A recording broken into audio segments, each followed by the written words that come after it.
have a fair shot in the District of Columbia and what we call the pathway to the middle class.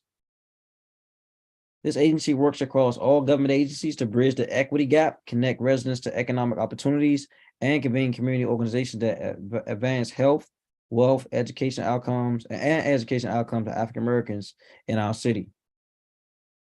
The Mayor's Office on African American Affairs celebrations support the preservation, history, and legacy of African Americans in the District of Columbia.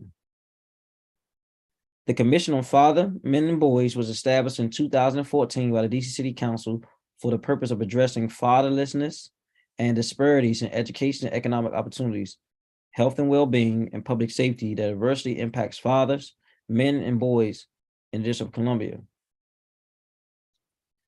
It is a 12-member body that represents multiple generations of DC residents who are community activists, executive directors, entrepreneurs, university professors, and judicial scholars.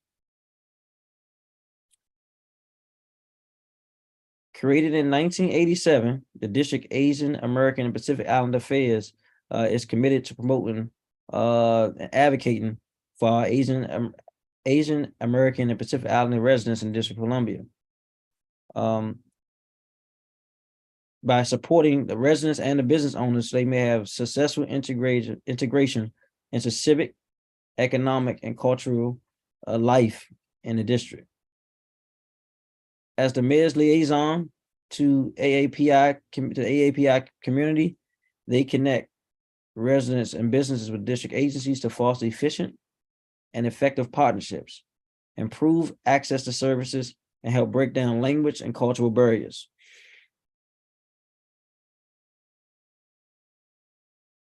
On May 6, 2020, the Council of District of Columbia mandated the establishment of the Office of Caribbean Affairs within the District of Columbia's government. MOCCA is committed to promoting and engaging the district's Caribbean community residents, faith leaders, and business owners so they may be successful to integrate into civic, economic, and cultural life in the district. As the mayor's liaison to the Caribbean diaspora in Washington, D.C., MOCCA connects Caribbean residents and businesses within the district, government agencies to foster efficient and effective partnerships to improve access to services and to help break down language and cultural barriers. Since 1976, the Mayor's Office on Latino Affairs, also known as MOLA, has served the Latino community of the District of Columbia.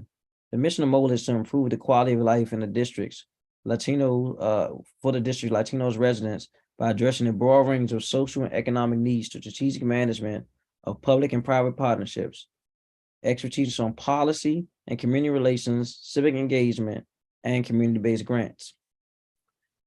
I look forward to the testimony from our public witnesses here today and discussing with our government witnesses today.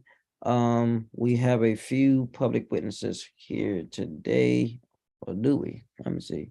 I see government witnesses. I don't see any public witnesses. You guys can correct me if I'm wrong.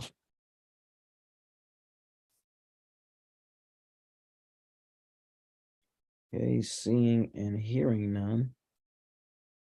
We will start. You also have more than one camera up. I don't know how.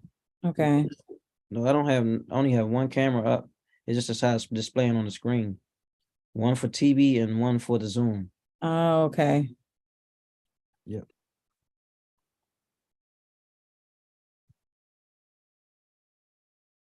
All right.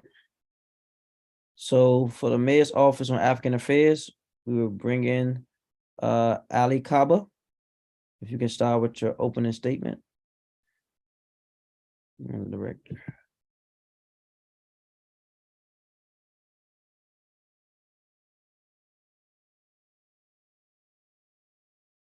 Councilman, we have several public witnesses. Okay. I don't, if you can put their names in here, I don't see them at all.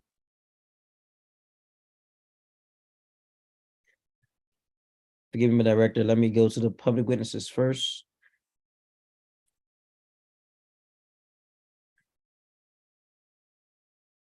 I don't have that list in my agenda.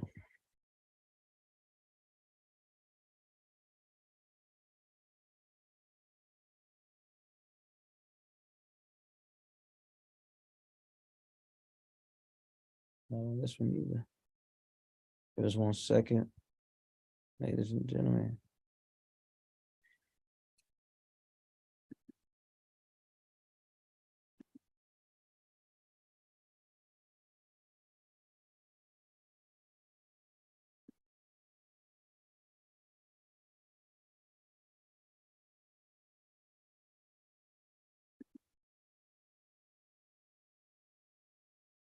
All right.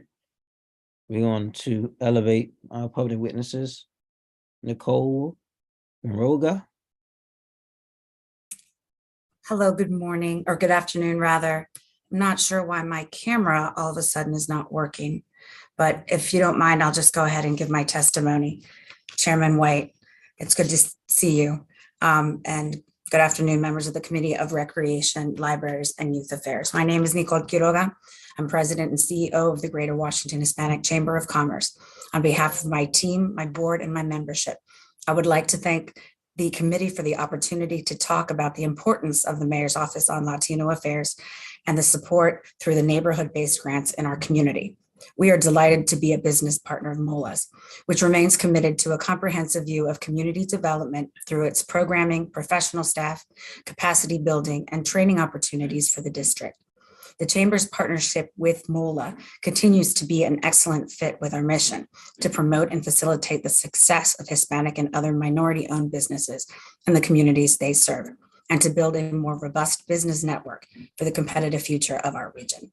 Our foundation's primary target population is Latino and other minority-owned small businesses that fall under the low to medium income level. We will continue to work closely with partner organizations and local DC governments such as DCRA, SBA, SBDC, and the DC Women's Business Center to ensure a broad reach and distribution of services and resources rendered through our program. In addition, the foundation currently seeks to expand its network to serve our target audience and enhance programs and service offerings matching the needs and requirements of our community. We are working closely with the SBA Women-Owned Small Business Federal Contract Program. We continue working with Life Asset, LEDC, and WAKEF to secure microloans for small businesses. With the financial support from the MOLA grants, GWHCC Foundation has had the opportunity to grow and improve its small business technical assistance program to provide one-on-one business advisory services to the Latino and minority community. These efforts focus on enhancing the skill set of business owners so they can reach and go beyond their goals of increased revenue, hiring additional employees, growing and expanding their business, and providing training opportunities for future entrepreneurs. The GWFCC Foundation from October 2021 through March 1st, 2023, hosted 55 business networking and promotional events, engaging over 3,500 businesses and entrepreneurs. The Chamber would like to thank Director Perdomo and MOLA for implementing a comprehensive view of community development. Your support makes it possible for organizations and service providers like our foundation to be active and meaningful participants in strengthening Washington, D.C. citizens and neighborhood commercial districts. Thank you so much for your time and the opportunity to testify. If you have any questions, please let me know. Thank you. I appreciate it. I'm sorry that your camera's not working. I'm so sorry, Chairman. It's good to see you. All right, thank you. All right. Joseph Lehman, Santa Cruz, Capital Area Asset Builders. Good afternoon, Chairman White. It's my pleasure to be in here one more time, and we're extremely thankful and grateful for the opportunity to continue to partner with your committee and with the Mayor's Office on Latino Affairs. Good afternoon one more time. My first name is Joseph, last name Lightman, Santa Cruz, and I have the pleasure and honor of being the CEO and Executive Director of the DC-based nonprofit Capital Area Asset Builders, CAB. And Councilmember White, we're extremely proud that a significant majority of the clients that we serve in the District of Columbia are constituents of yours in the Great Ward 8. Today, it's my honor to provide testimony before this committee regarding the partnership CAB has had and continues to have with the Mayor's Office on Latino Affairs and in support of MOLA's FY24 budget. The work that we do together with MOLA directly addresses and minimizes the racial wealth gap in DC and provides prosperity opportunities for low to moderate income Washingtonians, regardless of their immigration status, as long as they are residents of the District of Columbia. CAB partners with MOLA to link low to moderate income Latinx DC residents with information, resources, tools, and money to achieve financial stability and build wealth. Through the MOLA supported and CAB managed DC Ahorra y Prospera, DC Saves and Prospers campaign, CAB can link low-income Washingtonian members of the Latinx community with access to resources, knowledge, and the ability to achieve their God-given potential. Given the significant ongoing socioeconomic challenges faced primarily by our Black and Brown, as well as immigrant brothers and sisters, this type of a collaboration, we believe strongly, that enables us and the rest of the community to be able to achieve financial stability. So we would like to recognize the leadership of Director Eduardo Perdomo and the key role that MOLA plays in empowering DC residents on personal financial matters. Tomorrow, April 1st, we will have the great pleasure of spending several hours with hopefully hundreds of constituents throughout DC to provide information on the earned income tax credit, free filing of tax preparation services, and how folks throughout the District of Columbia can be opening bank accounts, save, and achieve their long-term financial stability goals. So, Councilmember White, thank you for the opportunity to provide testimony. I stand here before you ready to be a servant leader, and we are proud to be serving access to opportunities throughout the district. So we appreciate the opportunity to provide testimony and the ongoing partnership with MOLA. If I may answer any questions, more than glad to do so. Thank you, Mr. Santa Cruz, and thank you to the CAB community.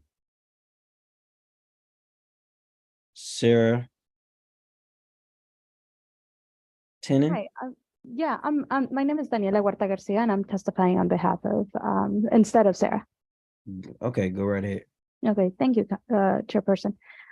Dear Chairperson White and all the council members, thank you again for the opportunity to testify in support of the immigrant communities that make the District of Columbia their home. My name is Daniela Huerta Garcia, and I am the managing attorney of the immigration practice at the DC Volunteer Lawyers Project. I appear today to urge the council to increase funding for immigrant justice legal services in fiscal year 2024 and to continue funding immigration representation so that DCVLP and our fellow IJLS grantee partners can continue to support our immigrant neighbors.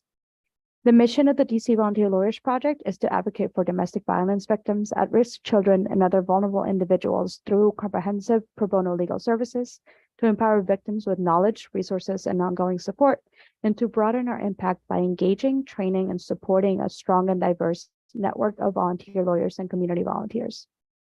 In the U.S. immigration system, people are forced to face detention and deportation in civil immigration court with no right to counsel in their immigration hearings. Those without lawyers face enormous odds in fighting their cases, as they must present and cross-examine witnesses, file exhibits, translate documents, and much more. For many, they have to do all of this in a language they do not speak or is not their first language. Applying for other kinds of immigration relief, such as U visas, VAWAs, and SIJS, is just as complex, as survivors of domestic violence, gender-based violence, and vulnerable children are often deprived from the most basic resources, such as safety and shelter, while at the same time having to worry about not landing in removal proceedings and securing immigration relief. Given the complexities of immigration law, immigrants without lawyers will likely lose their case regardless of their merits. This is where DCVLP comes in. DCVLP is the only nonprofit based in Washington, D.C., focused on providing free legal services to survivors of domestic violence, survivors of gender-based violence, and vulnerable children. We provide services to low-income DC residents absolutely free of charge. We are grateful to the Mayor's Office for increasing IJLS funding in the fiscal year 2022 budget to $4 million. But the only way in which immigrant population can be fully served is allocating a full $5 million to the IJLS program.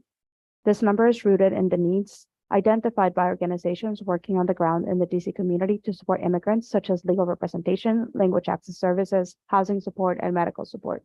At DCVLP, for example, we see an average of 188 DC residents every year for limited 1-hour legal immigration consults, and fully represent on average 86 immigration cases every year. Because we have been fortunate to receive IJLS funding, DC residents are not forced to navigate the complex immigration system alone. Even though the COVID-19 pandemic, which hit only 5 months after the founding of DCVLP's immigration practice, DCVLP has continued to zealously serve clients, adapting to virtual consultations and representation. In only 3 short years, the immigration practice of DCVLP has been able to secure SIJS for 6 individuals, asylum for 7 individuals, and work permit for 44 individuals. Chairman, I know that I'm over time, so I can stop there and just submit the rest written, whatever is your preference. Yield, you can get 30 more seconds if you need it. Okay. Well, the rest of it are examples. So basically, I wanted to talk about our full representation for clients and about our limited representation for clients, as well as immigration clinics that we hold every week. We hold 3 clinics, 3 different clinics every week and 2 others that occur once a month. We see one of our latest location is in the Mount Pleasant Neighborhood Library, which is open once a week for the last 4 months, and where we have provided 65 immigration consults in that time. I hope that the written testimony that you're able to peruse the written testimony, which provides numerous examples of the ways in which DCVLP has advocated for our immigrant neighbors. I want to thank you once again. I want to thank once again the District of Columbia, including the mayor and the mayor's office for Latino Affairs, for providing the financial support to provide legal services for those who are part of one of the most vulnerable populations in our city. Today, I urge the council to include immigrant and mixed status families in their budget considerations for fiscal year 2024, as this funding has a profound impact on them and their families. Thank you once again, Chairperson White and the rest of the council, for your commitment to our immigration neighbors, to our immigrant neighbors, and for letting me speak today. I am happy to answer any questions. Thank you. Next we have Gwendion Sullivan. Penn Faulkner.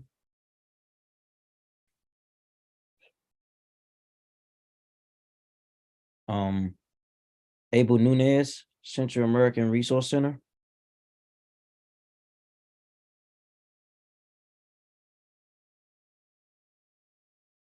Thank you for having me today. So let me start by just, now I guess, good afternoon to you, Councilmember White, fellow committee members, and the community members that are part of this hearing. I'm here today to speak on the importance of fully funding the Mayor's Office on Latino Affairs, including the development grants and the Immigrant Justice Legal Service Program. As Executive Director of the Central American Resource Center, I rely on MOLA's technical support and funding to fulfill our mission, which is to foster the comprehensive development and integration of our Latino community. We do this by providing direct services while promoting grassroots empowerment and engagement. I want to express our concern on the proposed reduction of the FY24 budget to the community grants that MOLA manages. The Mayor's Office on Latino Affairs is a longtime funder of Carecen's citizenship program, which combines legal assistance, citizenship classes, and other wraparound services through the community grants and the IGLS funding. The support MOLA provides is critical to our citizenship program and consequently to the vitality and safety of our immigrant residents seeking U.S. citizenship and competent immigrant legal counsel. The needs for legal assistance for immigrant residents of the district is greater than ever. Increasing the IGLS budget would allow DC to keep pace with the growing need. The DC government's support of MOLA funding has been a critical tool for addressing the Trump administration's unprecedented and sweeping immigration policy changes, which made it more difficult for immigrants to negotiate the Byzantine immigrant legal system. These barriers were intentionally erected to exclude immigrants, particularly immigrants of color. Even as the pandemic posed extraordinary difficulties for this community, our federal government continued to detain and deport immigrant and communities and denied entry to people around the world looking to come to the U.S. for freedom and reunite with their families. As the Biden administration recast the country's approach to immigration policy, the need for competent legal services becomes even more pressing. The difficulties of understanding the rapidly changing legal and bureaucratic requirements will only be exacerbated while the number of immigrants requesting legal assistance is likely to increase precipitously. Many immigrants fearful of engaging in the legal system during the past administration will now come forward to exercise their rights under law. They will need help in doing so.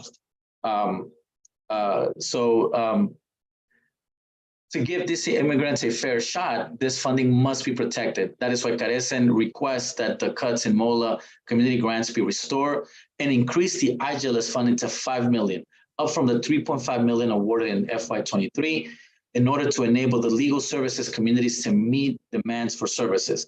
This is not a time to cut corners or parse apart our immigrant community. DC residents deserve to be protected by the DC government funding services, whether they are currently preparing for their citizens exam or are detained, but eligible for relief that will one day prove a path to citizenship. In summary, Carecen urges the council to reverse the cuts in MOLA's budget, to support increasing funding to $5 million for the IGLS program so that we can continue to provide services critical to the well-being of our community. Together, we can ensure that every immigrant who makes DC home is able to prosper and can contribute to our community. I'll leave my remarks there. My written testimony, which I have provided to the committee, has more information and an additional case statement, and I'll take any questions that you have for me, Chairman. Thank you so much. Let me jump back. I see we have Mr. Sullivan join. Go right ahead. Yes, thank you. Good afternoon. Thank you, Chairperson, and thank you to the Committee on Recreation, Libraries, and Youth Affairs. My name is Gwydion Sullivan, and I'm the Executive Director of the Penn Faulkner Foundation, a DC-based literary nonprofit. Our mission is to champion the breadth and power of fiction, and the lion's share of our work takes place in DC schools. We bring authors, copies of their books, and writing instructors into classrooms all over the city to inspire the next generation of readers and writers. Our education programs impact thousands of DC students who attend Title I public and public charter schools every year. Students in these schools are significantly less likely to have access to arts education programming than their non-Title I peers. And data from the Casey Foundation shows a stark achievement gap between students in wealthy and non-wealthy schools. As our education programs have evolved over 30 years to meet the needs of Title I students, we began to explore how best to serve DC's Latino students. In 2017, we launched our Nuestras Voces initiative, which brings culturally relevant, curriculum-connected programming directly to Latino students and English language learners in Title I schools. Nuestras Voces includes two programs, Writers in Schools, which brings authors directly to classrooms for an interactive discussion and provides each student with a copy of the author's book, and then Writers in Residence, which pairs one classroom with a bilingual professional writer for a year-long multi-session residency. And both programs involve close collaboration between our staff and DC educators, and both are provided to schools and students completely free of charge. Nuestras Voces improves students' reading and writing abilities, enables them to see themselves reflected in the books they read, encourages literary exploration. The program also develops students' soft skills, building their critical thinking skills, their confidence, their empathy. And additionally, the program supports Latino artists by highlighting their work and sharing it across DC. And so much of what we have achieved has been made possible by support from the Mayor's Office on Latino Affairs. We are grateful for the leadership of Director Eduardo Perdomo. We believe in the good work they do, and the more resources they have to offer our organization, the more good work we can do too. We ask that they be fully funded. Thank you. I'm happy to take questions. Thank you. I'll jump back for this panel. I'm going to jump to Mr. Santa Cruz real quick. I want to ask you, how exactly does your work decrease the racial and wealth gaps, and what kind of programs and resources are available? Thank you, Councilmember White. Specifically, three areas. One, we manage the DC Opportunity Accounts Program. And through that program, which is a DC government funded program, we incentivize low to moderate income Washingtonians to develop a budget, save, and then receive a match, which is $4 provided through our managed program to their accounts.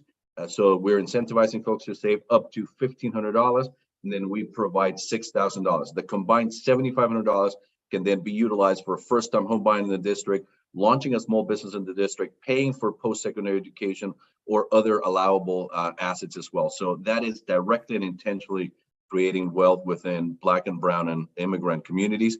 The second key component is through educational campaigns. And one of them is the partnership we have with MOLA through the Dese Ahorre Prospera, DC Saves and Prospers campaign. We bring financial empowerment information in Spanish directly to both documented and undocumented citizens. We are able to actually get folks fully banked. And in the District of Columbia, Councilmember White, a Washingtonian family that does not have a bank account is currently spending about $800 on average on alternative financial services. So we take measures to create wealth and prevent wealth extraction. So we're providing both information, resources, and money to achieve financial goals. And we are unapologetically focusing on creating wealth in Black and Brown communities. So 100% of the work that we do is seeking to address and close the racial wealth gap in the district. Thank you. And where can people find out more information about CAB and your programs and locations? Thank you. I appreciate it. www.caab.org. We stand ready to be of assistance, and we do have access to multiple initiatives where folks can receive both free financial education, free financial coaching, and also the opportunity to participate in the different match savings initiatives we manage in the district. Thank you. Thank you. Daniela Herrera.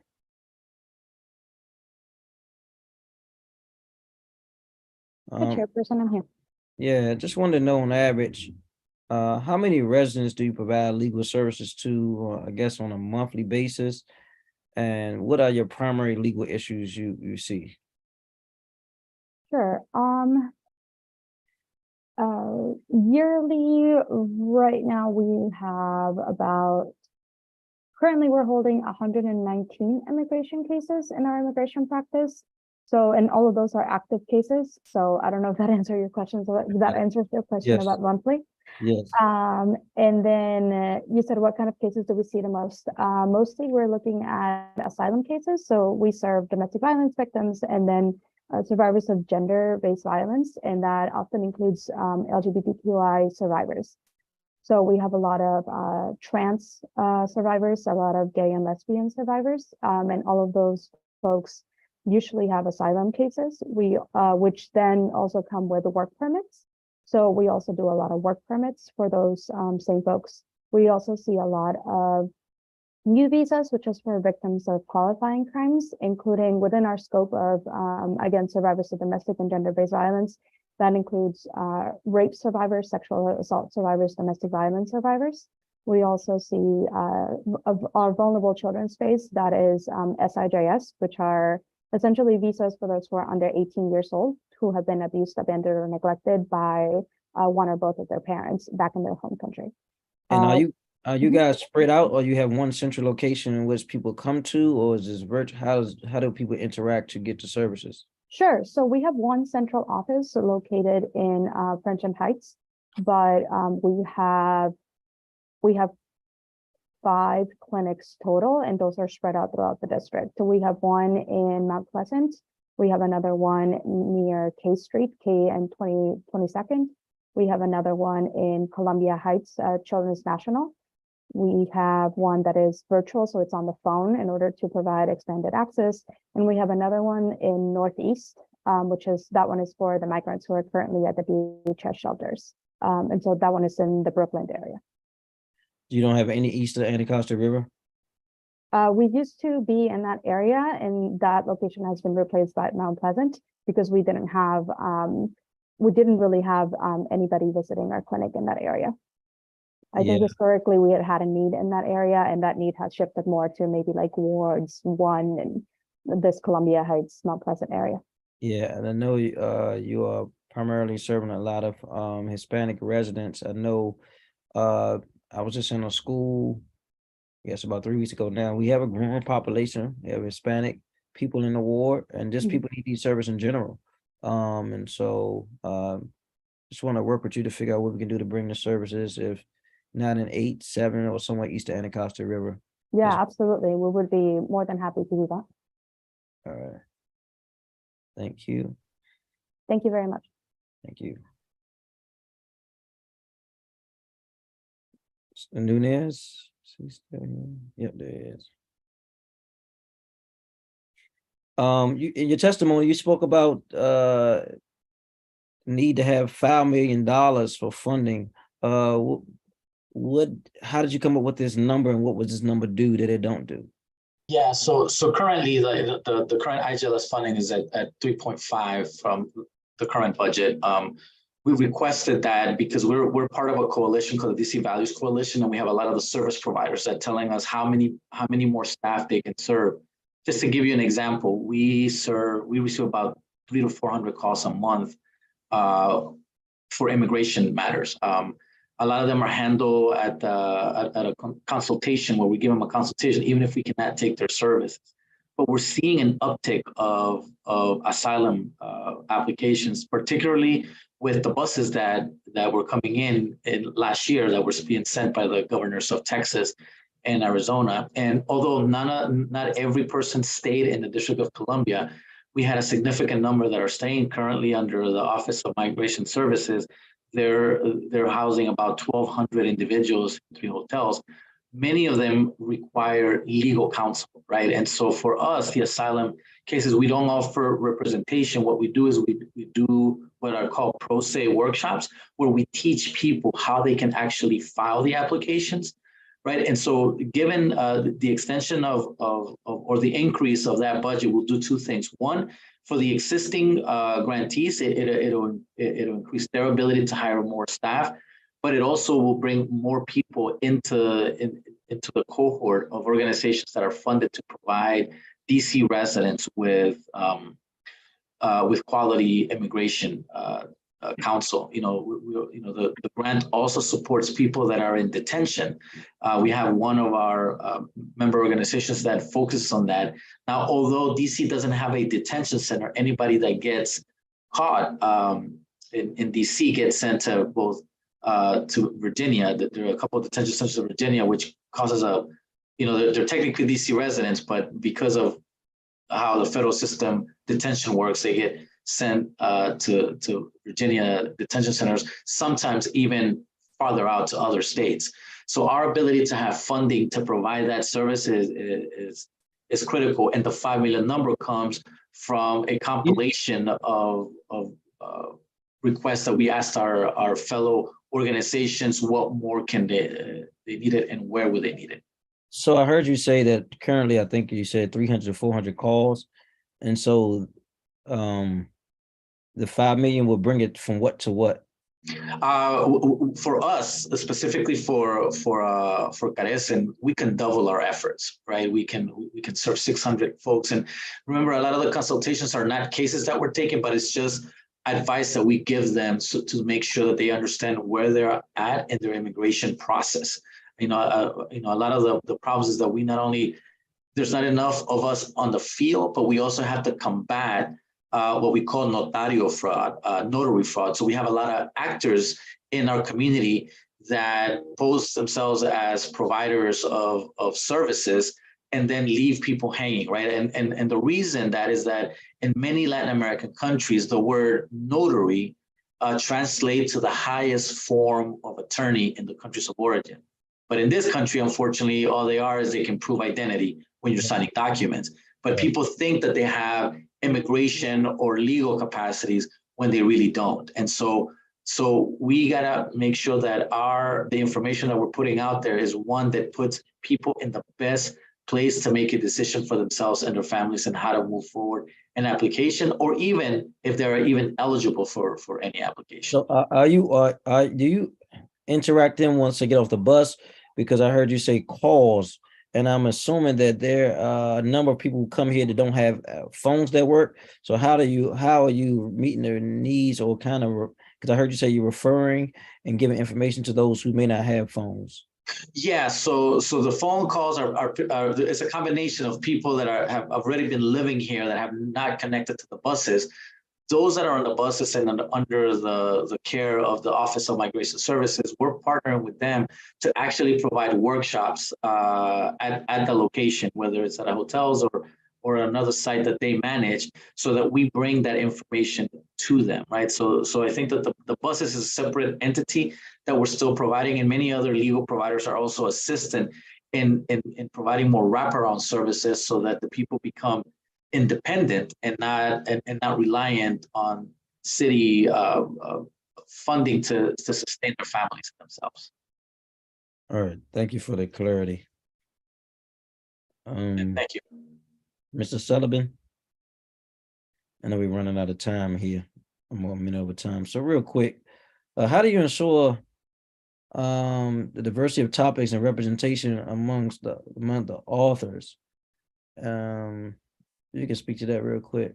Yeah, our education programs team receives solicitations all year long from authors who want to be participating in our programs, and we assess the content of the books that they've got and their own sort of personal histories to understand, make sure that the people that we're bringing into the classrooms and the stories that we are bringing into classrooms are representative of the people we are serving. In general, we serve roughly 95% of the students we serve are students of color, and roughly the same proportion of authors and books as well. I know there is a book company here called Mahogany Books. Have you ever worked with them at all? We have. We partnered with Ramonda Lark Young, the owner of Mahogany Books, on a workshop with Angie Thomas, the author of the book The Hate You Give, a couple of years ago, and it was very successful. All right, great. I see Mr. Kaba hand is raised. I'm not sure what that's about.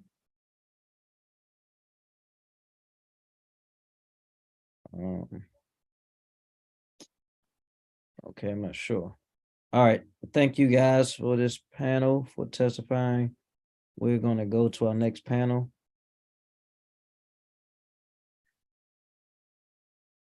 Maria Teresa McPhail, Maria Fernando Borja, and John Welder.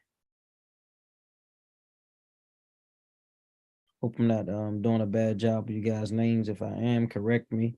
And it's okay to correct me. So we can elevate those to the panel.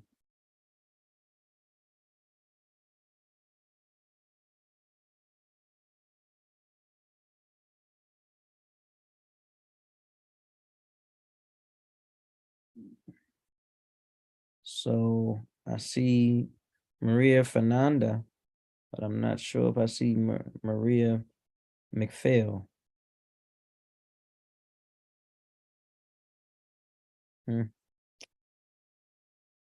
So we gotta go with who's here. Go right ahead, Miss Maria. Good afternoon, Chairman White and members of the committee. My name is Maria Fernanda Borja. I'm the president and CEO of the Latino Student Fund. Representing the Latino Student Fund, I respectfully submit this testimony on behalf of the Mayor Office on Latino Affairs. The Latino Student Fund was founded in 1994 to address disparities in access to education for Hispanic students in Washington, D.C., and has since served more than 6,000 youth across its programs. The mission of the Latino Student Fund is to provide opportunities for a strong academic foundation for underserved pre-K-12 grade students of Hispanic descent and their families to promote higher education and professional leadership. The organization provides year-round out-of-school time programs for low-income, at-risk students and their families with the goal of increasing levels of educational attainment in the community. The Mayor Office on Latino Affairs partnership with the LSF has been instrumental to the substantiability and growth of our services. MOLA's continued support has allowed us to significantly increase the efficacy and accelerate the social impact of our programs. With funding of the Mayor Office on Latino Affairs, the LSF offered 4 programs to DC Latino students. The GIO program provides a bilingual tutoring for middle school students. Through the Bridge program, the LSF provides additional services to our partner schools and is able to establish a better relationship with the incoming high school freshmen. Also, that the GIO program supports 9 and 10 grade students, recent arrivals to the United States, and prepares them to be successful in high school and beyond. The Listo and the Listo Rápido programs provide 11 and 12th grade students the tools and resources not only to achieve, but thrive in higher education. The programs provide a crucial service to students whose families may not be the insider knowledge to support their students through these complicated and life-changing journeys. MOLA helps the LSF work towards achieving the dream of providing all the students with the resources and opportunities they deserve. The Mayor Office of Latino Affairs and the leadership of Director Perdomo has allowed the LSF to continue expanding our services and help the Latino community. The LSF was founded upon the vision of equal access to education and beyond to help Latino students achieve their goals. Thank you so much for this opportunity, and I will be happy to answer any programs.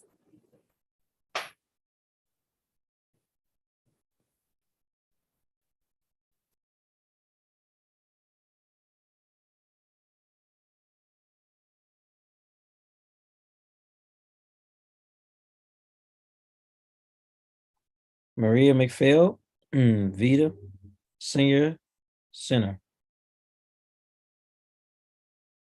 Good afternoon, Council Member White and committee members.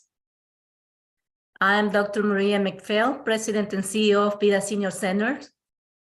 It is an honor to testify in front of this committee today on behalf of the Mayor's Office of Latino Affairs and the long-lasting relationship between them and Vida Senior Centers. We have been partners for decades. For over 52 years, Vida Senior Centers have served Hispanic and other low-income seniors in the greater DC area, and we continue to work on filling the gap for social determinant of health for the seniors community across the 8 wards in the city, predominantly for women 65 and older who are living on below the poverty line. Vida is a multicultural and multilingual organization serving more than 900 seniors across DC who are receiving services in 7 main areas within at least 30 different domains. Vida has physical presence in Ward 1 and Ward 4, and we pride ourselves to continue delivering food security, health promotion, vaccine uptakes, awareness and medication management, chronic disease prevention, fall risk prevention, and many other services for the health promotion piece. Additionally, Vida Senior Centers serves the seniors with mental and behavioral health counseling, which MOLA has taken great part on this initiative for many, many years. Addition to that, we offer nutrition education and counseling, social services, recreation and socialization activities, and this last one serves interaction with other seniors of the same background, same language, and same customs, same traditions. So we are basically what we call ourselves a networking for Hispanic seniors. Vida becomes the critical lifeline for the clients to successfully navigate services to age independently and in place, but still being part of a community where they feel like they really belong. The DC government and the Mayor's Office on Latino Affairs have been pillars in supporting Vida seniors for many, many years in areas of great need, such as mental health, through a recurrent grant for strengthening Vida seniors' mental health capacity, and special projects through additional funding for mental health and senior self-esteem improvement. Like last year, seniors got free haircuts, free services in a beauty salon here in the local business, which was so much uplifting the self-esteem for our seniors. Vida looks forward to continue working with the Mayor's Office on Latino Affairs and make the district a better place to live for our seniors. I would like to thank Director Eduardo Perdomo for his leadership and outstanding dedication to the DC seniors community, and also for continue supporting our efforts to fulfill VIDA Seniors' mission. I urge this committee to increase the funding for the mental health capacity so MOLA, through the Mental Health Capacity Fund, can increase the support that VIDA is receiving at this point, because our seniors need it and they deserve it. Thank you so much. I'm gonna be happy to answer any questions. Thank you. I appreciate that. John Odenwelder from the Washington English Center. And next we have Crystal Fleming from Kids in Need of Defense.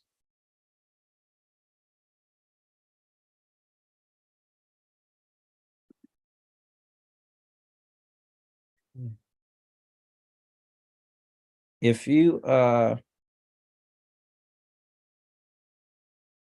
I see Mr. Odenwelder. Oh. Okay. Okay, can you hear me? Yep, I can hear you. Great. Wonderful.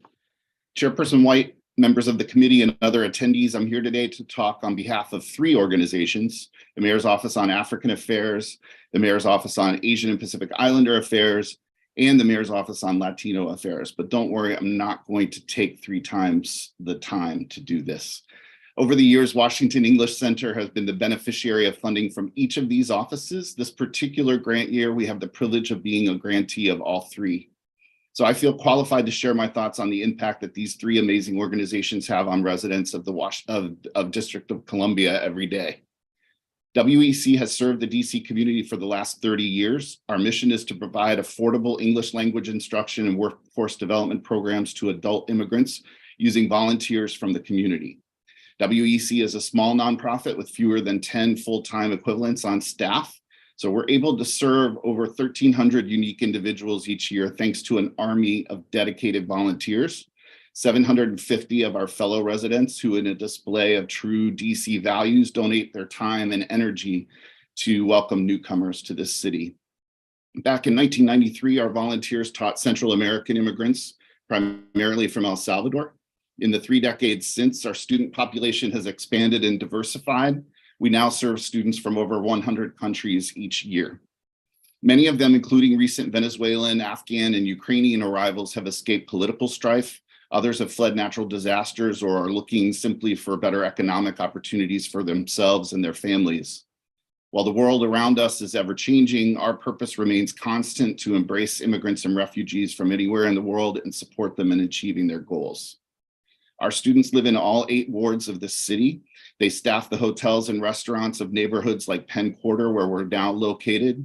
They're on crews wherever you see cranes and construction sites around DC. They care for our children and our sick and recovering residents, and they are an integral part of DC's community and its economy. MOAA, MOAPIA, and MOLA are among our favorite community partners. And I actually didn't rehearse this, but the reason that I know the names of Semi, Galila, Ali, Nak, Sarah, Lap, and Ben, and Yana, and Eduardo, and Omar is because these are our partners every single day in the community. They're not just offices that are faceless. These are people that we're on the phone with constantly and support our work in the district. We appreciate the fact that these 3 offices take a hands-on approach to their grantees. They help us solve issues that impede our ability to deliver on expected outcomes, and they facilitate information sharing and collaboration across their various grantees. That's really helpful. It not only strengthens the work of each grantee individually, but it increases the combined impact of all the grantees. Like my small but mighty team here at WEC, MOAA, MOAPIA, and MOLA are hardworking and understaffed given the breadth of their responsibilities, but day after day, they embrace their mission to serve DC's diverse immigrant populations. It's our great privilege to partner with these 3 wonderful teams, and it's not an understatement to say that their technical and financial support is vital to the continued survival and success of small nonprofits like WEC. I urge you not to cut their budgets, but rather to increase them so that DC continues to be a city that welcomes the world. Thank you, and I'll be happy to answer questions.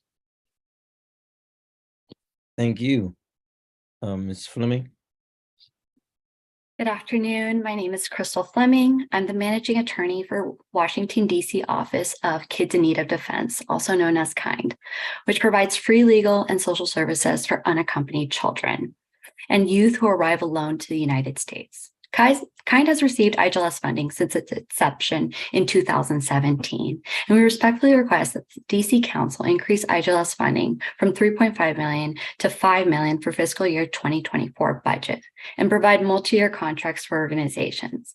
Most unaccompanied children are released from federal custody to family members and sponsors in the community. Per capita, the DC metro area is one of the top 3 destinations receiving unaccompanied children in the United States. And last year, let alone, only 421 unaccompanied children were released inside of DC. IGLS funding allows us to provide critical services to older adolescent youth, like 17-year-old Pablo, who came to the United States fleeing threats of violence in his home country. Thanks to caring staff at Next Step Charter School, who work regularly with KIND staff, KIND was able to receive Pablo's referral and take his case with IGLS funding. With the help of IGLS, Pablo has representation in his deportation proceedings and is able to pursue asylum with the help of his KIND attorney. He is seeking asylum based on his sexuality and past persecution in his home country. KIND's expert legal team was able to immediately file his asylum application and continues to fight his deportation case today. KIND is also able to provide warm referrals for youth like Pablo to find bilingual and culturally responsive therapists and recreational activities like soccer to help him live his life like any other teenager in DC. Unaccompanied children like Pablo are not guaranteed an immigration attorney at the government's expense.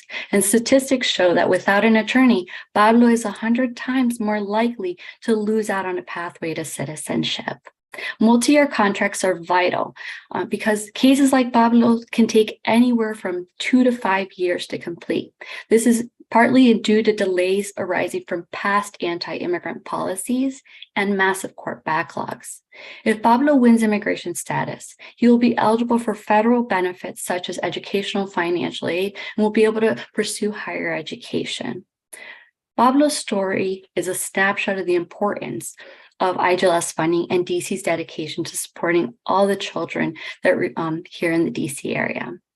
IGLS funding helps ensure that unaccompanied children and youth in DC do not fall through the cracks and are able to achieve their dreams and realize their opportunities. We are grateful for the Council's dedication to ensuring that all DC children can thrive. And we ask that the Council increase IGLS funding to $5 million for fiscal year 2024 and provide multi-year contracts to allow for this critical work to continue. Thank you for your time.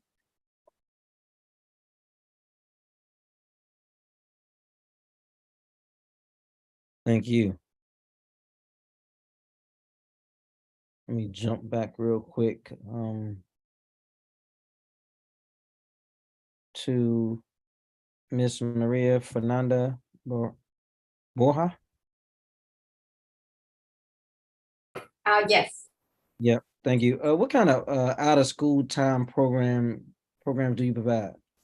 So we provide 3 different after-school programs. So we have the Bridge program for elementary school students. We are at Cardozo High School. We partner with them. And also we have the mentoring program for 9 and 10 graders and the college prep program for 10 and 11 graders. We are at Cardozo High School and College High School. What does the Bridge program do?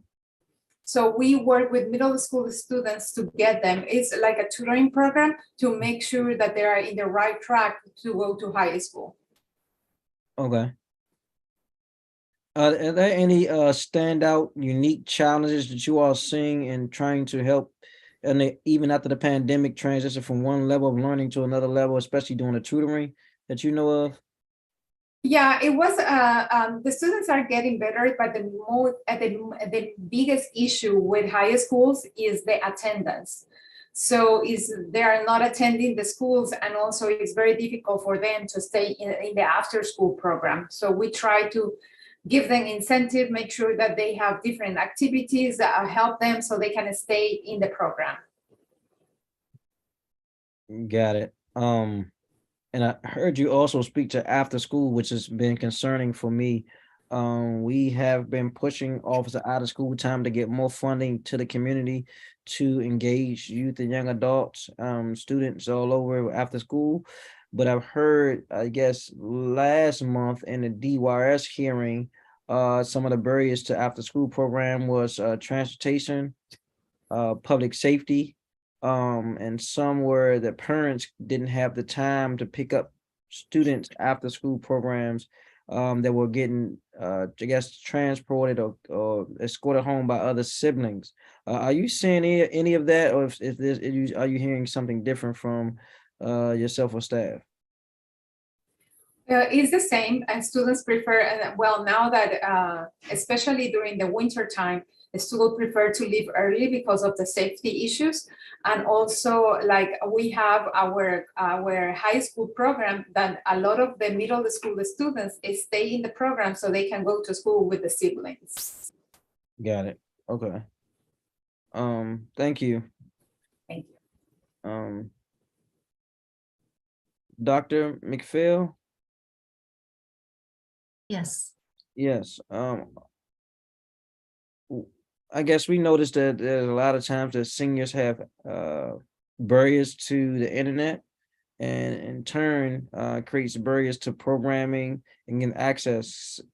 For example, DPR offers a lot of offerings through the internet. And in order for them to sign up, they have to register online. Do you see that as a barrier with seniors, and does your organization address this in any type of way?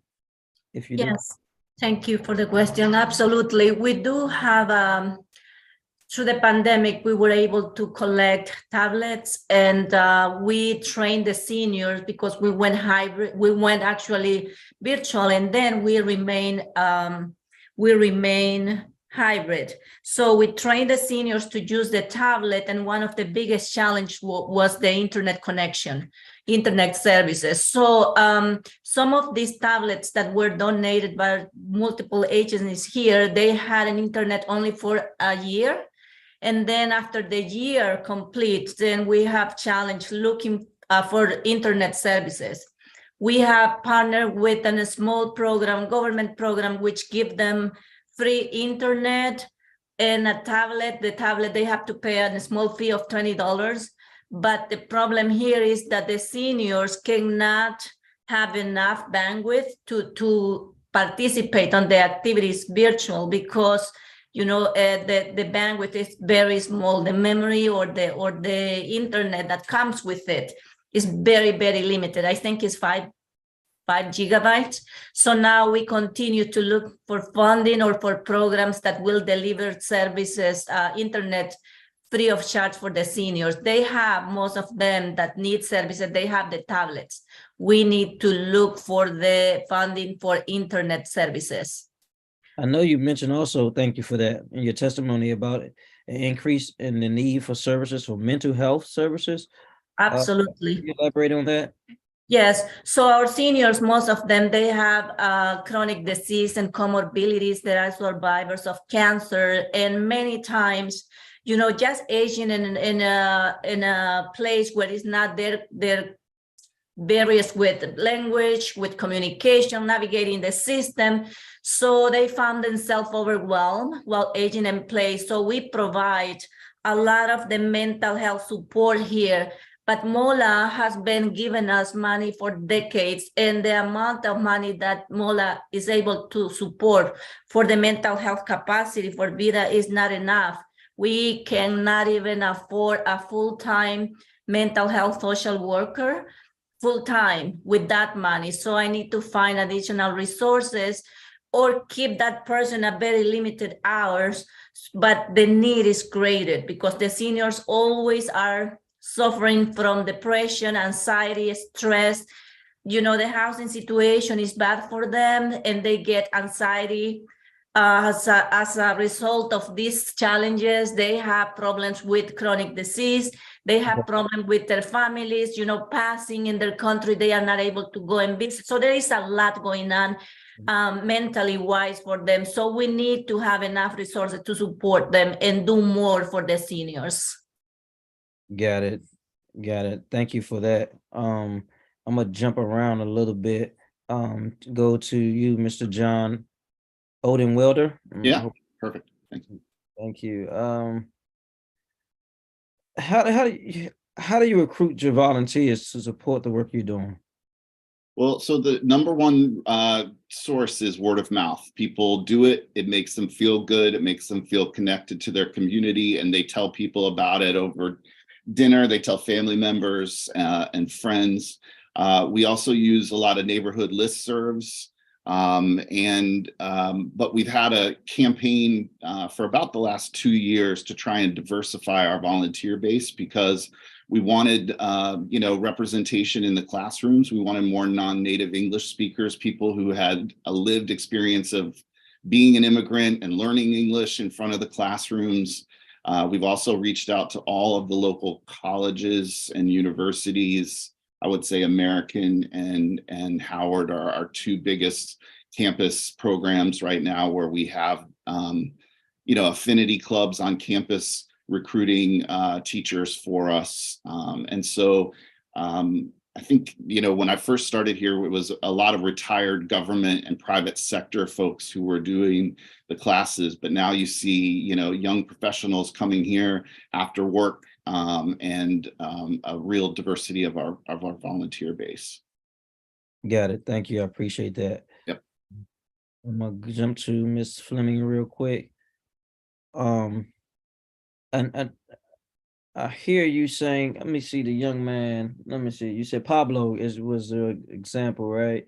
In cases like Pablo, how are we addressing the need of like housing, education, and what capacity? Because I looked at my staff has looked at the budget, and I know you all get a lot from the IJLS funding, but I'm just trying to figure out wraparound services and giving them a continuum of care in the district. If you can help me understand that. Yeah, so we have a social service aspect to our department. So we have a legal team that provides representation to the child while they go through their deportation case. And then we also assign a social worker to facilitate connecting them to services such as school. But the biggest challenges that we are seeing that our social worker often faces is that most of our clients struggle renewing their Medicaid. That is the biggest challenge right now that we are facing within our office. And then the process of enrolling in school. The biggest struggle is the language barrier. Majority of them, children who have just crossed the border, they don't speak English. And then the family members that they are being released to in DC also have a language barrier where they don't speak speak English, and then also some of them suffer from illiteracy. So those are all main aspects that come into play. We have one social worker in our office, yet so many children that she tries to help as many as she can, but it's still very difficult. That's why we're encouraging you guys to increase funding so that we can continue to provide more of a holistic model for each of our clients. About how many children have you serviced? So right now we have about more than 348 cases open in our office. Last year, just to give you a perspective, like just alone last year in DC, 400 children were released to the DC area. The only thing to remember though, is that most of these cases can take anywhere from 2 to 5 years to complete. So even though we take them on, they will be our clients for the next 5 years, often because of how slow our process is with the court backlogs. I got it. And so I guess my question from the open cases, are these individuals staying? I heard you say they are connecting with family members. Is there a database that you all have or keep that allows people to know where people are going once they come to district, where they land, if they go to another state? Yeah. Are you in the process to connect them? Because I can imagine me going through so much trauma, anguish, and agony. I get to a new place. There may be language barriers, there may be fear, and I'm trying to find my family. How do you all figure out where the family? Yeah. So upon the children crossing the border, they are detained by Customs and Border Protection, and then they are transferred to the Office of Refugee Resettlement. That agency falls under the Department of Health and Human Services, and their main job is to try to locate family members in the United States that would be willing to take care of the children and be responsible for them And soon after they arrive to DC, they'll start living with this family member. And that's where we come into play and try to connect with the children. We connect through them through the community with local high schools. We often reach out to them, and we have a referral system through Next Step Charter School as well as Cardozo, and then also through our main hotline. So that's some of the ways. And then the Office of Refugee Resettlement also connects us to the children as soon as they get released to the DC area. So we often reach out to them to immediately provide our services. Got it. And so I'm hearing the number 3.5 million, and my staff is telling me that the total budget is 6.3 million. And I guess 1 million is for the legal fund. Do you have any clarity on that based on your experience? So the main thing right now that our biggest struggle is that when we have so many children reaching out to our office and we don't have the capacity enough to be able to take all the children. So the idea is that if we are able to increase the funding, we would be able to hire additional attorneys and social workers within our office that can provide these services to the children. Like I mentioned, these cases take anywhere from 2 to 5 years. So oftentimes our capacity quickly fills up. Yet if we were to bring in additional attorneys to help represent these children in immigration court, we would be able to serve many more children in the DC. Okay, got it. So we're still scrubbing through the budget, trying to figure out what's what, and trying to gain some understanding on where, because as many have heard, being a part of these budget discussions, there were a lot of cuts made across the district, and anticipating the revenues in district decreasing in the next 2 to 3 years. So we haven't figured it out yet. We're trying to figure out how to create equity in this budget while receiving the budget from the mayor's office with several different cuts. We are unsure if that happened in this case, but we're still looking into it even as we speak. Thank you guys for coming today to speak.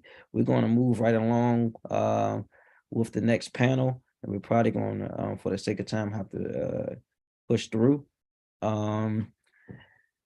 And so thank you guys. Have a blessed day. Thank you. Your advocacy and your work that you're doing each and every day to serve some of the most vulnerable populations in the district. Next we have Jay Steptoe, Francis on the Hill, Katia Quintanilla, Murray Center Team Program, Kimberly Gyron, Jerome, Murray Center Team Program, Rebecca Medrano, Gala Hispanic Theater, Stephanie Wolf, Reading Partners, Jeanette Notinius, Salvadorian Cultural Institute,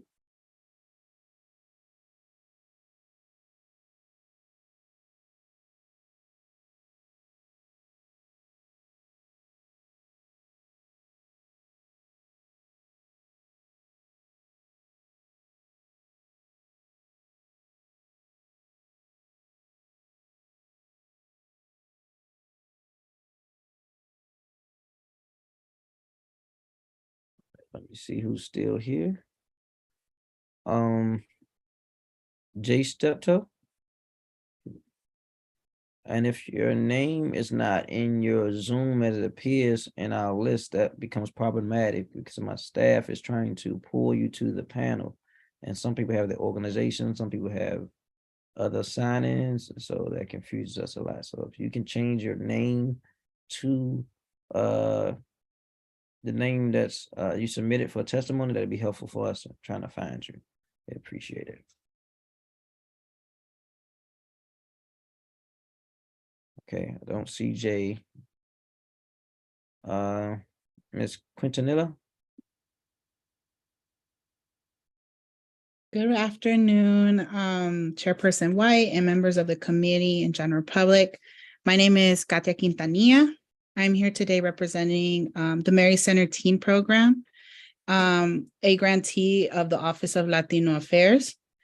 We have been fortunate enough to receive funds and support from MOLA for many years. We have worked closely with MOLA to provide youth programs to Latinx youth all over Washington, D.C., and this includes employment opportunities for our youth during the summer as well.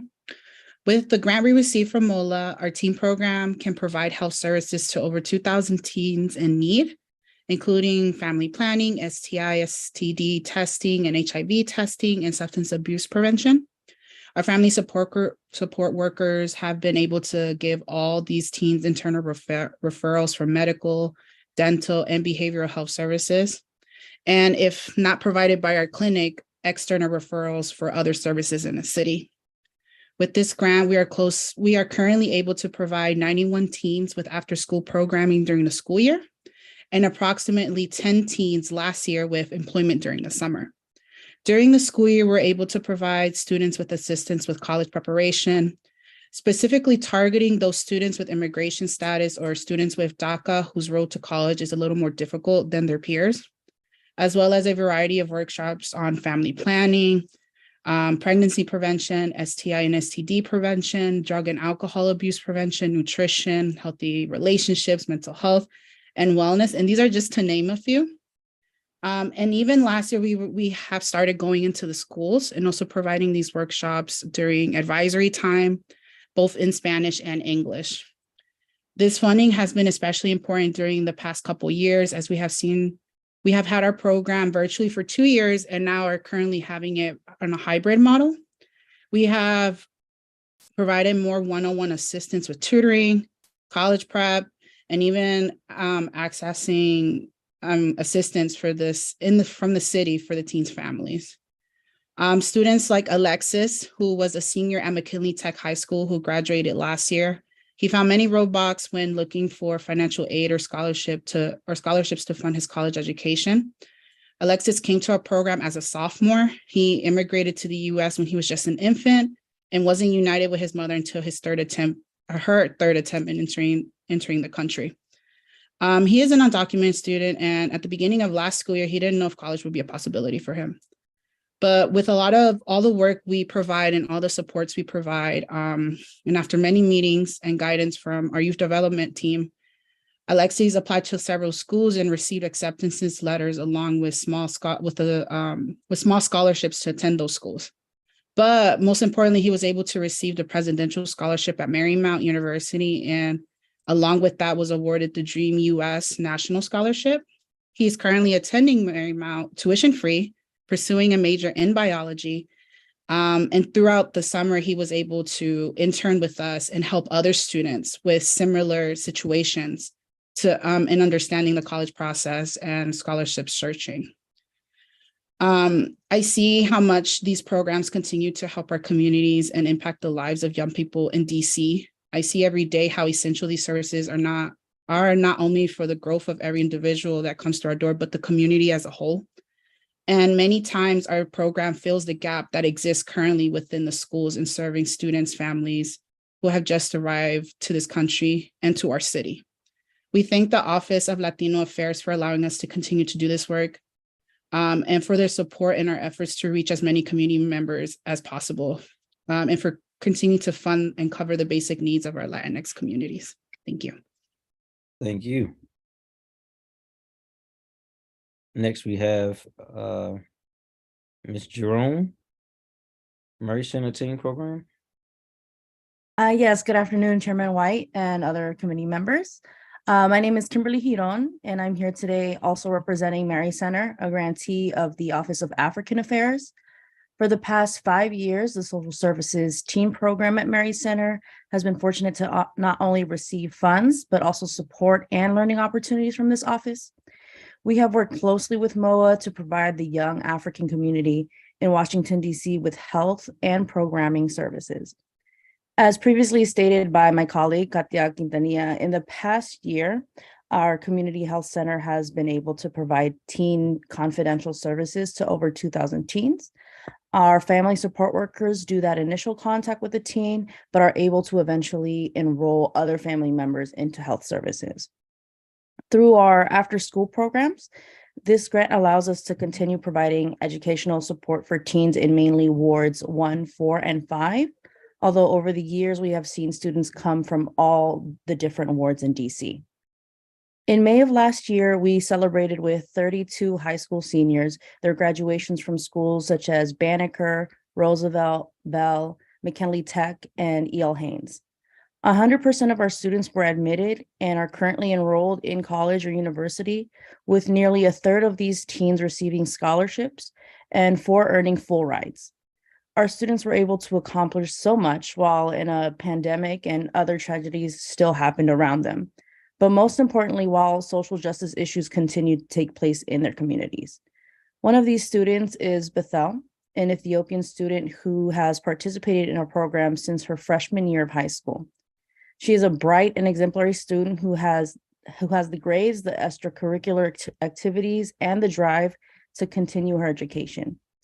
Our youth development workers have been working closely with Bethel to organize her due dates, college application lists, her search for scholarships and internships for the summer. She always says, "I work hard to excel in my academic and personal life to make my community and my family proud." In December of 2022, Bethel was a finalist for the Questbridge Scholarships and was also offered admittance to Grinnell College. She is also a semi-finalist for the Gates Scholarship. We're excited to celebrate all of these accomplishments with Bethel and see her walk across the stage this June. It is stories like Bethel's that we share because Washington, D.C. is full of bright and motivated young people like Bethel who succeed when they're provided the tools that they need to do so. The reality is that over the past year with the pandemic, with crime and other influences out of our control, many sectors of our community have been overwhelmed. This includes our education sector with teachers, counselors, administrations, and much more. We're still in recovery mode from the heights of this pandemic, and we currently have 91 students taking part in our program. Our program acts as a bridge to opportunity, and this grant allows us to continue to do just that. We want to bridge the gaps that many students fall into and help our schools ensure that the students in this city have the tools to succeed in their daily lives, wherever they go. We thank the Office of African Affairs for allowing us to continue to do this great work and for their support and efforts to reach as many community members as possible. And I thank you all for your time. Thank you. Next, we have Ms. Medrano. Gila Hispanic Theater.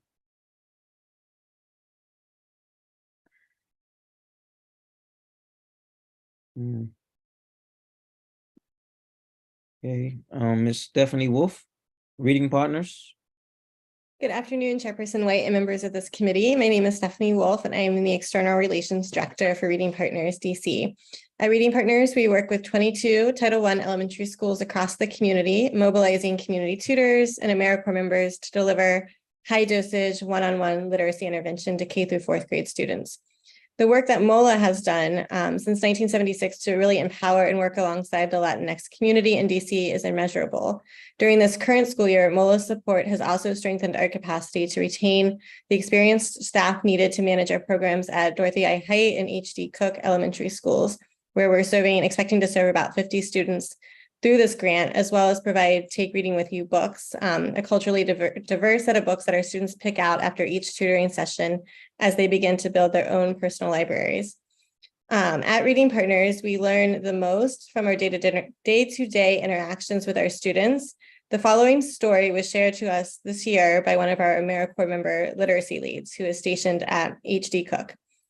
One of my students, M, is a kindergarten student who, on our first day at Reading Partners, assessment day, came in to our reading center in tears and refused to cooperate with us when we tried to administer our placement test. It took not only our program coordinator, but also her homeroom teacher and teacher's aide to convince her that all was okay, making it a grand effort to get her to complete the assessment. On her first alphabet assessment, she scored 37 out of 104. Soon after, Anne began her tutoring with me, the core member. However, during those first few sessions, Em was not incredibly interested in our lessons and often refused to engage with the material. Of course, I had anticipated that there would be an acclimation period, but it took much longer for her to start engaging with the material than expected. There was one session in particular where Em sat down in her chair and refused to talk for the first 15 minutes of her session, which is 45 minutes. After she refused to answer my first few questions, I remained silent too, unsure of what to do. I spent about 5 minutes doing managerial work while the room filled with the sounds of tutoring around us. And though Em was still not willing to talk, I could tell that she was eager to start working.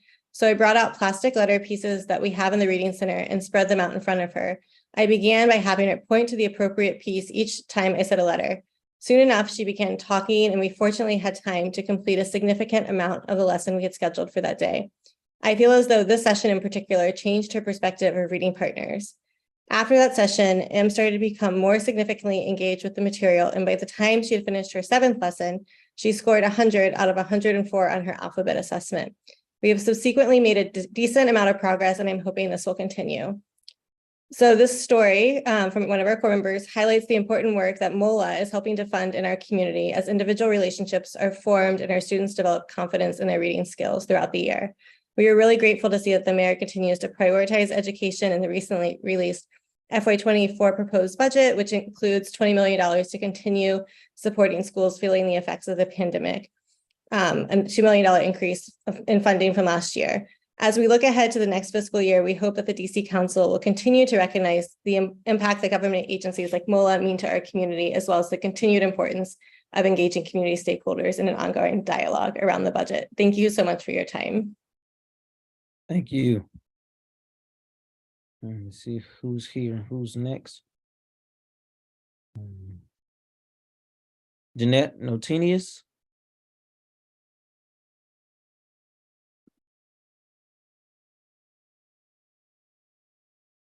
Thank you, Chairman White, for the opportunity to testify this afternoon in support of the Mayor's Office on Latino Affairs and the services they provide. My name is Jeanette Noltenius, and I'm president and founder of the Salvadoran Cultural Institute, whose mission is to educate, promote, and celebrate Salvadoran American arts, culture, and history in the DMV as the rest of the U.S. and El Salvador. We are a 100% volunteer organization. We have been receiving support from the Mayor's Office of Latino Affairs for 4 years so that we can do programs that reach Latino communities and partners with other organizations that have been testifying in this hearing, such as DC Public Schools and DC Public Libraries. Thanks to the Office of Latino Affairs, its director and its staff, MOLA has been able to serve 10% of the adult population and 21% of Hispanic children that are already in the district. But DC residents, as well as children who are learning Spanish at schools, need to have cultural and arts programming in Spanish, validating the importance of culture of the Hispanic world. Increasing MOLA's funding benefits the city and creates a multicultural and bilingual community. We encourage the DC Council to increase MOLA's funding to $5 million in order to serve the growing Hispanic population and the population who's interested in learning Spanish and understanding Latin America cultural arts. One of our members in the audience says, Flori Berrocal, who resides near Tenleytown, stated, I love participating in the many in-person and online programs provided by the Salvadoran Cultural Institute, since they make me feel part of the Latin American world and Spanish-speaking world. By seeing other immigrants who look like me and who speak Spanish, I feel part of the diversity and vibrancy of the city. Thank you, MOLA, for enriching my life. Therefore, we would like the council to consider increasing funding for more cultural and arts programming through MOLA so that it can serve all children and adults in the city who can benefit from truly becoming multicultural and multilingual. To learn and enjoy another language, one must know its history, literature, music, arts, created by the people who speak that language in their native tongue. Así es que let's speak Spanish. Thank you very much. And we hope that the council would consider increasing the funding for the Mayor's Office on Latino Affairs, who's serving the community so well. Thank you. Thank you. I appreciate that so much. I'm excited just to hear the number of students who have done so well academically. I think it was Lexus, Bethel, and I think M. I think one of them went to Marymount School. I think that's phenomenal that we, can fight through all the distractions and barriers to go on to college. And it's my hope that that she comes back and makes DC proud. I think the work you guys are doing in various levels are really transforming people's lives, and we look forward to working with these agencies and our partners to increase this work and keep this work going. I don't have a lot of questions for this panel. I just want to thank you guys for your work and your staff's work. I know some of you guys are speaking on behalf of many people, especially when I heard from you, Ms. Notinia's volunteers who are on the ground, intervening every day and giving their best to close the gap. So I want to thank you guys for testifying today, and we're going to move to our next panel. Thank you. Thank you.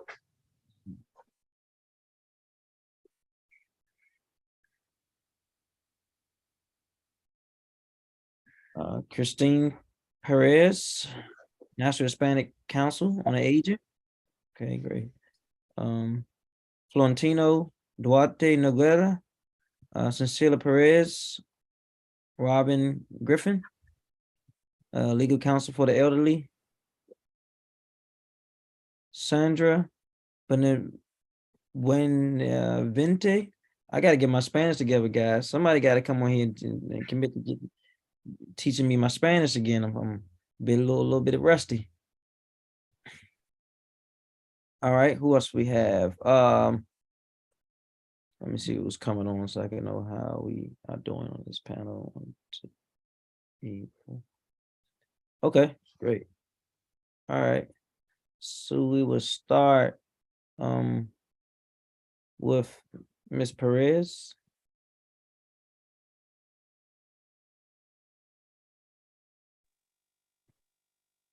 Hola, buenas tardes. Hola. Buenas tardes, mi nombre es Cecilia Pérez. Yo quiero hablar como esposa y madre de familia de 3 hijos, uno de ellos dentro del espectro autista. Quiero dar gracias a la alcaldesa Muriel Bowser y a la oficina de MOLA, quien ha sido y quien será. Perez, hold on 1 second. Do we have anyone that can interpret Ms. Perez's Spanish to English? I don't think we have a language interpreter. Normally, if we know someone is here who may not speak English, we normally have an interpreter. Well, I can do my best in English. Okay, well, let me see if we have someone here yet before we do that. Maybe someone from Mr. Eduardo's office may be here. Yeah, we don't have an interpreter. We should. Give me 1 second. Okay. Ms. McPhail raised her hand. If you can elevate her to the screen, or Ms. McPhail, are you here? I see you. Yes, I can try to translate. Okay, that'll be helpful. So Ms. Perez, go ahead, just take your time. And we'll break in between so she can communicate what you're saying so we can hear your testimony. Okay, muy buenas tardes, Chairman White. Quiero dar las gracias hoy día a la alcaldesa Muriel Bowser y a la oficina de MOLA de Asuntos Latinos. Good afternoon, Chairman White. I want to thank you to the Mayor's Office on Latino Affairs and to the Mayor Muriel Bowser for the opportunity to be here today. Okay, esta tarde estoy como madre de 3 hijos y esposa de un sobreviviente del cáncer. Uno de mis hijos está dentro del espectro autista. This afternoon, I am here to represent my husband. He's a cancer survivor, and also one of my children has autism. Ok, quiero dar las gracias y reconocer todos los esfuerzos que hace la alcaldía y sobre todo la Oficina de Asuntos Latinos para apoyar todos estos programas. I want to take the opportunity to thank the Mayor's Office on Latino Affairs and MOLA specifically to support all the programs. puedo decir que hemos sido beneficiados por el seguro Alliance. I can say that we have benefit from the Alliance insurance. En el 2021, mi esposo fue diagnosticado con cáncer y ha sido atendido en sus quimioterapias, radioterapias y cuidados intensivos inclusive. In 2021, my husband was diagnosed with cancer and it has been treated with chemotherapy, radiotherapy, and other intensive critical support. Ok, hemos sido beneficiados por el programa de energía, por mercados de comida. We have been taking advantage of energy and the food security market. Hemos recibido ayudas de Mary Center, de los estudios en inglés de Carlos Rosario School. We have got a benefit from Mary Center and also the programs in Carlos Rosario School. He recibido ayuda por The Family Place en la parte de salud mental en el círculo de mujeres. We have received help in the mental health area, on the women's circle, on the... ¿Qué es el lugar? The Family Place. The Family Place, el lugar de la familia. Oh, círculo de mujeres. In the women's cycle. Okay. Hemos recibido ayudas de After School en Oyster Adams Bilingual School.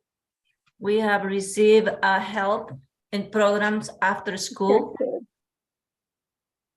Okay, y no, la oficina de MOLA también nos ha ayudado a hacer algunas conexiones con programas para la ayuda de mi hijo quien tiene autismo. And MOLA also have helped us to make connections with programs to support our kid that has autism. Okay, no puedo dejar de un lado la ayuda que ha hecho Vida Senior Centers en el caso de mi madre de 76 años, quien hoy en día forma parte del coro y es uno de sus sueños hecho realidad. Igualmente atienden amablemente a mi padre, quien tiene 82 años. I cannot let this opportunity go by without thanking Vida Senior Center and mention all the support that they have given to my mother. She's 70 years old. And she became part of the choir at Vida, and that's one of her dreams come true. And also they support my father, who is attending the center as well. Okay, quiero concluir diciendo que sin MOLA no lo hubiésemos logrado y tenemos a mi esposo con una segunda oportunidad de vida para poder disfrutar en familia. I want to emphasize that without MOLA, none of this could have been possible. And I have my husband who's living a second opportunity and enjoying his life. Sí, tenemos 2 años recibiendo las ayudas y muchísimas gracias por permitirme decir estas palabras. We have been taking advantage of all these programs for 2 years. And thank you for the opportunity to be here this afternoon. Yes, thank you. Thank you. Next we have, where are we? Christine Perez. Please heard from her. Thank you. Robin Griffin. Oh, let me go back up. I'm sorry. Mr. Florentino. Yes. Okay, go right ahead. Sorry. Okay, thank you, Mr. Chairman. I would like to speak in English and Spanish because I am studying English right now. I want to thank MOLA for everything it does for us Latinos. In my particular case, I am cancer survivor. I am Cecilia's husband. In my case, they had helped me with food, insurance, mental health programs, with the different institutions that it supports, such as the Mary Center, La Clínica del Pueblo, Family Place, among others. Thanks to a special is Director Eduardo Perdomo and his entire team for supporting us Latinos. Cristian Salgado, María Fernanda Crespo, Manuel y otros trabajadores de la alcaldía. I need now translate, please. Quiero agradecer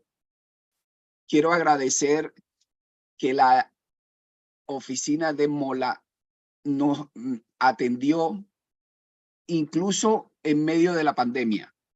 I want to thank MOLA's office because they help us even during the pandemic. Cuando en el 2021 fui diagnosticado con cáncer, todavía las oficinas gubernamentales, muchas estaban cerradas, pero MOLA estuvo abierta para nosotros los latinos. In 2021, when I was diagnosed with cancer, many of the offices were closed, but MOLA were always open. Y doy fe y soy testigo que MOLA ha ayudado y nos ha ayudado a muchos latinos, y por eso yo de verdad le pido a cualquier latino que se acerque, porque MOLA tiene las puertas abiertas para todos nosotros. I can attest that MOLA is helping many Latinos, and I will recommend any Latino listening this message to get to know MOLA, because they always have their doors open.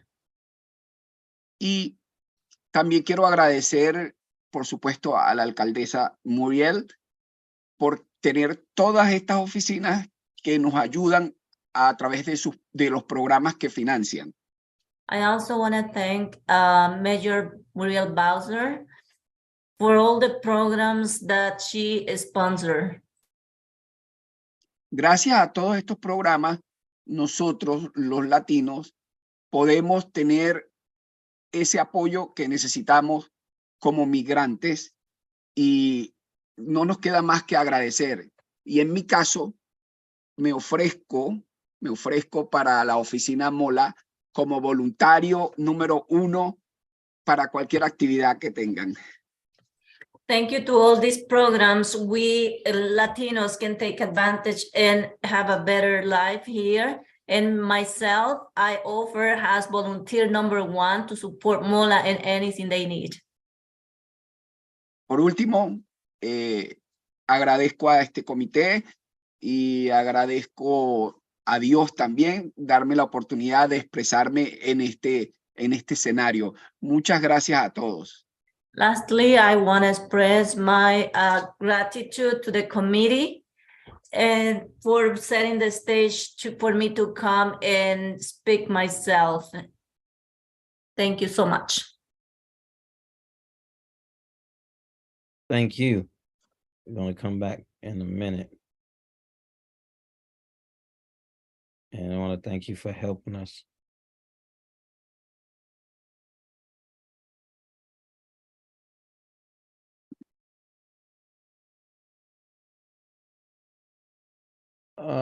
We have Robin Griffin, legal counsel for the elderly. Thank you for the opportunity to testify, Councilman White. My name is Robin Griffin. I'm a senior staff attorney with Legal Counsel for the Elderly, an affiliate of AARP, which receives grant funds from the Mayor's Office on Latino Affairs.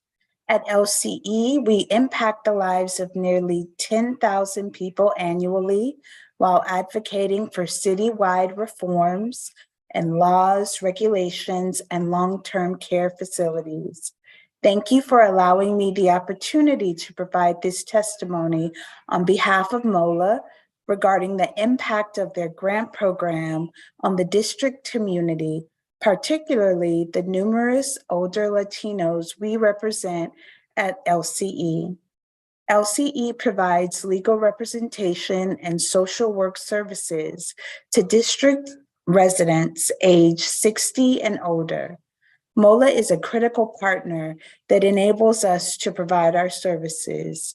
Since 2011, MOLA monies have empowered us to provide more comprehensive and targeted legal services to older DC Latinos. Specifically, MOLA funds support direct legal representation, legal advice, and self-help materials in areas including Social Security, disability benefits, veterans benefits, Medicare, Medicaid, SNAP, foreclosure prevention and defense, and debt collection defense. In addition, MOLA funds enable LCE to use media and communication strategies to advertise our services and to plan targeted outreach events for the senior Latino community, to educate them about benefits to which they are entitled, and to conduct on-site intake where these seniors reside. Furthermore, MOLA funding allows LCE to host legal trainings for our community partners to increase awareness of our services and train non-legal staff to issue spot legal issues.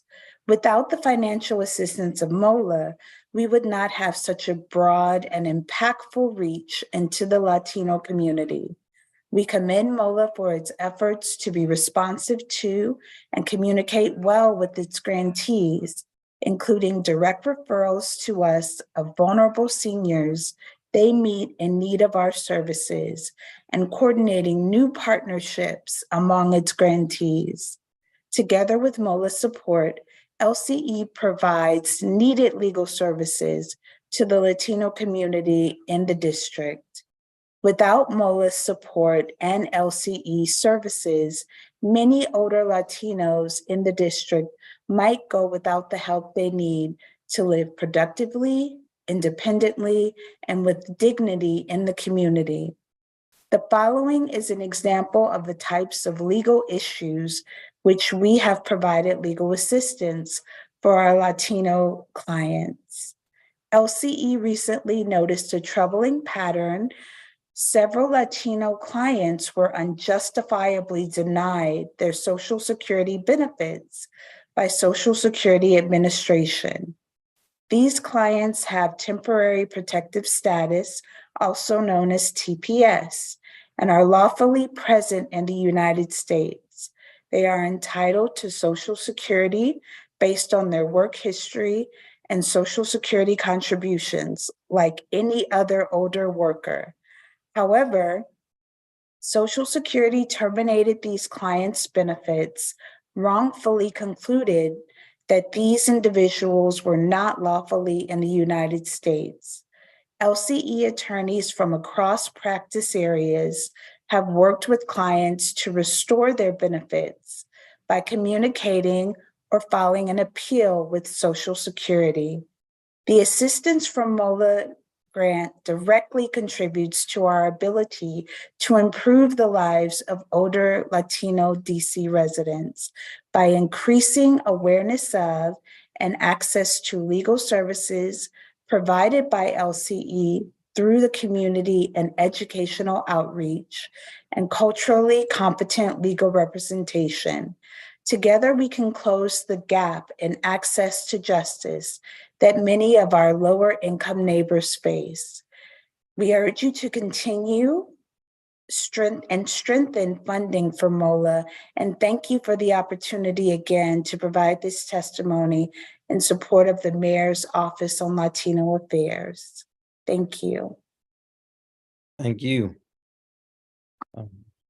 Ms. Sandra Beravente, Ayunda. Ms. Sandra, there we go. Yes. Good afternoon. My name is Sandra Benavente, and I will be testifying on behalf of AYUDA today. AYUDA welcomes this opportunity to testify on both the Mayor's Office on Latino Affairs, Latino Community Development Grants, and the Immigration Justice Legal Services Grant Program, IJLS. Over a 50-year history, AYUDA has provided social, legal, and language access services to more than 150,000 low-income immigrants in the district and surrounding areas. In recent years, AYUDA has seen an increase in what was already a high demand for immigration legal services due to a variety of factors, including rapid changes in immigration policies and pandemic-related court backlogs. To meet the growing demand for legal services, AYUDA has relied in part on funding through IJLS. AYUDA has expanded its staff and pro bono program to provide low barrier immigration consultations, as well as offered additional long-term representation. AYUDA has also conducted trainings and outreach, such as Know Your Rights sessions, sharing critical legal information with community members. Since the IJLS program began, AYUDA has served clients through direct representation in 329 legal matters and served more than 320 clients in low barrier consultation clinics, funded completely or partially by the IJLS grant. Continuing to meet growing community needs will require additional funding in order to allow us to continue to serve clients. In addition, it is critically important that the city's budget continue to fund the interpretation and translation needs of service providers. As the demand for immigration legal services grows, so does the need for language access services for limited English proficient and deaf immigrants. The IJLS program supports the operation of AYUDA's Community Legal Interpreter Bank. Through the bank, AYUDA's Language Access Program trains professional interpreters on how to work with lawyers and their clients in and out of court settings, and also provides document translation services, all of which are free to IJLS grantees. So far in FY23, the Community Legal Interpreter Bank has provided local specially trained interpreters to IJLS grantees on 107 occasions, and 89 document translations have been completed. However, due to funding limitations, we're not able to meet the full language access needs. Though AYUDA relies on unrestricted funding and other grant programs to fill some gaps, some requests go unfulfilled, and IJLS grantees do not have the full language access support that they need. We also strongly encourage the council to continue to fund other initiatives beyond IJLS. One such initiative that has served the district's Latinx residents for decades is the Latino Community Development Grant Program. The Mayor's Office on Latino Affairs has consistently supported AYUDA with a grant from this program, which has allowed us to provide essential and highly responsive services to individuals with urgent legal needs, such as applications for renewed work permits, TPS re-registration, and DACA renewals. Such applications are now more important than ever. It's evidently clear that the district's residents are in urgent need of high-quality immigration, legal, and language access services. In the absence of such services, DC residents are vulnerable not only to loss of status, but also to immigration legal services fraud or notarial fraud, which AYUDA works to prevent and redress through a unique project and program, supported also in part by IJLS. AYUDA therefore respectfully requests that the council support increases in the IJLS budget and the MOLA budget for community development grants in order to make sure that high-quality immigration, legal, and language services are available to district residents at this very critical moment and beyond. Thank you very much. Thank you. We appreciate you guys. I want to jump to Ms. Griffin real quick. Who are some of your community partners to help you to do this work? And how many staff do you have versus how many volunteers do you have? Thank you for the question, Councilman White. We currently have a staff of about 60. We have a host of volunteers who help us with a number of services to the Latino community, including outreach events, legal clinics, and we work together with our volunteers to ensure that the Latino community is aware of the services that we provide, both legal and social work services. And what about any other community partners that you may partner with at all? Yes, thank you for that question as well. We do work with AYUDA. We work with them as far as immigration services. We can refer clients there. We also work with them as far as language access issues. We work with La Clinica, specifically with the issue I mentioned about the older Latino Social Security beneficiaries being wrongfully terminated from their benefits. We worked with La Clinica to put on a training, and from that training, we received numerous referrals from district residents who were affected by this Social Security issue. So we have several partners that we work with to, again, provide training, provide outreach to ensure that the community is aware of the services that we provide. Got it. Thank you for that. I'm gonna jump real quick to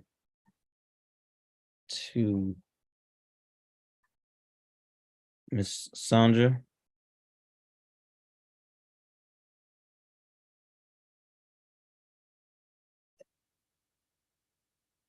I just want to ask you, how exactly would you expand services if funding was increased?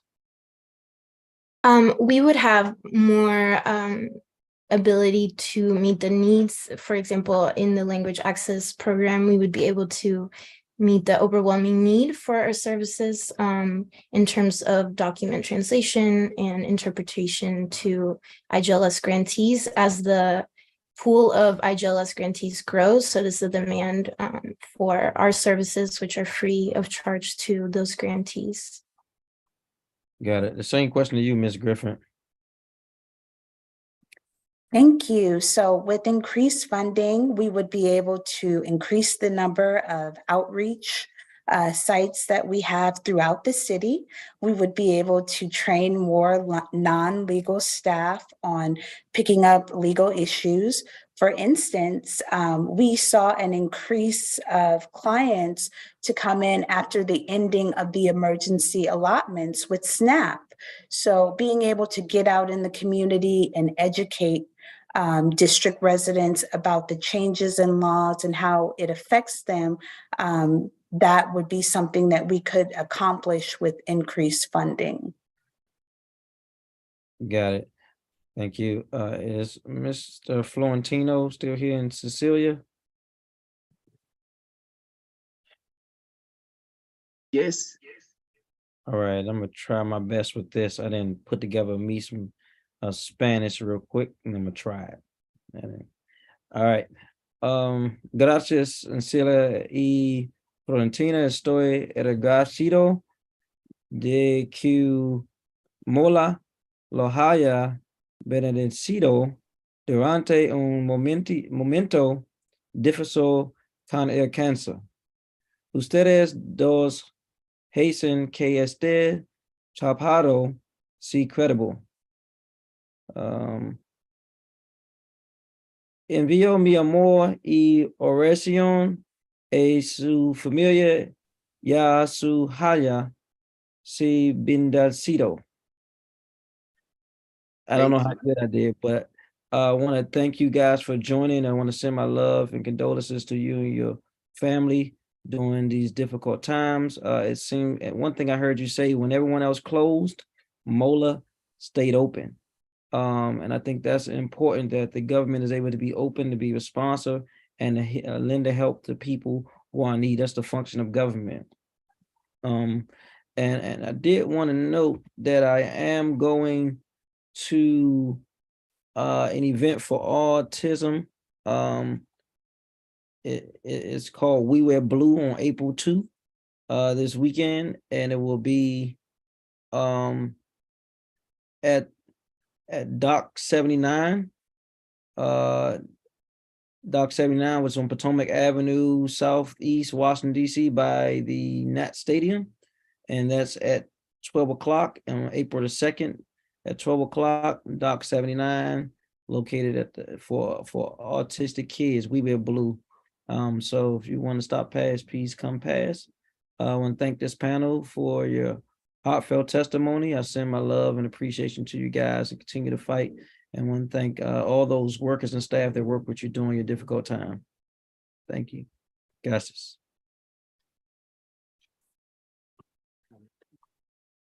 Miss Maria, you wanted to say something? I just want to ask you, Chairman, trying to see if you want me to translate some of that. Sure. If you can, yeah, sure. If you can remember it, yeah. Yeah, that's right. So, señor Florentino, Chairman Tryon quería decir que le agradece mucho por estar aquí hoy, también por haber testificado a favor de MOLA y decir que ellos han estado abiertos durante todo el tiempo de la pandemia. Y también le quiere informar de que uno de estos días él va a ir a un evento de autismo aquí en DC, en la ciudad. Si quiere pasar por ahí, están invitados. Y les agradece mucho por haber venido este día a esta audiencia. Muchas gracias y de verdad apreciamos todo lo que hace MOLA y lo que hace la alcaldía con nosotros, los latinos, los migrantes y en mi caso también con mi enfermedad, con el cáncer. Y bueno, de hoy gracias a Dios poder dar ese testimonio aquí ante ustedes. Y sí, vamos a participar con nuestro hijo en ese evento que nos está invitando el presidente White. Okay. Thank you so much again for all the for the opportunity here, and also for the information we have got from MOLA and all the programs they are supporting.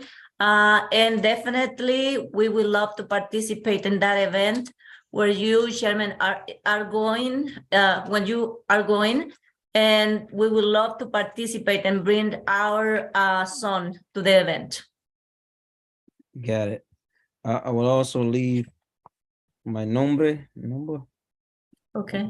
Okay. And for Florento. Yeah.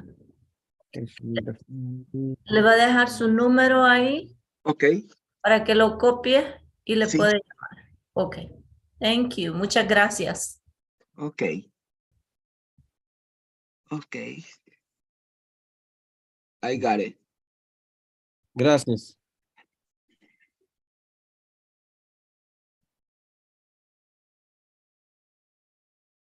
That's all we go. Who we got next? All right, now we have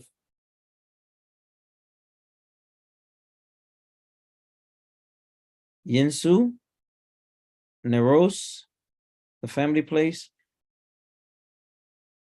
Sandra, Banzababo,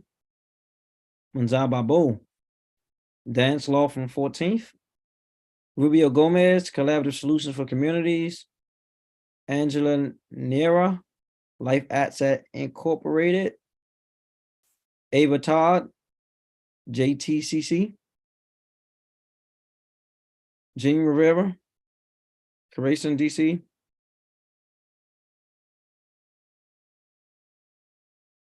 and we're gonna pause right there. If we can start bringing those individuals onto the screen.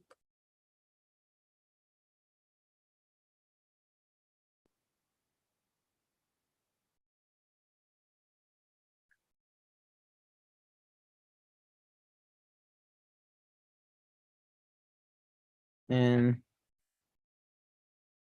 let me see who we got.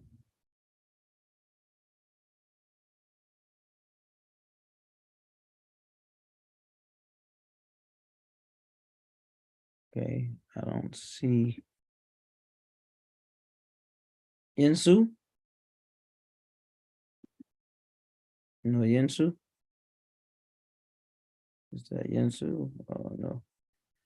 That's okay. Miss Sandra. Okay, got it. Go right ahead.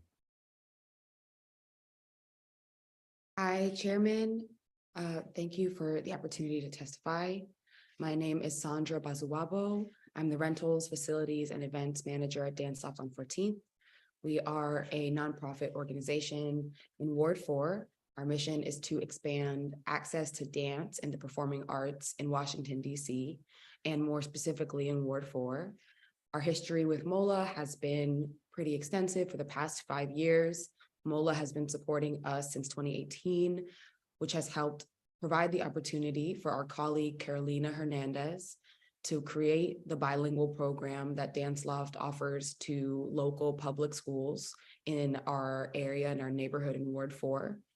As a young organization with a small team, we take inspiration for our programming from the creativity within our team.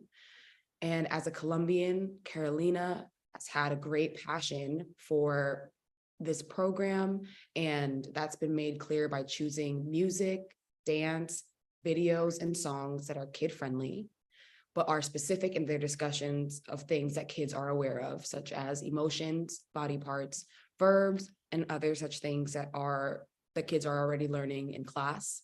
The bilingual program currently serves pre-K 3, 4, and kindergarten, and the support that we've received this year has helped us to expand this program. We're reaching out to another school to be able to add more classes that we're teaching.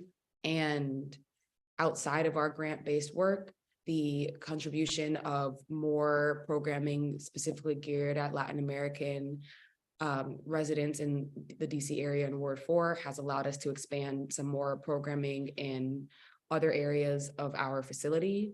For example, we hosted an artistic presentation for Gabriel Mata, a Mexican-American artist who has been working in the DC area for a few years now. We had the chance to present him and his works at our space in January, which was in part supported by another grant by Gabriel, but this work was able to continue to expand on the programming that we offer to Latin American residents, as well as a performance we did recently called Azul, which was by ballet master Alvaro Palau, based on the book Ojos de Paro Azul by Gabriel Garcia Marquez. And that work was parts English, parts Spanish. So it was a site-specific work in which audience members could choose to listen to the performance entirely in English or entirely in Spanish. And more programming has been built to support the community of Latin American residents that we have in our area. So the support that MOLA has given us has helped us open a whole new avenue to our organization and to be able to expand our audiences. And I currently am a teacher at one of our schools. Last year, I was substitute teaching in place of Carolina because she was teaching the majority of the classes. Y aunque no soy Latina, yo hablo español y aprendí en escuela y continúo aprendiendo cada día. Mis estudiantes pueden explicarme cosas y el trabajo que hago puede conectar los estudiantes en la clase porque hay latinos y hay personas que no hablan español, pero tienen amigos que hablan español.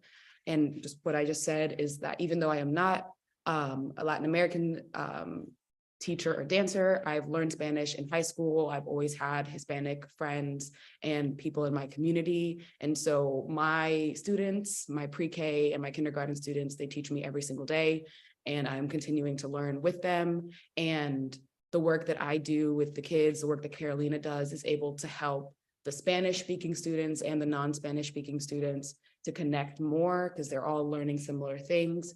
The Latin students can share what they know since they might already have a lot of bases of, I already know this word in this way, and so they can share that and create a classroom environment that is more collaborative.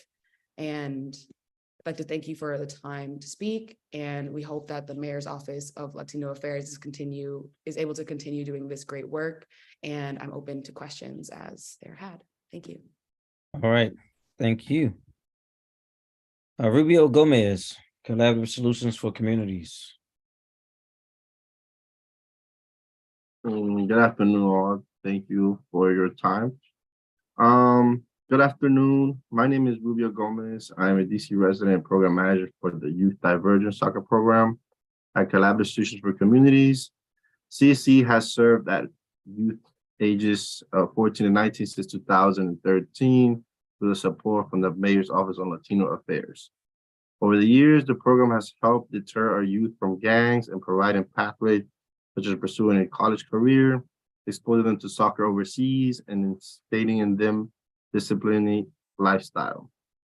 The program has also provided them with leadership, social, anger management, and conflict resolution skills that support with navigating their life barriers.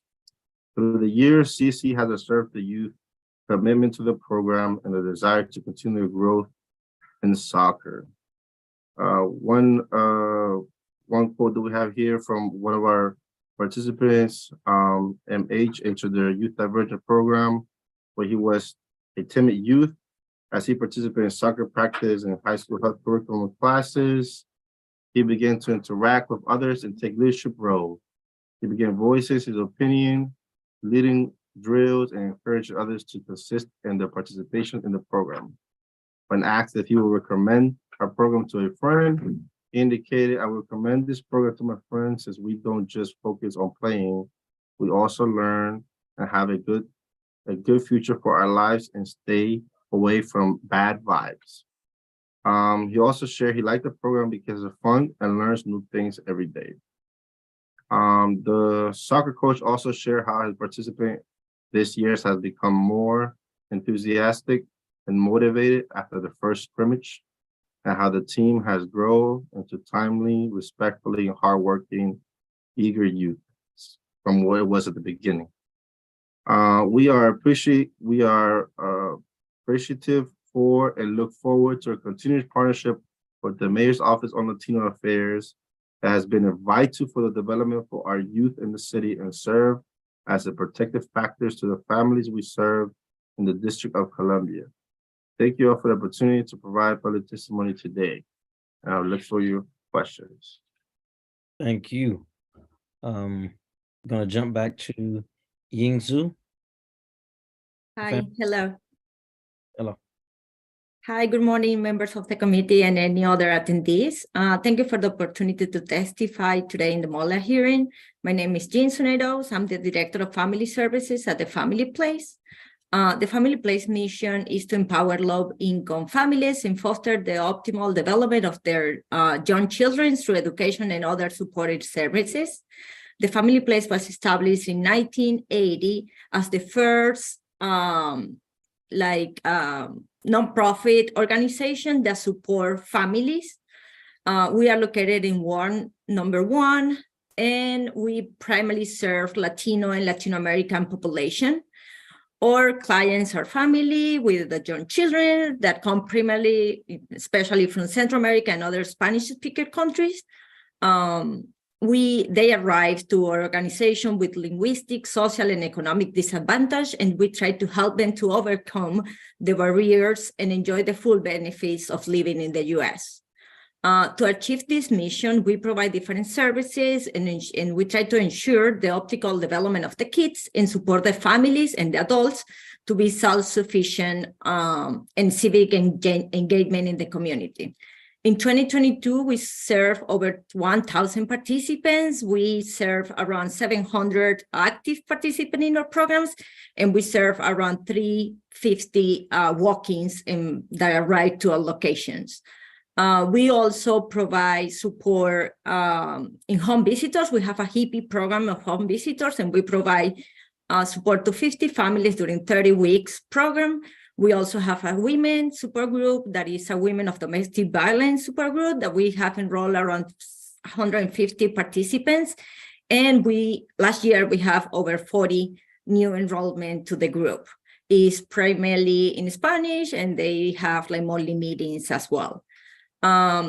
We also have programs that we call brief services, so everybody can enter to our meeting and ask for support. So we provide not only case management support, we also provide items like baby diapers, clothing, food packages, and other items that we receive from donors in the community.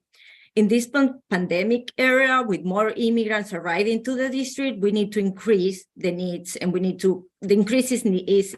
needs are increasing, and we need to help more participants and walk-ins with their basic needs.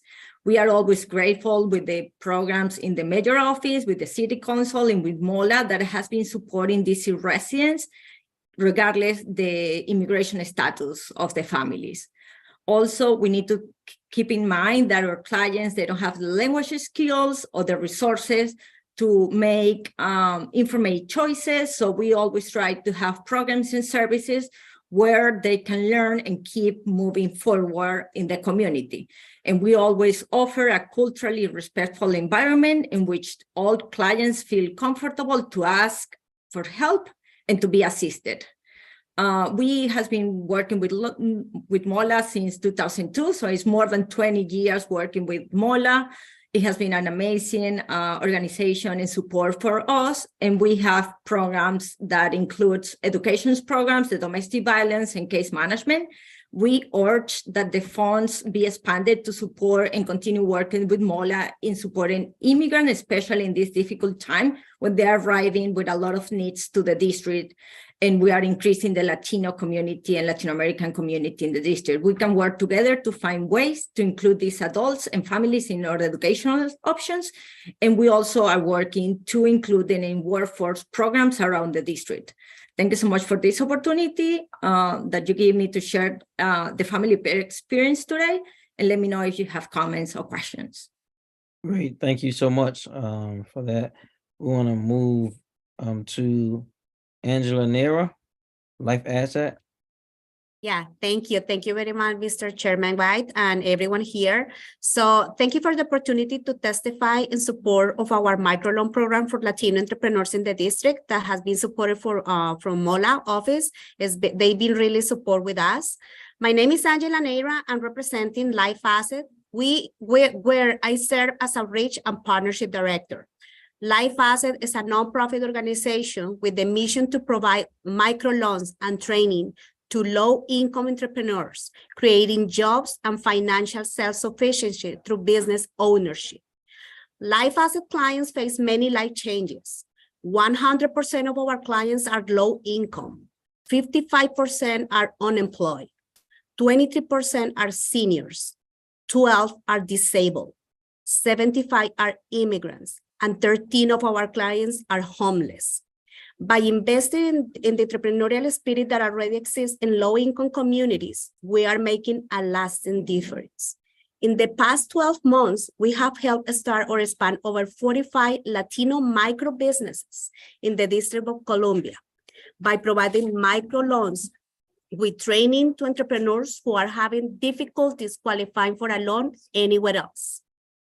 Some good numbers to share with you. Over 90% repay their loans in full.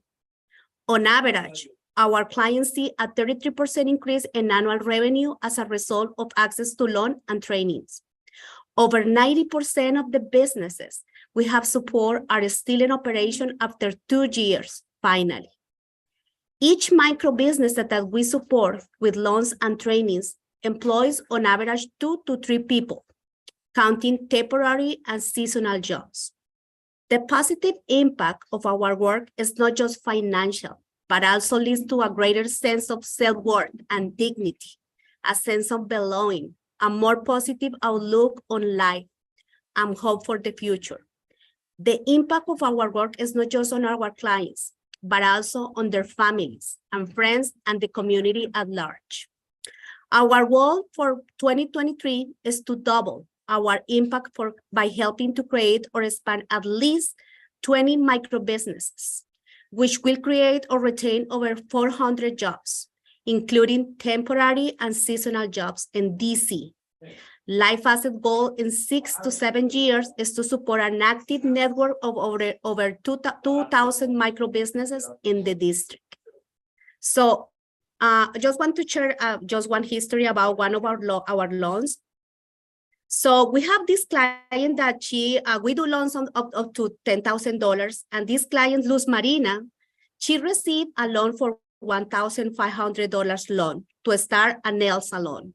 Luz Marina is currently in the process of obtaining her license as a nail technician. So she will be able to offer her services and bring additional income to her home. She lives in Ward 4.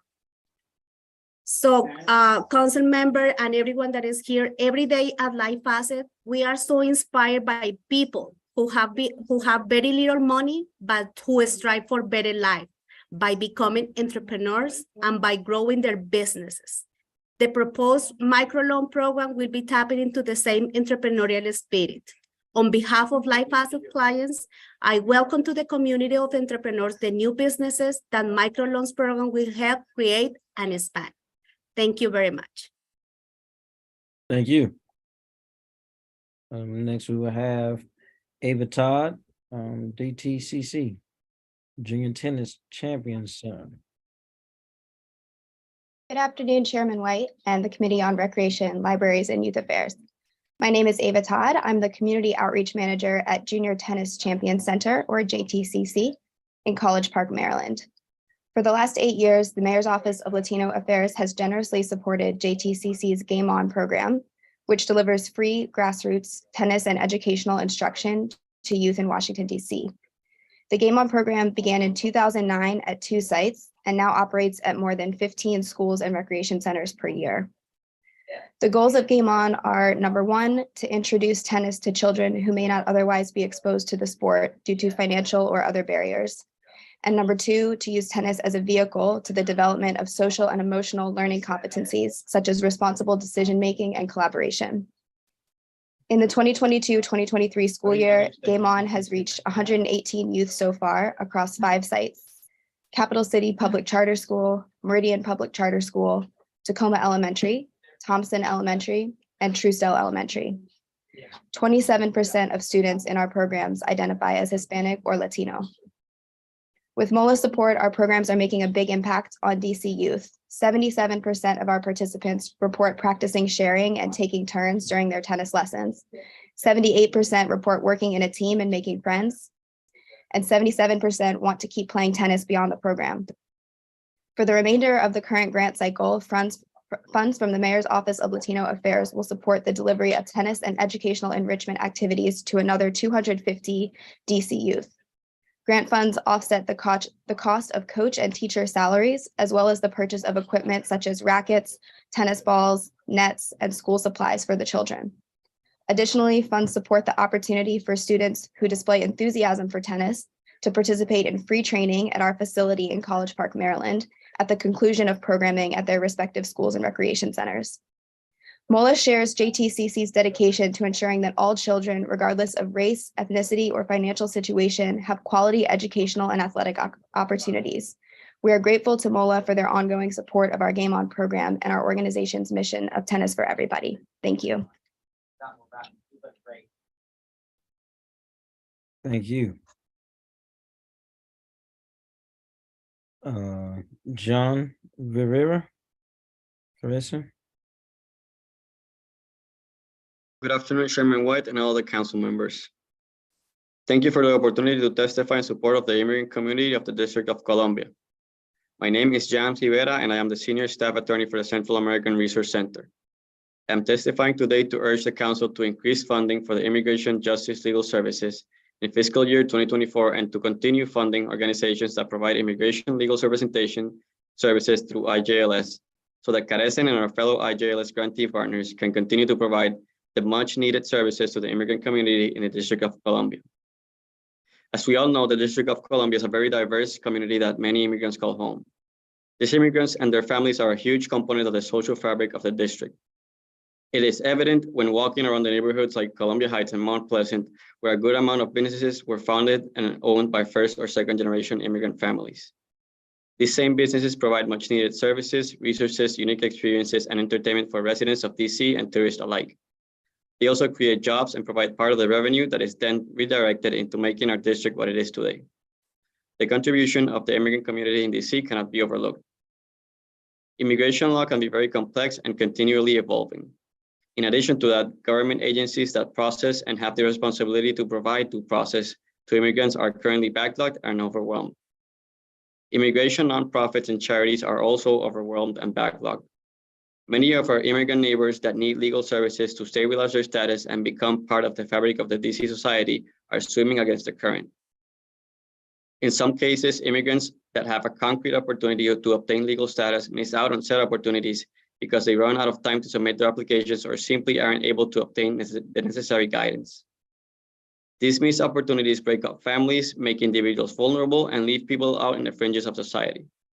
Every opportunity our immigrant neighbors miss to legalize and is also an opportunity missed by the DC community in general. The Central American Resource Center has been filling the gap and swimming against the current along with the immigrant community since 1981. Since then, Carecen has remained true to its long history of facilitating the process of transition for immigrants to an integrated life in their new home and equipping them to play an essential role in the advancement of the community. We have been recipients of the IJLS grant for over a decade, and it has helped us become a fundamental resource for the community in that time. On many occasions, Carecen has stepped in to provide services on emergency situations such as the buses with migrants that began arriving last year. Other similar situations and other similar organizations, and IJLS grantees in the DC area have also served a similar purpose. Currently, we find ourselves in a somewhat similar crisis, where thousands of recent arrivals seek assistance in filing their asylum applications and seek to be afforded due process. The demand for legal services, such as asylum and other reliefs, heavily outweighs the available resources. The situation is not going to get better anytime soon. Factors such as Title 42 going away might create an even bigger inflow of people coming in and asking for asylum. Having legal counsel is paramount to navigating the complexities of immigration law and the system put in place to process these individuals. To counter this issue, Carecen began offering monthly asylum workshops where people receive guidance and orientation on how to fill out their asylum applications. We could only do that because of the funding provided by IJLS. One example of the impact of our asylum workshop is our client from Ward 8, who we were calling Anna as an alias for the purpose of this testimony. Anna is a teacher from Nicaragua who was persecuted, blacklisted, and deprived of her livelihood by the government of Nicaragua for refusing to teach her student government propaganda. We were able to help Anna prepare and file her asylum application before the one-year deadline. Anna, like many others in her same situation, was able to avoid missing her opportunity to claim asylum thanks to the work of Carecen that is funded by IJLS. Carecen is also able to provide information to a substantial amount of individuals that call our office every day.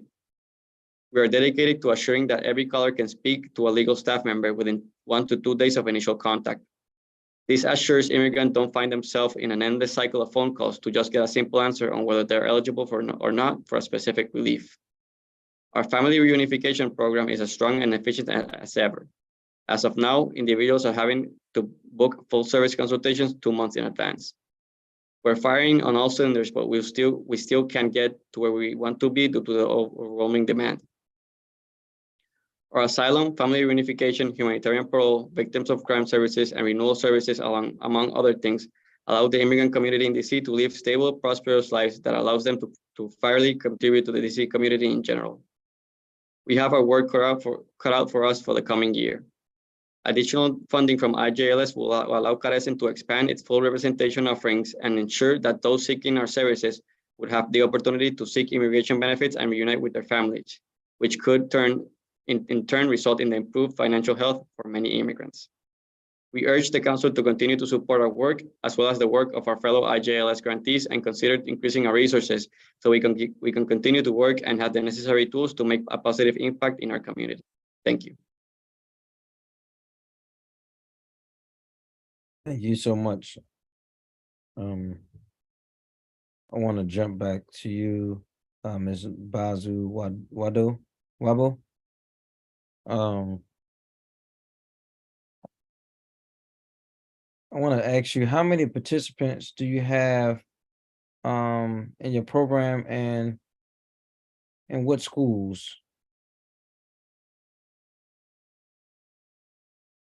We are currently at around, I believe, 150 to 200 students that we serve currently.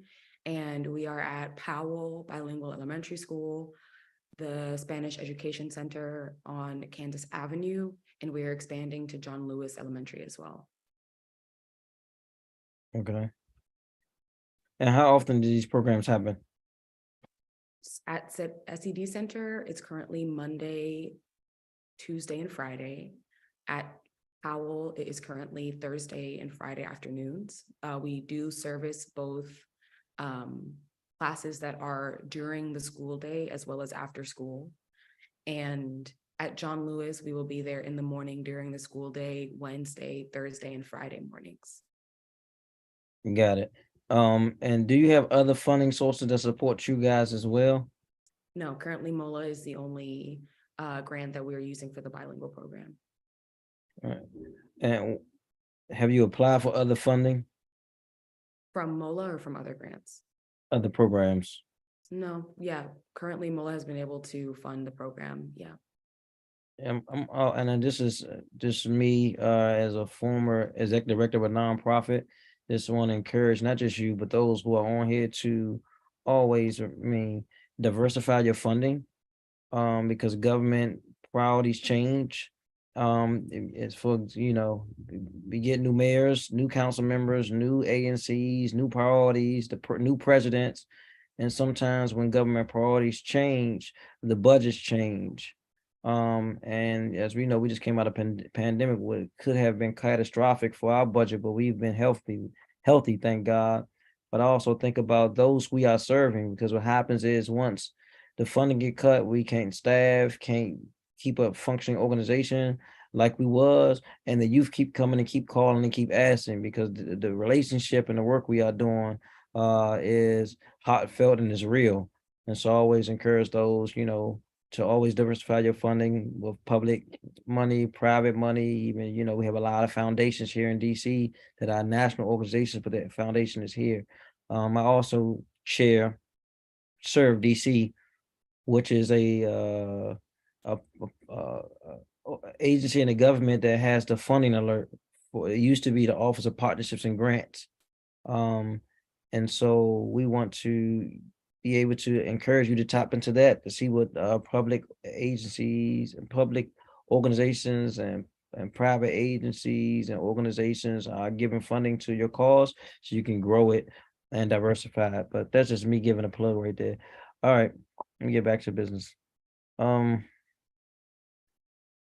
to ask you, Mr. Gomez, is this program seasonal, or is this year round? Yes, so it's a year-round program. It's a year-round program, started in October last year and it ends September this year. And does Collaborative Solutions do anything with the violence intervention grants that are in the district at all?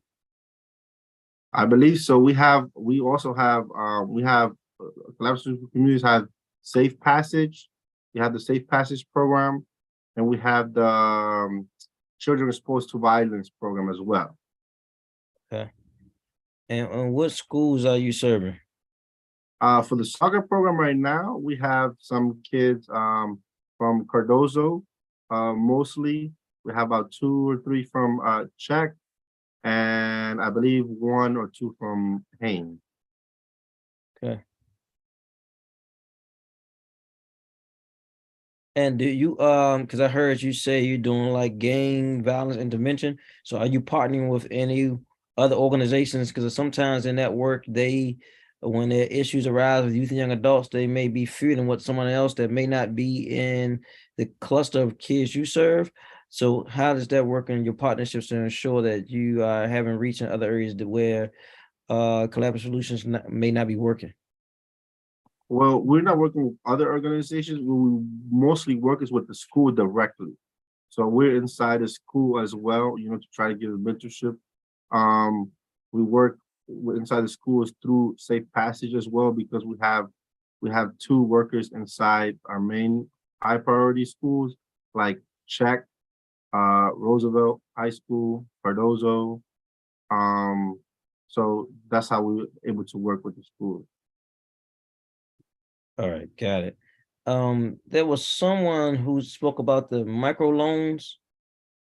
That was me, Angela. Yeah.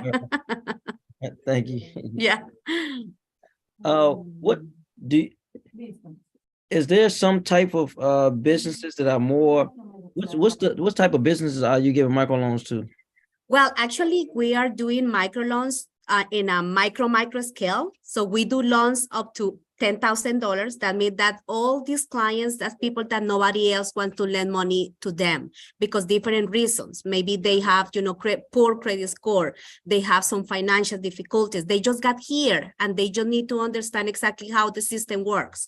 So 90% of our clients, that's people that they have some financial issues and they are just trying to bring, additional income to their houses. They have a lot of, 90% of our clients, they are immigrants. So what it says is that a lot of them, they have previous experience and they have a lot of skills and they want to develop those skills through micro businesses. So we have a diverse type of businesses you can find since, landscaping, construction, but so far we have, beauty industry, consultants, food services, that's a different type of industries that we've been seeing that is changing. And it's because all the immigrant community that we are receiving in DC. So basically through all these small loans that we are doing through MOLA and all the support that they've been having with Life Asset, so we can provide that small amount of money so they can start to make things happen. Some of them, they just need a table in a farmer's market. Some of them, they just need to buy an equipment. And that's how that everything starts small, and then they can start growing. Are there any businesses that are consistently, like some types of business that are the same? Yes, and actually, let me share something interesting. So we just launched a new product this past week that is a loan up to $25,000. We got money from SBA and CDFI. So basically, 90% of our clients, they are clients that they've been with us for at least 3 years. So now, because they are, their business is doing better, they can go further and they can apply for this new loan that we are launching this past week. And it's basically, if they need a car or maybe they already have a paid in full car, they can put that car as a collateral because we know that the business needs additional capital every year that they are working, so that's money that they need. Okay, well, how do people find out about that new grant that just came out? Well, we are doing a lot of net outreach, and that's basically my work. We have offices in Anacostia and we are in Adams Morgan. So basically, we are doing a lot of partnerships. And of course, with the support of MOLA and all the other government agencies and Chamber of Commerce, we are trying to spread the word with our clients. Okay, well, what's your website? Life Asset, www.lifeasset.org. Thank you for that. And I heard you say that you were trying to double the number of grantees. Yes, that's the work that we want to do in DC. And for that, of course, we need more resources. Right now, we have 5 people in our staff. That's pretty much, and we do Maryland, Virginia, and DC. So it's a lot of work that we need to do just to try to do more outreach and try to engage more organizations to know about our program. And do you all have different funding sources as well? Yes, we got money from the Small Business Administration, and we are CDFI and other different organizations that allow us that we can lend money out to people that maybe, it's 2 different types of communities, the people that they have Social Security number and the one that they are in the process to get one. So that allows us that we can lend money to that community that they just have IT number. Actually, with the support of MOLA, that's how we've been using, that funding to lend money to those people that they are in the process. Well, you're part of this new grant that MOLA did for vendors. No. I guess it was yesterday, day before yesterday. Okay. No. All right. Thank you. Yeah, you're welcome. Ms. Todd, how do you decide which schools you host programs in and what ages do you serve? Thank you for the question. We identify potential partners based on the zip code that they're located in, focusing on neighborhoods where the median income is below the district average. And then also for programs specifically that MOLA supports, looking for populations with high enrollment of Hispanic and Latino students.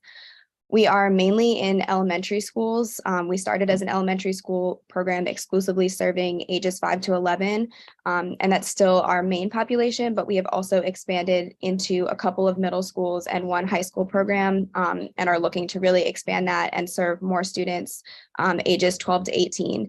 But the majority of program participants are still ages 5 to 11. Got it. And so are you serving any in any schools east of Anacostia River? Our programming east of Anacostia happens during the summer. We go to 4 recreation centers there for the last few years, Bald Eagle Recreation Center, Fort Davis, Ridge Road, and Berry Farm.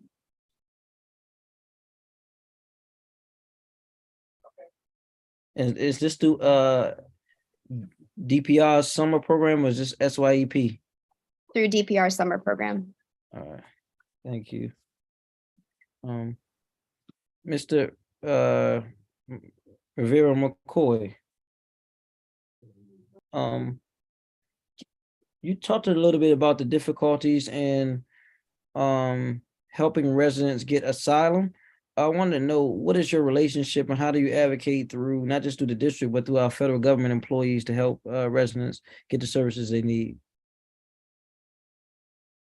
Well, it's a matter of reaching out because there is an overwhelming demand for asylum services right now and asylum applicants right now. So it's a matter of reaching out and through our many sources of social media, community advocating, just being able to reach out to those in need. And right now it's a matter of being able to obtain the resources to satisfy the demand, because the overwhelming amount of calls we're receiving is for people asking for asylum services.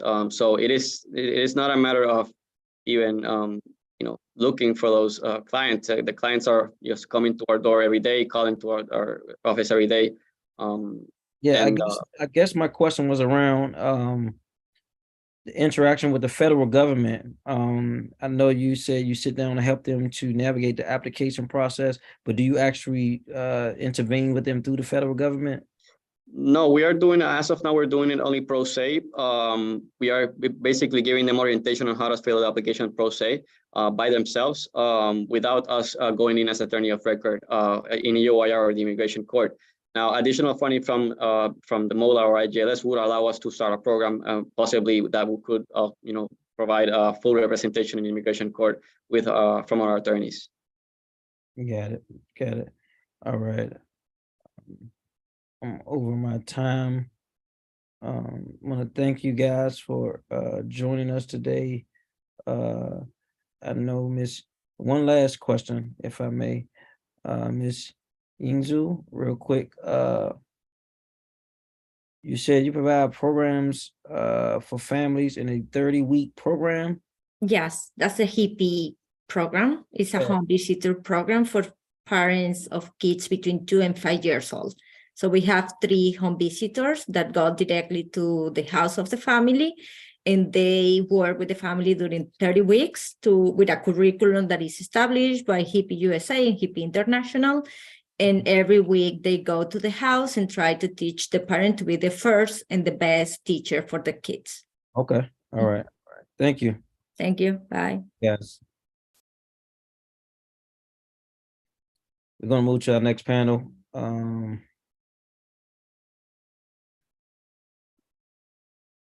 If we can start bringing them up. We have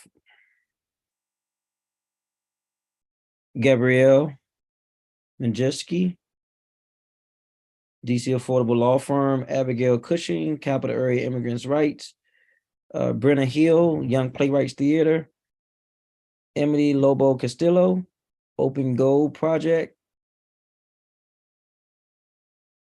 Samaya Wu, Public Witness, Phyllis Houghton, Quality Trust for Individuals with Disabilities, Jamie Roberts, Latin American Youth Center, and Raina Sosa. If we can just bring everyone onto the panel and go from there. You guys have been amazing witnesses. It's been a very informative and emotional hearing today.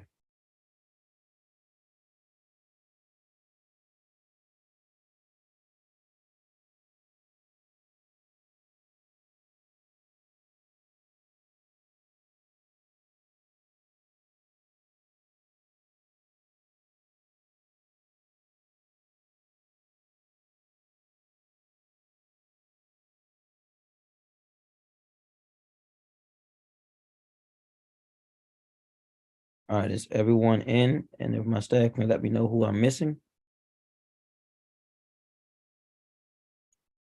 Okay, for this panel, I'll go right through it. And if you are here, you can just cut your screen on so I can know you are here. Miss Gabrielle. Okay, don't see her yet. Okay. Miss Abigail Cushing. Okay. Brenna Hill. Yep, see her. Okay, go right ahead. Young playwrights. Hi, good afternoon, everyone. Chairman White and distinguished guests, thank you for having me today. My name is Brenna Hill, and I am the Development Director of Young Playwrights Theater, or YPT. I'm delighted to have the opportunity to testify on behalf of the Office of Latino Affairs, a more than 25-year supporter of our organization and partner in our mission to inspire students to realize the powers of their own voices. YPT centers and serves more than 500 students annually, empowering them to tell their stories through our in-school and out-of-school time playwriting programs.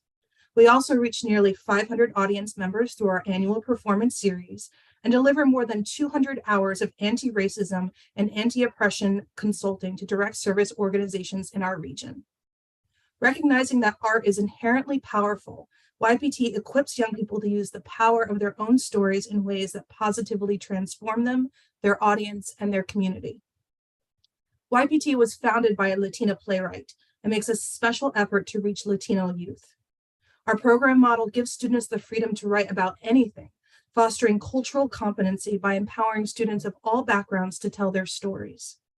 Our artist roster is majority people of color and includes over 20% bilingual artists, allowing for representation and connecting students with artists who share their cultural experiences and identities. The virtual workshops YPT created during the height of the COVID-19 pandemic feature Latino bilingual teaching artists and include Spanish and English subtitles for all of our videos. YPT's broader service to the community engages them in discussions about the issues facing DC. One of YPT's out-of-school time programs, Students Advocating for the Eradication of Racism, or SAFER, is a civic engagement initiative that uses literature, history, and arts activism as Latino students critique and create original writing to spark conversations about building safer communities, as well as developing and practicing empathy for oppression experienced by DC's diverse populace. All of this work would not be possible without the steadfast support of the Office of Latino Affairs. The Office of Latino Affairs is one of our major funders, giving us the opportunity to work with students like Jorge, who told us the staff and instructors at YPT made me feel like my words mattered. To do this kind of highly personal work, we need highly committed funders like the Office of Latino Affairs, who sees our students' vision of the future and actively helps us to make that vision a reality. With their support, YPT has expanded from serving one classroom in one school to serving more than 25 classrooms annually. We cannot thank the Office of Latino Affairs enough for the many ways they support our organization today, as they have for the past 25 years. I thank you for the opportunity to share remarks supporting them in this forum today and encourage you to consider increasing funding for MOLA, especially for arts and culture. Thank you.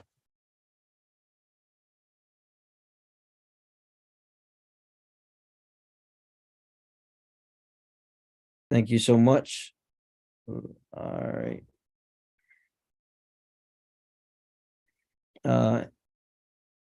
Emily Castillo. Hi there, this is Simon Landau with Open Goal Project. I'm just going to intro Emily, who is our program fellow. Thank you so much, Chairman and MOLA, for having us. Emily, I'm really excited to turn it over to her for her testimony. She's a young woman who has come through our program and is now back working with our program to speak both on the effects of the grant-funded program we have with MOLA, our football fitness program, but also her experiences and the importance of our organization in the community. Thanks all for your time. Emily, toss it over to you. Greetings. Thank you again, Council Chairman White and everyone else for hearing our testimony. My name is Emily Lobo Castillo, and I am the Program Fellow of Open Goal Project, a 501 organization in Washington, D.C., where we are committed to using soccer as a vehicle for children from marginalized communities to access growth opportunities, higher education, greater life experiences, upward mobility, and improved health outcomes. Our organization is incredibly grateful for MOLA for supporting and funding our football fitness program, which is empowering our youth to be the happiest and healthiest versions of themselves. I want to share a little bit with you about our organization and the impact it has had on my life and the lives of the Latino youth in our community. I'm the daughter of Honduran immigrants, and fortunately, I've had the opportunity to help serve our Latino youth and guide them in their fitness and academic success. Open Goal Project has made an enormous impact on my life and lives of many others. When I was in school, I played soccer and was very fortunate to have Open Goal Project help me with the costs of doing that. And now that Open Goal Project has created and established 100% free-to-play soccer club, enrichment programming, and increasing number of youth in our community now have the opportunity to pursue their dreams on and off the field. Not only Open Goal Project has created a club that's free for the youth, the organization is dedicated in making sure that our youth are thriving in every aspect of being a student athlete, such as fitness, nutrition, mental health, and academic success. We're committed in providing resources to get kids where they need to be. In addition, as we continue to grow our football fitness program, we are now serving our youngest group of girls in our fitness and nutrition education. The impact on our youngest youth has been extremely successful, and we can already see the improvement in their physical fitness. Furthermore, we are also piloting our very first mental health workshop and study hall for any players who may need extra tutoring with their studies. Open Goal Project understands all of these resources are critical to our growth and youth development. Even after high school, I was able to continue to be involved with the program by being an assistant coach and now the program fellow today. This experience has allowed me to work with the youth of different age groups and being able to relate with the players while still being very fulfilling and being able to see their growth from the beginning to the beginning to our program to where we're at right now. Being able to provide a program like Open Goal Project and our football fitness program breaks a lot of barriers marginalized communities often face because club soccer is a pay-to-play sport. However, organizations such as Open Goal Project are changing club soccer requisites by removing these financial barriers, or trying to at least. Open Goal Project has opened so many doors for the people in the Latino community. We are so grateful for MOLA for allowing our program to thrive. We look forward to expanding and continuing our work in the coming year and beyond. Thank you again for everything that you do and allowing us to help change the lives for the better. Great, thank you. Of course. Do we have Samad Wu?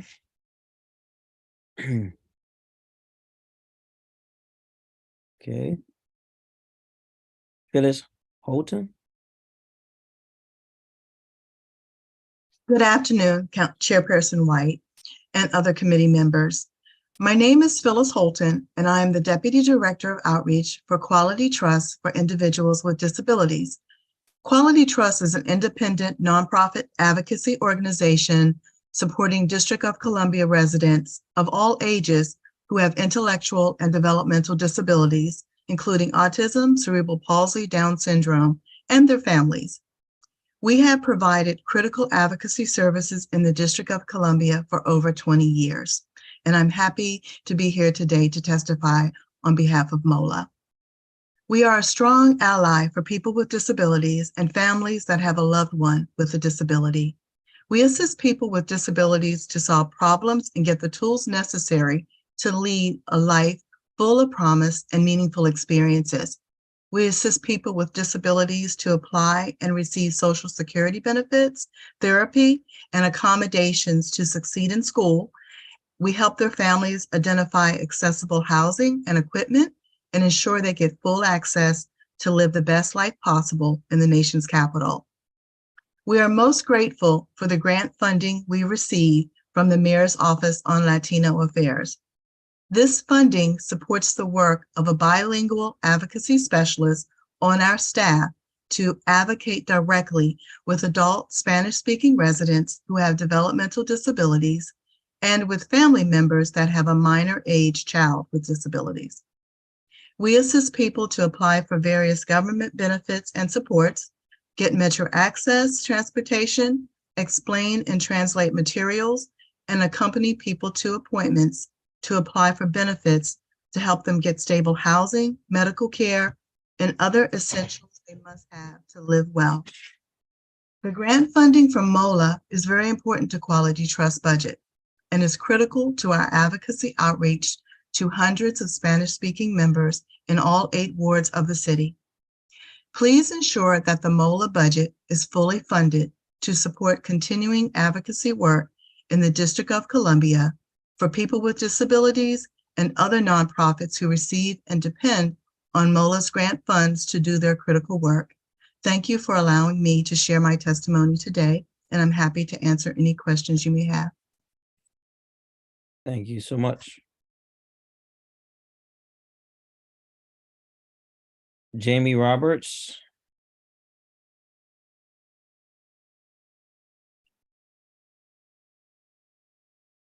I do see Gabby Majewski.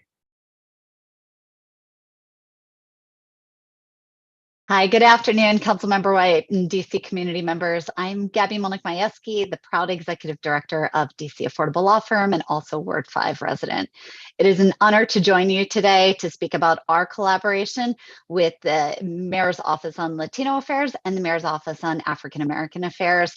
I want to start by thanking the Mayor and the Council for continued investment in the community affairs programs and the important work these agencies are undertaking to historically serve members of our city's vibrant and diverse communities.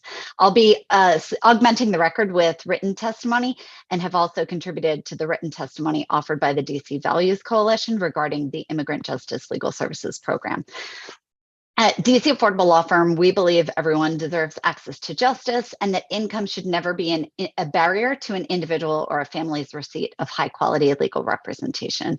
We are an access to justice organization providing an array of free and low cost accessible legal services to hardworking, modest income and lower income DC residents, and is specializing in family law, immigration, estate administration, and estate planning services. And our lawyers are recent graduates from the University of the District of Columbia, David A. Clark School of Law, and Georgetown University Law Center.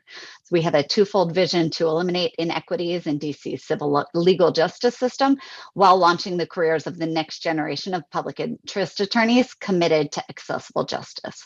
We serve 400 DC residents annually across our practice areas, and more than 95% of our clients are Black and Brown residents concentrated across wards 7, 8, 5, 4, and 1.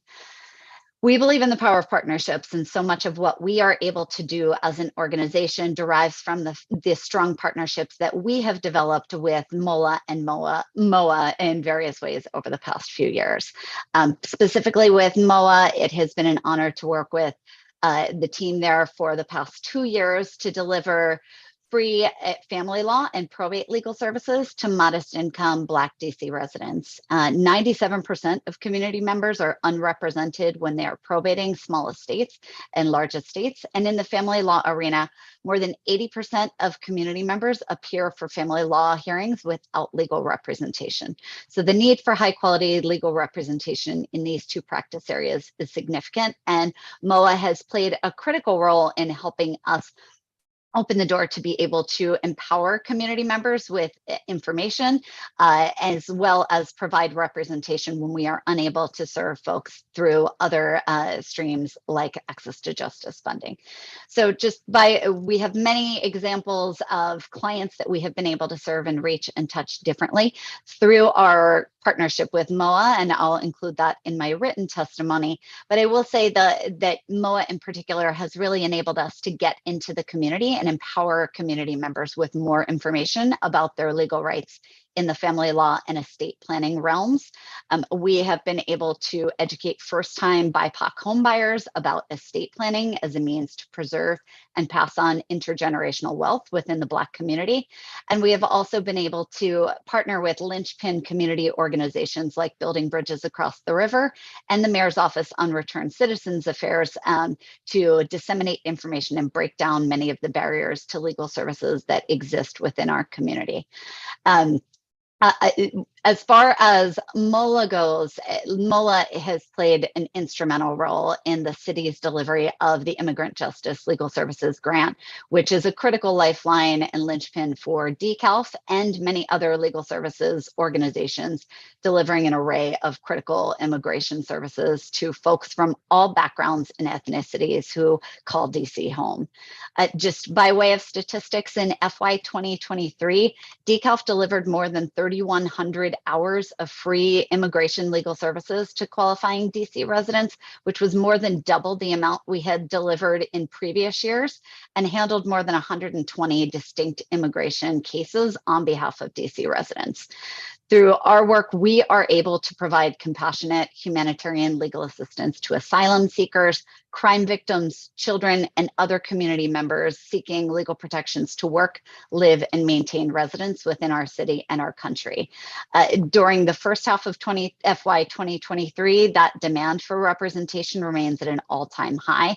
We have hired 3 additional attorneys to support our immigration practice, and these are investments that are only possible because of IJLS funding and access to justice funding offered by OVSJG. We appreciate the maintenance of the $3.5 million allocated in the mayor's budget for the IJLS program and support any expansion that is possible through the council. I will also note just briefly that it has been a real honor to also partner with MOLA, not just through the IJLS program, but also to deliver that same education and information and family law and estate planning services to members of our city's Latino community through MOLA's Community Affairs grants. So thanks to our partnership with MOLA, we have been able to do educational outreach and know your rights information centers with members of our Latino community, and thereafter provide folks with free legal services funded through the Access to Justice Grants program. So this work has been critical to help our Latino community members preserve home assets, plan for their futures and those of their loved ones. MOLA's team works tirelessly to engage and serve our Latino community, facilitate meaningful referrals for assistance, and bridge critical access to justice gaps for DC's Latino residents. So on behalf of DC Affordable Law Firm, I thank you, Chairman White, and I thank the council for offering such a robust network of community affairs offices and continuing to invest in these critical programs to support DC families. So thank you. Great, thank you. Now we will hear from Ms. Abigail Cushing, Capital Area Immigrants' Rights. Good afternoon, Councilman White. It's an honor to appear before you. Thank you for the opportunity to testify. I'm sorry my camera is not working, but I want to introduce myself. My name is Abigail Cushing, and I am a managing attorney for Care Coalition's Detained Adult Program. I appear before you today to urge the council to increase IJLS funding, as other colleagues of mine have in fiscal year 2024, and to continue funding immigration representation for the years to come. We're grateful to the mayor's office for maintaining IJLS funding in her fiscal year 2024 budget. But the only way in which the immigrant population can be fully served is allocating a full $5 million to the IJLS program, as has been discussed. At Care Coalition, we've seen an average of 90 DC residents detained by ICE each year. Now, unfortunately, we believe that this number will only increase. With the end of the pandemic emergency protocols, detention centers are beginning to increase their bed space. For example, we work with detention centers with DC residents detained in detention centers like the Farmville Detention Center in Virginia, where the bed space is expected to increase from 30 to 850 by September 2023. We also work with DC residents who are detained in Moshannon Valley Detention Center in Pennsylvania, and their bed space is expected to increase to 1,900 at full capacity. They're currently at half capacity. We fear that this increased bed space is going to mean an increase on ICE raids and ICE interventions in our communities. Right now, DC residents are being held in detention facilities that are located as far away as Pennsylvania and Georgia. Now, this distance presents an added challenge to DC residents, to their families, to their communities, to our staff, to our ability to meet with our clients and prepare their cases. To address some of these challenges, CARE Coalition has set up free hotlines in detention centers in Pennsylvania and Georgia and has reached out to immigration judges so that DC residents can connect with our staff and access legal services. But it's a great challenge that we're facing. Now, I would like to share with you one of the stories that we've come across. This is the story of Maida. We're going to change her name for confidentiality reasons. And when we first met Maida, she was detained at the Stewart Detention Center in Georgia. The Stewart Detention Center in Georgia is one of the largest detention centers in the nation. And we found Maida to be a kind and thoughtful young mother who had experienced domestic violence in her home country. When she was detained, she was told that she would likely be released in a couple of days. But when we met her, she had been detained for about 2 months. During this time, she had been unable to see her son, not even through video. And she was experiencing extreme fatigue. We were able to represent Maida in her parole request, and her parole was granted. And she was able to safely reunify with family in DC. When her attorney in DC saw her, she told her attorney, "Nada se compara con la libertad y la felicidad." Nothing compares with liberty and freedom. And council member, Maida's story is just one of the many examples in which CARE Coalition has been able to advocate for our immigrant neighbors throughout the DC Detained Representation Program. We are very proud to uphold due process for each of our clients and ensure that their wishes are honored and that they are humanized before a daunting and unfair immigration system. We want to thank the District of Columbia for providing this financial support. We want to thank you for listening and for your support. Thank you. Heartfelt story, absolutely. Is Ms. Reina Sosa? Ms. Reina Sosa?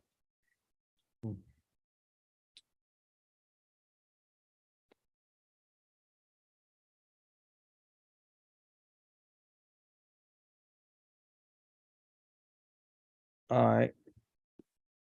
So let me see if Esther Peters is here. And next will be Sandra Marrero after Peters. If we can elevate them to the panel.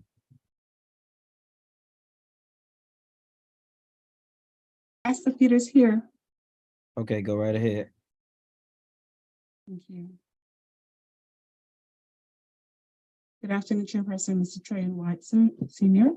My name is Esther Peter. I am a breast cancer survivor and now the education specialist at the African Women's Cancer Awareness Association, also known as AWCA. We are located at 6323 Georgia Avenue, Suite 106, Northwest Washington, currently Ward 4. I'm going to go into statistics. Statistics from the Auburn Institute show that the population of African immigrants in Washington, D.C. has grown from 9,500 to 14,800. This is an increase of about 56% from 2000 and 2016. Sociopolitical upheavals in various French-speaking African countries bear witness to a growing presence of African Francophone in the DC area. Community health promoters, by virtue of their work, are among those who observe this population growth firsthand. Though English remains a prominent language among African immigrants, Amharic, Swahili, Arabic, Igbo, Yoruba, and Lingala are some of the African major languages spoken among the people that we serve. As a breast cancer survivor myself, I am actively advocating for more funding to be provided to the Mayor's Office of African Affairs, the MOAA. For 18 years, the AWCA has been present in the African immigrant communities within Washington, D.C., addressing breast cancer prevention. I am one of the many who have benefited from the mission of AWCA. Had it not been for the AWCA and the support I received from the MOAA, my story could have been different. For this reason, I have joined the organization to advocate for other cancer patients and people of African descent just like me. Cancer, mainly breast cancer with its rampant consequences, is present in the African immigrant community. The wide disparity in breast cancer deaths rates among Black women likely reflects fewer cancers being diagnosed at a localized early stage, which is about 57% in Black women compared with the white women, as well as less access to high quality treatment. Cancers that are diagnosed at a later, more advanced stages are typically more complicated to treat. Our mission as AWCA is to diagnose and prevent breast cancer, thereby addressing all issues related to it by providing education, navigation, as well as social and culturally competent support. COVID-19, as we all know, has made the conditions of many African immigrants more challenging and complex. It has therefore become highly important for the AWCA as for any other organization to consider COVID-19 and its effects while carrying out our breast cancer prevention mission. I would also like to report that for the year 2022 alone, we served approximately 5,000 African residents in Washington, D.C. We conducted 2 COVID-19 vaccination clinics successfully. We also conducted about 10 webinars on cancer, COVID-19, and mental health, and have trained 25 African immigrant health ambassadors. Now, the complexity and the magnitude of health promotions within the African immigrant community in Washington, D.C. requires substantial financial support. Thus, I would like to end by reiterating that as one of the grantees of the MOAA to enhance the well-being of its diverse and ever-growing constituency, like AWCA, I would first like to read a testimonial from one of our clients. With her permission, she gave us a written testimonial. She's from Togo, Miss AF. She's been married for close to 40 years. She says, I got this information about the breast cancer screening program organized by AWCA in my church. Despite the distance between my home and the screening site, the organizers were able to provide me with transportation to and from the screening location. I met a team of professionals who did everything possible to make my experience pleasant. The AWC has made health promotion services available to African immigrant families, thereby helping to improve the health of their households. We know that a breast cancer diagnosis does not just affect the ill person, it also impacts their households. Prevention is better than cure. This is what the AWCA does for people like Ms. AF. AWCA would continue doing its work of patient prevention, just like the services that I received as a patient, a cancer patient, which involves breast screening, patient navigation services, and health education. One of the major challenges that we're currently experiencing is actually having to coordinate our clients to locations where they can actually get the services that they need in a timely manner. We're currently partnering with a couple of hospitals that are providing services right now, but we're still challenged. We need more funding to be able to collaborate effectively so we can start with the screening and then move on to treatments whenever there are abnormal findings. This certainly will avoid various dire socioeconomic consequences in our communities that will undoubtedly cause more economic burden on the government. Thank you for allowing me to speak. Thank you. Let me see.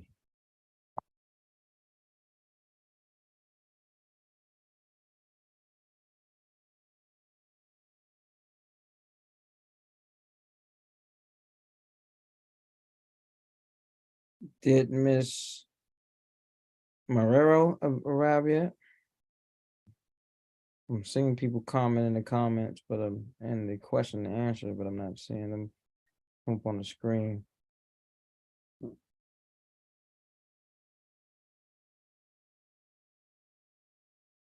All right. Jump back to here.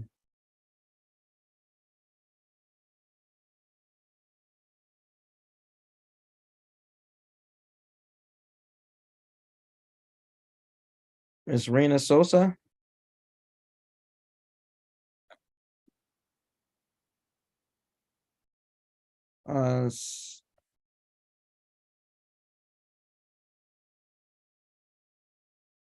Kristen Sagado. Kristen Sagado.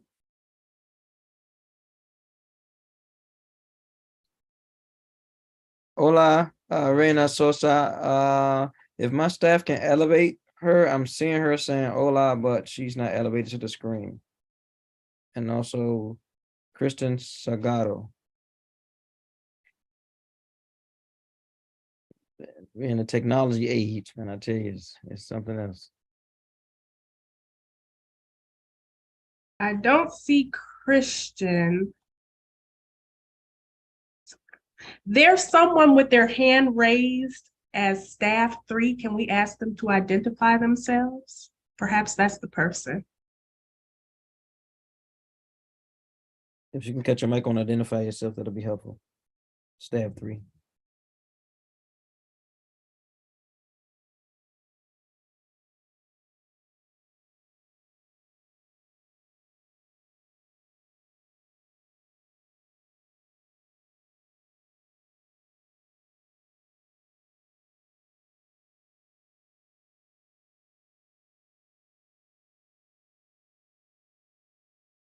All right, we got several directors that's been here all day, so we got to push forward with this hearing. We tried to bring you in.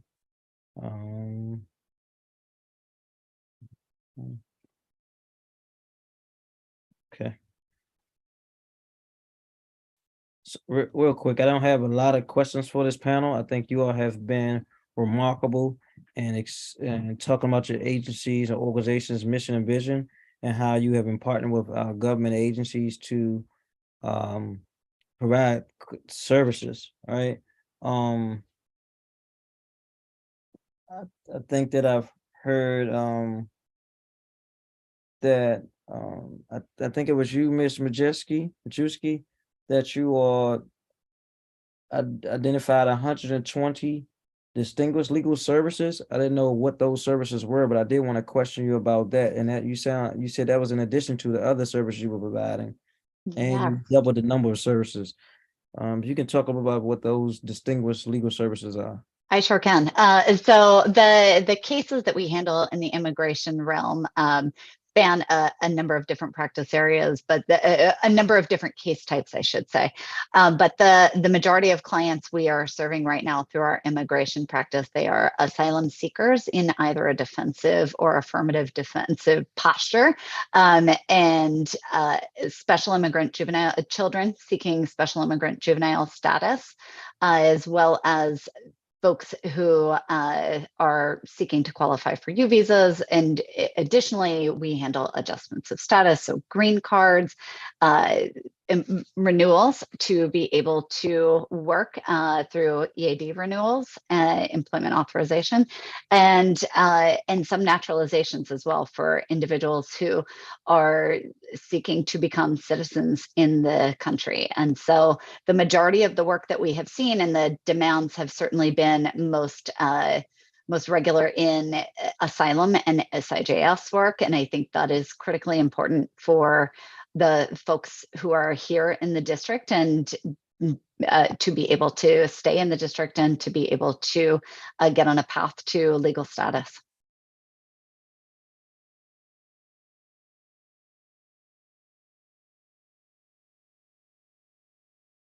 And I'm happy to answer any additional questions. There's a fire truck going past me. No worries. I live across the street from a fire station. I'm at my home office at the moment, so it happens. I did want to ask you, Simon or Miss Emily, about the work you do around providing free sports, and access to fields and play areas. Has there been any barriers to that? Yeah, I can speak to that.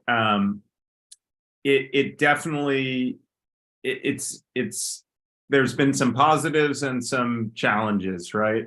We started as an organization really offering holistic programming several years ago and have gotten into a good flow with renting DPR fields for our programs. And we have a great relationship with them.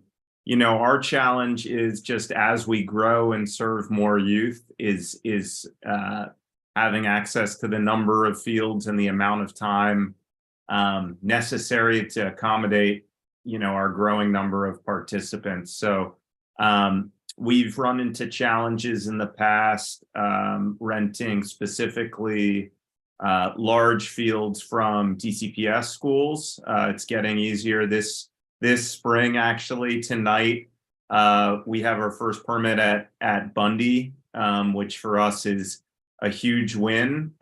We're piloting a program that we used to do pre-COVID, which is called Friday Night Lights, which gives our middle and high school participants a free opportunity to play pickup under the lights at a central location on Fridays.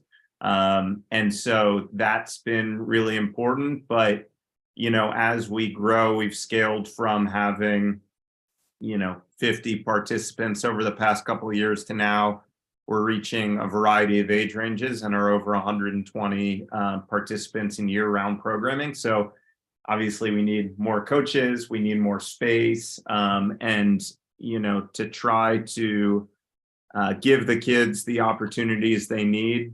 Yeah, having access or greater access to facilities. Ultimately down the road, it would be amazing to have our own facility. That might be seen as a pipe dream by some, right? But, you know, having unlimited access just because of the number of different other groups and clubs that are vying for field space. We have the adult leagues, right? We have participants and teams and organizations that charge their participants. We don't charge our participants $1. So, you know, it's a real important community value of the space-based safe space we're creating. And the more access we get, yeah, absolutely, the better. Got it. Thank you so much. Yeah, thank you. I want to thank you for sharing, Ms. Peters, about your story and how you benefited from the services and to address breast cancer. You are the second person that talked about cancer today. So you in our prayers, we are with you and, you know, your recovery and just being, you know, going through that process. I wanted to know from you, how did you get the information to reach out to the Mayor's Office on African Affairs, and what type of specific support did they give you? Thank you for your question. So I got to the MOA's office via the AWCAA. Like I had stated, in the course of my journey, which was just recent, just last year, I initially was looking for support systems. I actually went online to search and I couldn't find any. I was so disappointed. But then I was lucky to find the AWCAA, and they provided all the support that I needed, physical and emotional. It's a different journey on its own. And most times we usually don't get the support that we need coming from the kind of community that we have. Cancer is not something you talk about freely out there. You know, a lot of people are still afraid to talk about it. There's still some stigma surrounding it. So when you walk this journey, sometimes you need people who really understand what it takes to actually, you know, be successful in your treatment and all that. So AWCA was present. And part of what we do is navigation services, which I really did benefit from. The excursions to the hospitals, the doctor's visits, the visits at home, and all that. So, you know, ordinarily with all the services that I needed and the challenges that I encountered, I was more driven to advocate for other people who probably are going through similar experiences but are not fortunate enough to have encountered AWCAA. And of course, from AWCAA, I know that we receive our funding from the MOA's office. So that's why I'm asking, for more funding, because the work that we do out here is beautiful. And one other thing that I wanted to throw in was the challenges that we had with mammogram, the breast screening. Of course, I'm under 40, and of course, I was diagnosed under 40. Now, the question is, how do we get to be diagnosed under 40? How do we get to go for our screenings under 40? We all know what's going on with insurance, right? You have to get to a certain age for your provider to actually send you for mammogram. A lot of us young African women are coming up positive these days. The youngest person that we currently have in our support group, because we do have a support group for breast cancer survivors, she's a 23-year-old. She just finished chemotherapy last week. 23, not even close to 30. So what we're asking is the ability we want to support so we can actually provide our own screening. We do collaborate with hospitals, Howard University Hospital, Breast Care for Washington, the Capital Breast Care, but that's not enough because sometimes they need a certain amount, for us to gather people. We need a minimum amount. We don't want that. We want to be able to do it at will. Bring people together, come to the office, have the breast screening. It's really painful. You don't have to wait in line for the appointments and all that. We want to be able to catch this virus early. And if we do catch it, if there's any abnormality, we want to be able to treat it on time. Because like I read the statistics, African women, Black women are dying faster from this diagnosis. And most times it's caught at a late stage. We want to be able to curb that. Thank you. I also want to thank you, Ms. Holston, Ms. Hill, for your work you're doing and those who work with you. We're going to jump to our agency heads to the portion of the hearing. We are hearing from our government witnesses. And so I want to thank you all, the public witnesses who took time out of your busy day schedule to testify. If you have not submitted a written testimony, please submit a written testimony to RLYA at dccouncil.gov.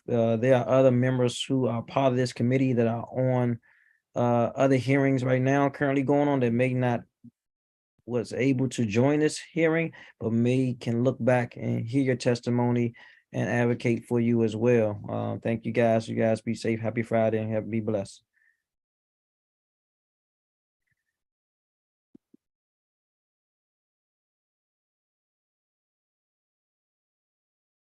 Director Kaba, Mayor's Office on African Affairs. You're muted. Hello, council members. Hello, how are you? You can start off with your opening statement. Thank you. Recording in progress. So I wanted first to let you know that we have several community members that tried to join the call to testify in vain. So they'll be submitting writing testimony. What was the break? What happened that they couldn't testify? I think they tried to join the call in vain. I don't know what's the technical problem. I don't know. Oh, okay. So how did that happen? So good afternoon, Chairman White, member of the committee and staff. My name is Ali Kaba, and I'm honored to serve as the director of the DC Mayor's Office on African Affairs under the visionary leadership of Mayor Muriel Bowser. Last week, Mayor Bowser delivered the fiscal year 2024 fair share budget to the council. As she stated, this budget comes as a critical juncture for our city. We are fortunate that even in tight time, the district remains well-resourced and able to continue delivering world-class programs and services. Still, the budget reflects many tough choices. It was formed with an eye toward how we get the best outcome for our residents and make a strong comeback. Mayor Bowser proposed FY24 budget reflects what we are hearing from DC residents, their priorities, and how we can better ensure all residents have access to safe and dignified housing, about how we can make our roads safer and continue rethink how we use public space and commercial corridor, especially in downtown area. It makes big investment in our young people. through our schools and facilities, but also significant investment in early learning and out-of-school time activities.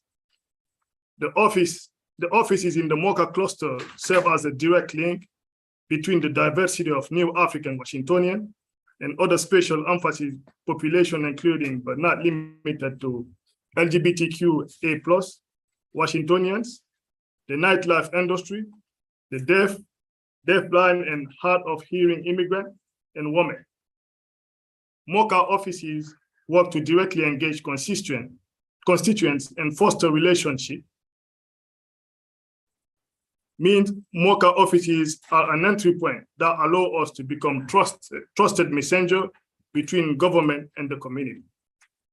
With the proposed FY24 budget, Mayor Bowser is doubling down on her commitment to ensuring each African Washingtonian has the opportunity to build back better and ensure our offices can provide them with equitable access to district services. Chief of Staff Lindsay Parker will testify separately about the overall vision of the Executive Office of the Mayor, where MOAA resides. However, I want to highlight several programs that will continue or expand in FY24. As we continue the district comeback in economic recovery, the Mayor has tasked our office with funding grants that allow community-based organizations to support our city's vibrant culture, supporting access to housing as DC continues its strive as the district of comebacks, and informing residents of district programs to ensure access to their fair share.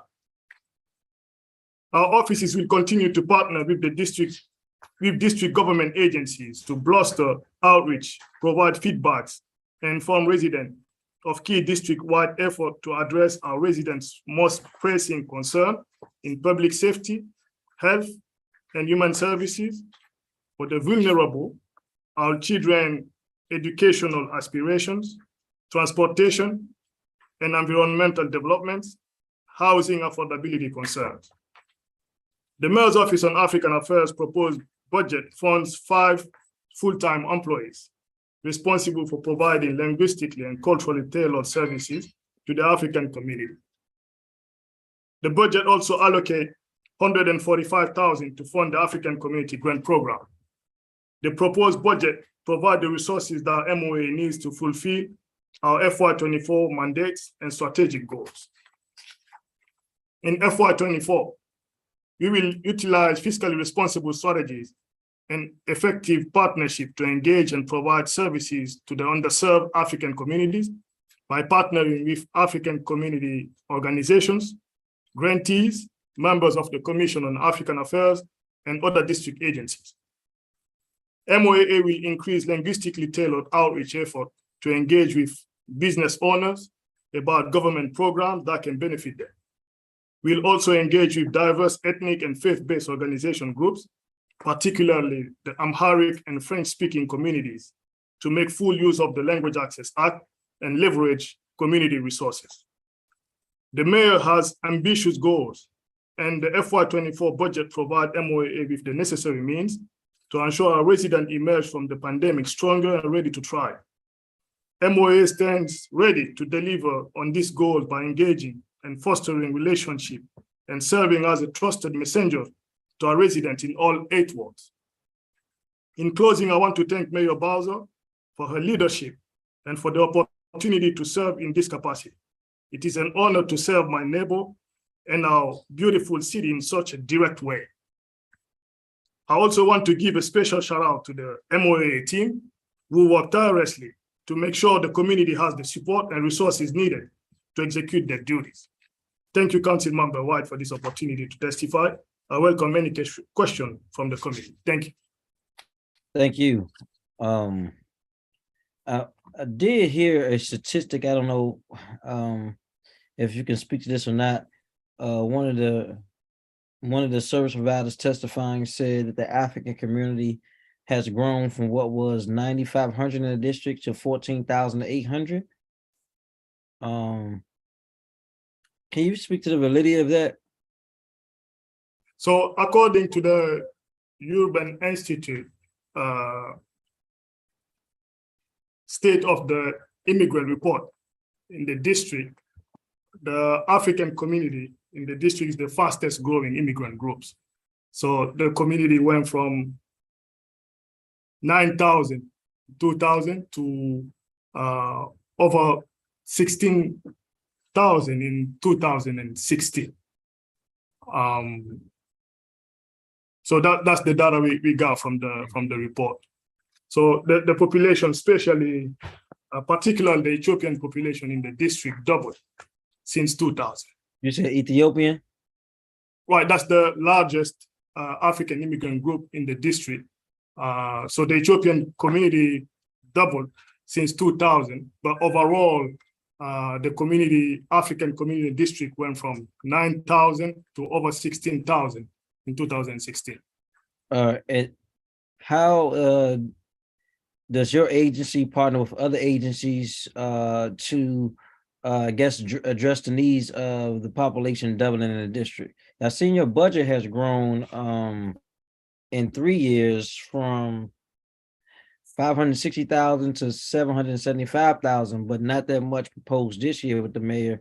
Just trying to get a feel for how you all manage to provide support services for the African community.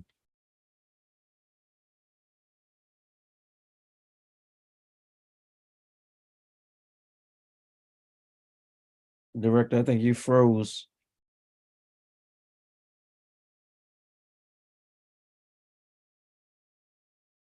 If you can hear me, if you might want to log out and log back in.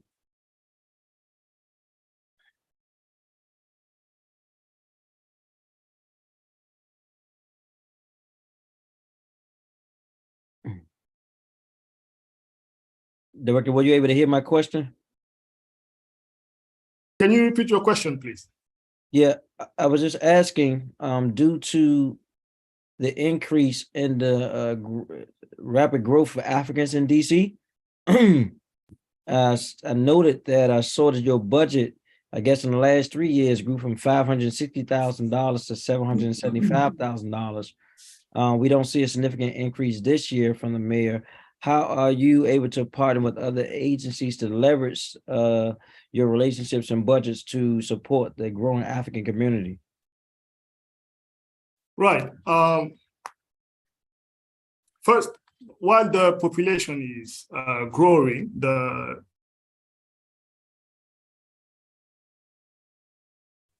challenge is also African resident in the district is language access, language and cultural barriers. We have unemployment, but also just access to resources that can facilitate the social integration and economic development.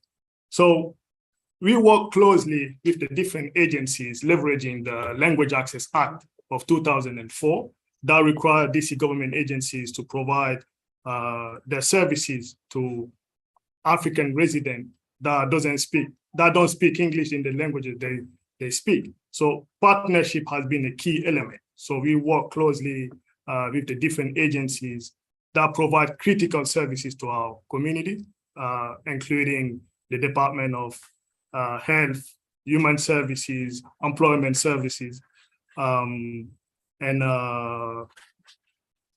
many other agencies.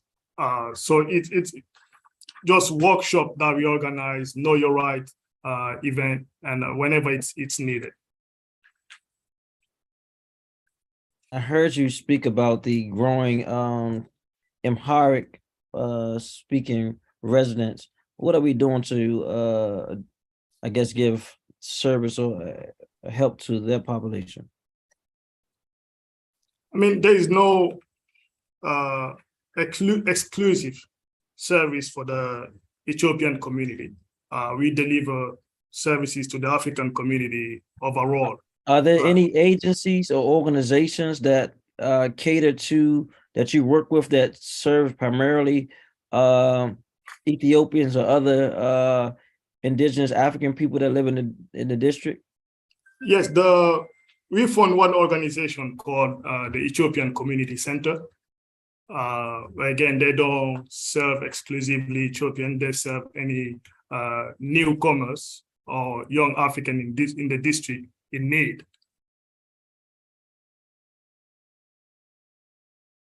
So they provide after school program, so educational program.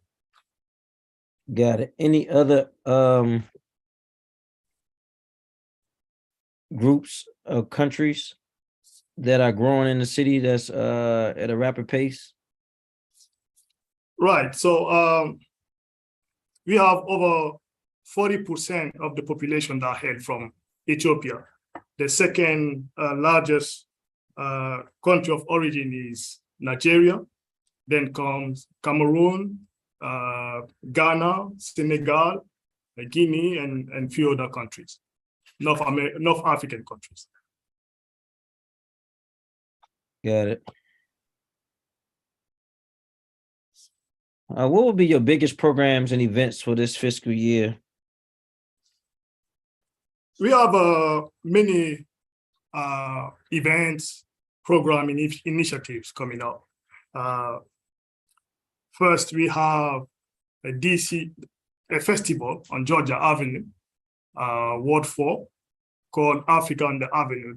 An event that we're organizing with the district bridges is to support African businesses on the Georgia Avenue corridor, where we have a concentration of African businesses, more specifically head breaks. That's one of the large events we're organizing in partnership with district bridges. We also, that'll be in May 20th. It's an invitation at the same time. We also have a Young African Impact Week coming up, where we'll organize a summit called the Young African Leaders Summit with young African professionals in the district, Association of African, the different colleges and universities. We have a Mandela Day of service to celebrate life of the great Nelson Mandela, and a soccer tournament that will come with that to just to support community building and creating a strong network of young Africans in the district. We also have a whole series of capacity building training for nonprofit organizations, businesses and aspiring businesses in the district, and job readiness and workforce development training for African immigrants in the labor force. So it's a whole, we're currently redefining our strategic plan for the rest of the fiscal year. And those are the one on the pipeline so far.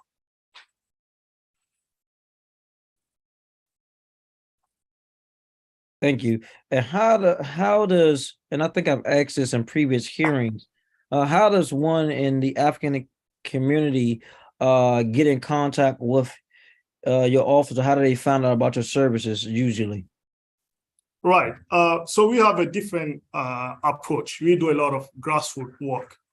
We go meet community members where they are.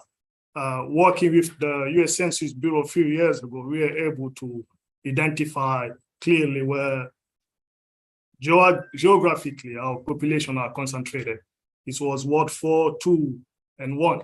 So we have a community outreach team and a language access support team that conduct weekly outreach with the African Liaison Unit within MPD, where we share information about our agency and the different initiative or mayoral programs that are available. We also have a newsletter called Africa Beat that reaches 66,000 subscribers in the district. So we inform, again, our community members about our different program, initiative, and government service through the newsletter. But we also make calls, direct calls to our community members to inform them about the different resources available or initiatives. Director, do you have any staff vacancies? Currently, no. Okay. How many staff do you have? 5. 5. Are all those staff full-time? Yes. Got it.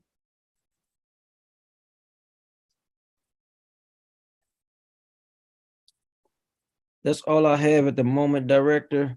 I appreciate your work you're doing. I look forward to, I told my staff to reach out to you and also Director Eduardo about the upcoming events you are having. I think I missed two that I knew Right. about, but I want to make sure we are able to come out. If I can't come, my staff can come to participate in some. We'll be reaching out to your office to send you a list of events and program you'll be hosting for the remaining fiscal year. All right. Thank you. Thank you.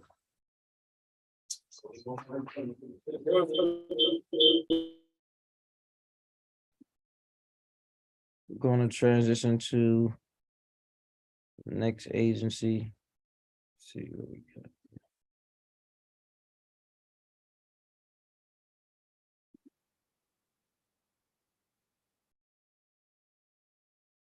Reverend Thomas Bowen, Mayor's Office on African American Affairs, also Mayor's Office on Father, Men, and Boys.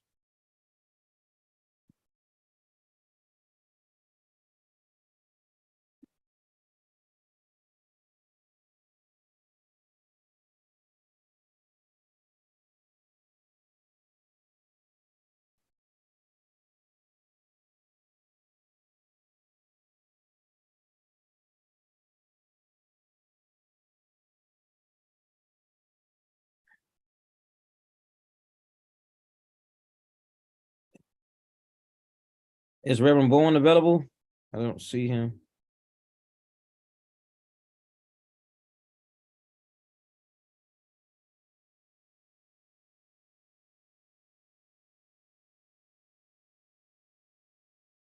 He's been elevated, Councilman. I'm here. Can you hear me? Yep, I hear you now, and I can't see you yet, but I can hear you. There we go. We're working on it. All right, Reverend Bowen, before you get started, it's a practice this office of swearing all government witnesses. Do you swear or affirm that the testimony you're about to give to the Committee on Recreation, Library, and Youth Affairs is the truth, nothing but the truth? I do. Great, Sarge, you can go right ahead. Good afternoon, Councilmember Trayon White Sr., members of the committee and residents of the District of Columbia. My name is Thomas Bowen, and I am the Director of African American Strategic Engagement. In this capacity, I oversee the Mayor's Office on African American Affairs and the Mayor's Office on Religious Affairs. I also collaborate with and oversee three commissions: the Commission on African American Affairs, the Commission on Father, Men, and Boys, and the Mayor's Interfaith Council. I consider it an honor and a privilege to serve and support faith communities, African American residents, and fathers, men, and boys in the District of Columbia. Having called DC my home for over 2 decades, I am happy to have witnessed some projects and developments in the city since their inception and can testify to the progress, tremendous contributions, and commitment to creating a fair shot for all district residents. Last week, Mayor Bowser delivered the fiscal year 2024 to the council. As she stated, this budget comes at a critical juncture for our city. We are fortunate that even in tight times, the district remains well-resourced and able to continue delivering world-class programs and services. Still, the budget reflects many tough choices, and it was formed with an eye towards how we get the best outcomes for our residents and make a strong comeback. Mayor Bowser's proposed FY24 budget reflects what we are hearing from DC residents, their priorities, and how we can better ensure all residents have access to safe and dignified housing, about how we can make our roads safer and continue to rethink how we use public space and commercial corridors, especially in the downtown area.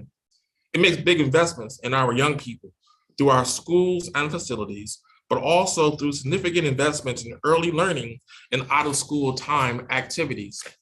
Looking ahead, MOAA is committed to highlighting the resources of our community-based organizations and continuing to use the district's wealth of resources to further the mission of providing access to inclusive prosperity for African Americans in our city.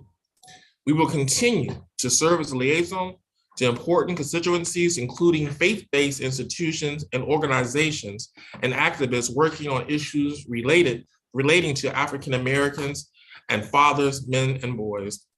We will work with our commissions to address the needs, concerns, and disparities of the African American community, actively advising on policy decisions informed by data and empirical information and the community voices we hear each and every day. Next week, Chief of Staff Lindsay Parker will testify separately about the overall vision for the executive office of the mayor, where MOAA and MOAA reside. However, I want to highlight a few examples of how FY24 proposed budget of $750,000 will continue the work of our office in engaging African Americans in all 8 wards. For FY23, we were proudly able to award 21 one-time grants ranging from $5,000 to $10,000 to actively support organizations that implement programs focused on the mayor's funding areas of arts and creative economy, civic engagement, education, health and wellness, jobs and economic development, public safety, and youth engagement. As a member of the Black Home Ownership Strike Force, launched in the summer of 2022, and in partnership with the Deputy Mayor for Planning and Economic Development, we were proud to have participated in the publication of a report that includes 10 recommendations to support the overall efforts and administrative goals of establishing 20,000 new Black homeowners by 2030. A full record of the Strike Force meetings, including agendas, presentations, recordings, and minutes, including public comments, are available online at blackhome.dc.gov. That's blackhome.dc.gov. As the director of MOAA, it is particularly important to our office that the legacy of discriminatory housing laws and practices be reversed and opportunities for home ownership be made more equitable and accessible for Black families. Our focus as a task force was to address social and racial inequalities. With the funds provided in the mayor's proposed budget, MOAA will continue to do just that in our efforts toward a fair shot for our African American residents. MOAA will also continue to connect African American residents and organizations with relevant resources such as grants, capital, and other opportunities available through local and federal means. We will continue to engage the district's African American community through our Commission on Father, Men, and Boys and Commission on African American Affairs. In FY24, with the funds allocated to us, we will continue to host and co-host signature events to include our Black Business Expo, the Black Home Ownership Workshop Series, the Father's Rights Workshop Series, and future district days at the National Museum of African American History and Culture, just to name a few. The proposed budget is sufficient to enable us to promote our efforts through social media, newsletters, our website, and through our public meetings. All events and efforts will focus on educating African American residents about the vast resources DC has to offer, as well as informing residents of mayoral events, legislation, initiatives, and programs critical to the success of African Americans in the district. Promotion efforts also foster a feeling of togetherness and belonging and advance the historic, current, and distinctive African American cultures in the district.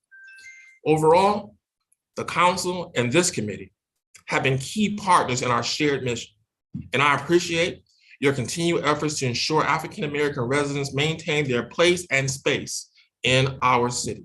Once again, that they maintain their place and space in our city. Thank you for the opportunity to testify today. I look forward to answering any questions from the committee. Thank you. Excuse me, Reverend Bowen. Your budget increased by 65,000 this fiscal year, but has no additional FTEs. What is your plan for this additional funding?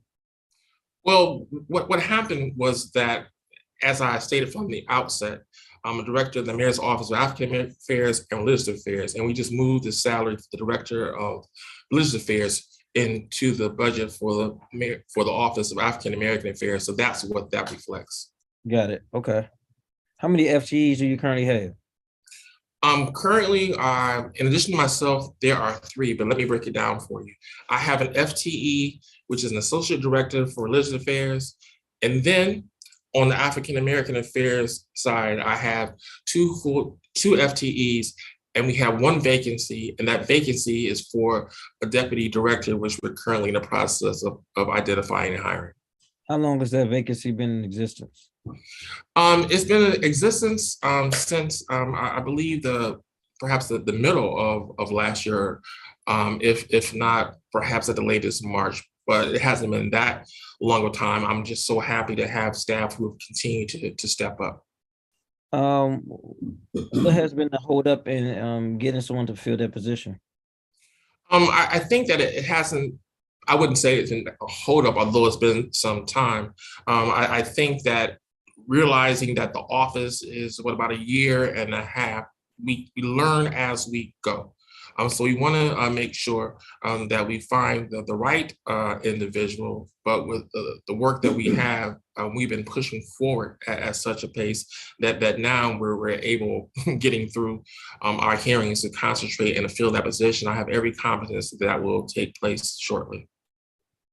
Got it. In your testimony, you stated that 21 one-time grants ranging from 5,000 to 10,000 in different funding areas was dispersed.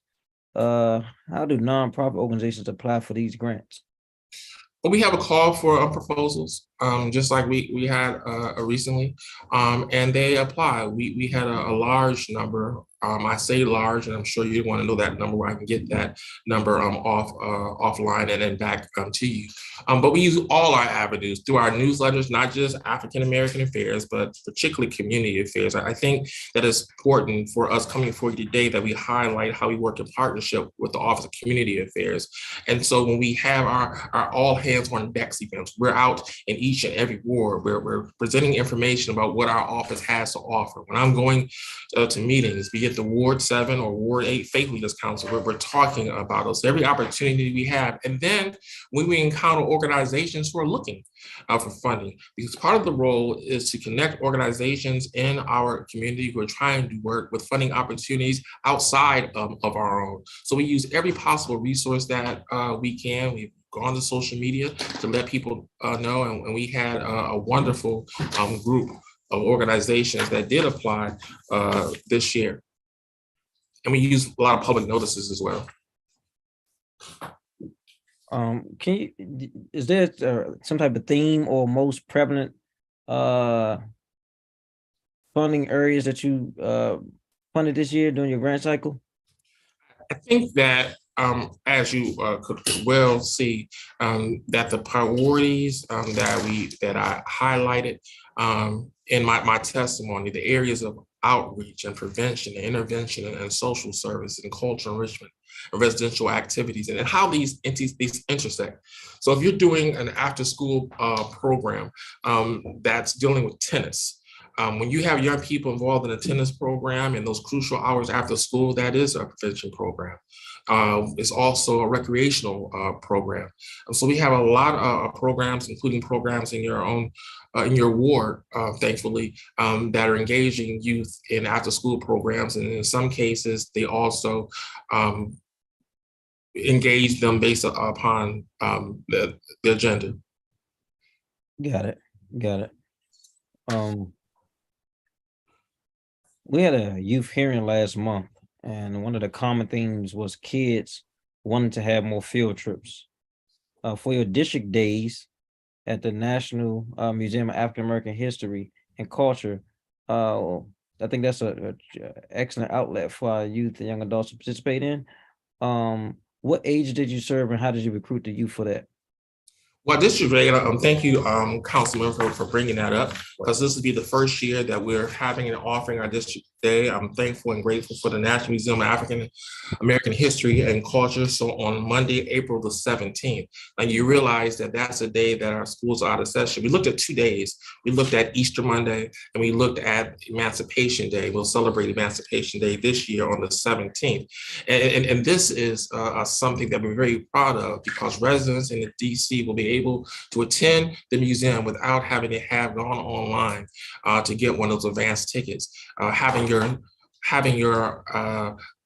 government issue ID or your school ID will allow district residents along with one guest to go in. So in this case, since school is out, we're not looking at mass transportation for them. We will be engaged and we will have programs going along. There will be a go-go theme throughout the museum on that day. But a part of the partnership, in addition to having a district day every year, allows us to do that, which I think that you are hitting at, and that is making sure that we get our children into the museum. But I'm also proud of what DCPS has done to make sure that the youth of Washington, D.C. are able to access it through this new partnership. But District Day is not just a day, it's a partnership that will be able to go to the museum and avail our residents and our students of the many resources and the needed lessons that are contained there within that valuable resource in our own backyard. Got it.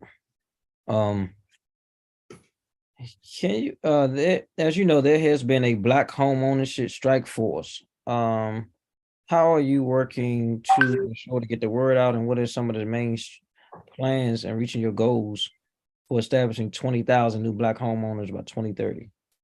We didn't meet last summer just for the sake of meeting, and I was very privileged to be a part of that task force as a member and a government representative. I'm grateful to the residents who were able to serve from all walks of life.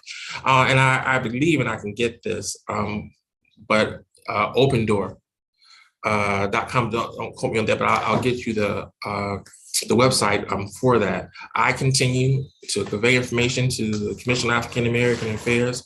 And once again, we don't do it by ourselves. The DHCD, along with DMPED, are involved in this work, and we are able to utilize what they're doing. The Office of Planning was involved. So this was an effort across many agencies, and we're out there trying to tell folk about the information. And what we came up with is an ambitious goal. But what we do in my office is it helps inform us and guide us in our Black home ownership workshop series. You may recall earlier this year, I talked about how we're reaching to try to get younger folk into the mindset of home ownership. We're having financial literacy conversations with them.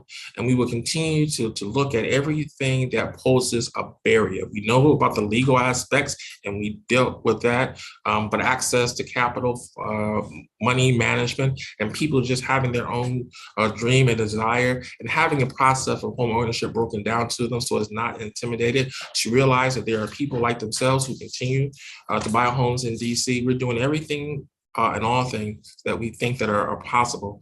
But there is a website where all the resources that are available are contained, and that is the Black home ownership website.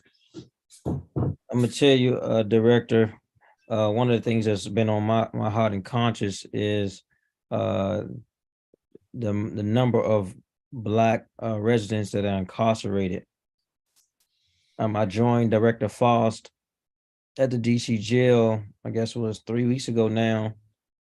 And I went, also I went to the YME unit as well.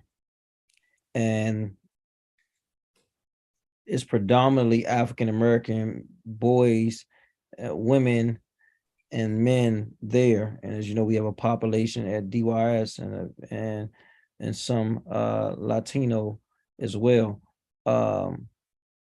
And I know that, you know, do a lot of work and outreach when it comes to father, men, and boys. Do you all do anything involving violence prevention or crime prevention or violence interruption, or partner with any of these organizations or agencies, Director? Yes, you may be aware of the Deputy Mayor for Public Safety and Justice is engaged in community walks, and my team is out there in the community. It's not just a walk, it's also supplying resources to those communities that are in demand, and letting those communities know that there are folk who care. It's linking and having a heart-to-heart as to what we can do better. And part of the benefit of bringing my offices together is that I'm able to also rely on the faith community in this work.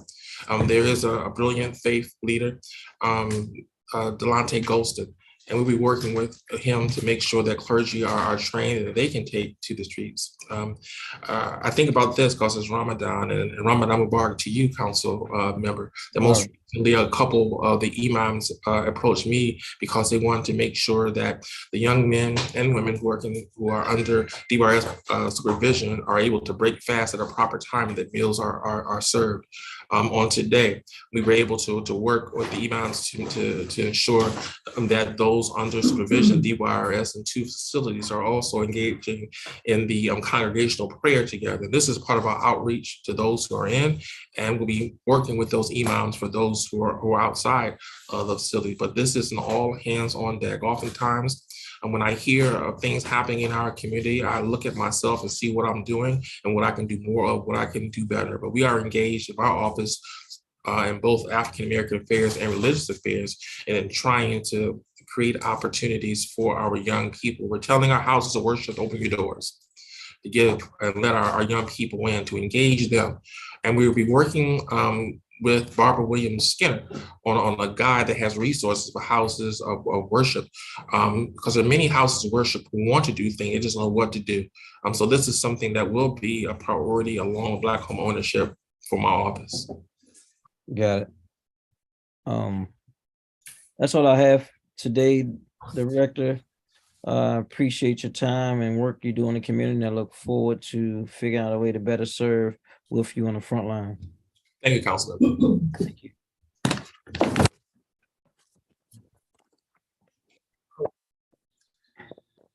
Now we will hear from the Director on the Mayor's Office of Asian and Pacific Islander Affairs, Director Ben de Guzman. If he is here, you can elevate him.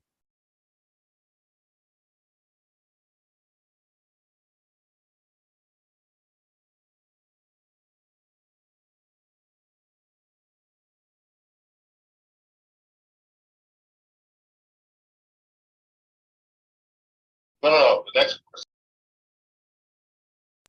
Okay, we'll be elevating the next witness.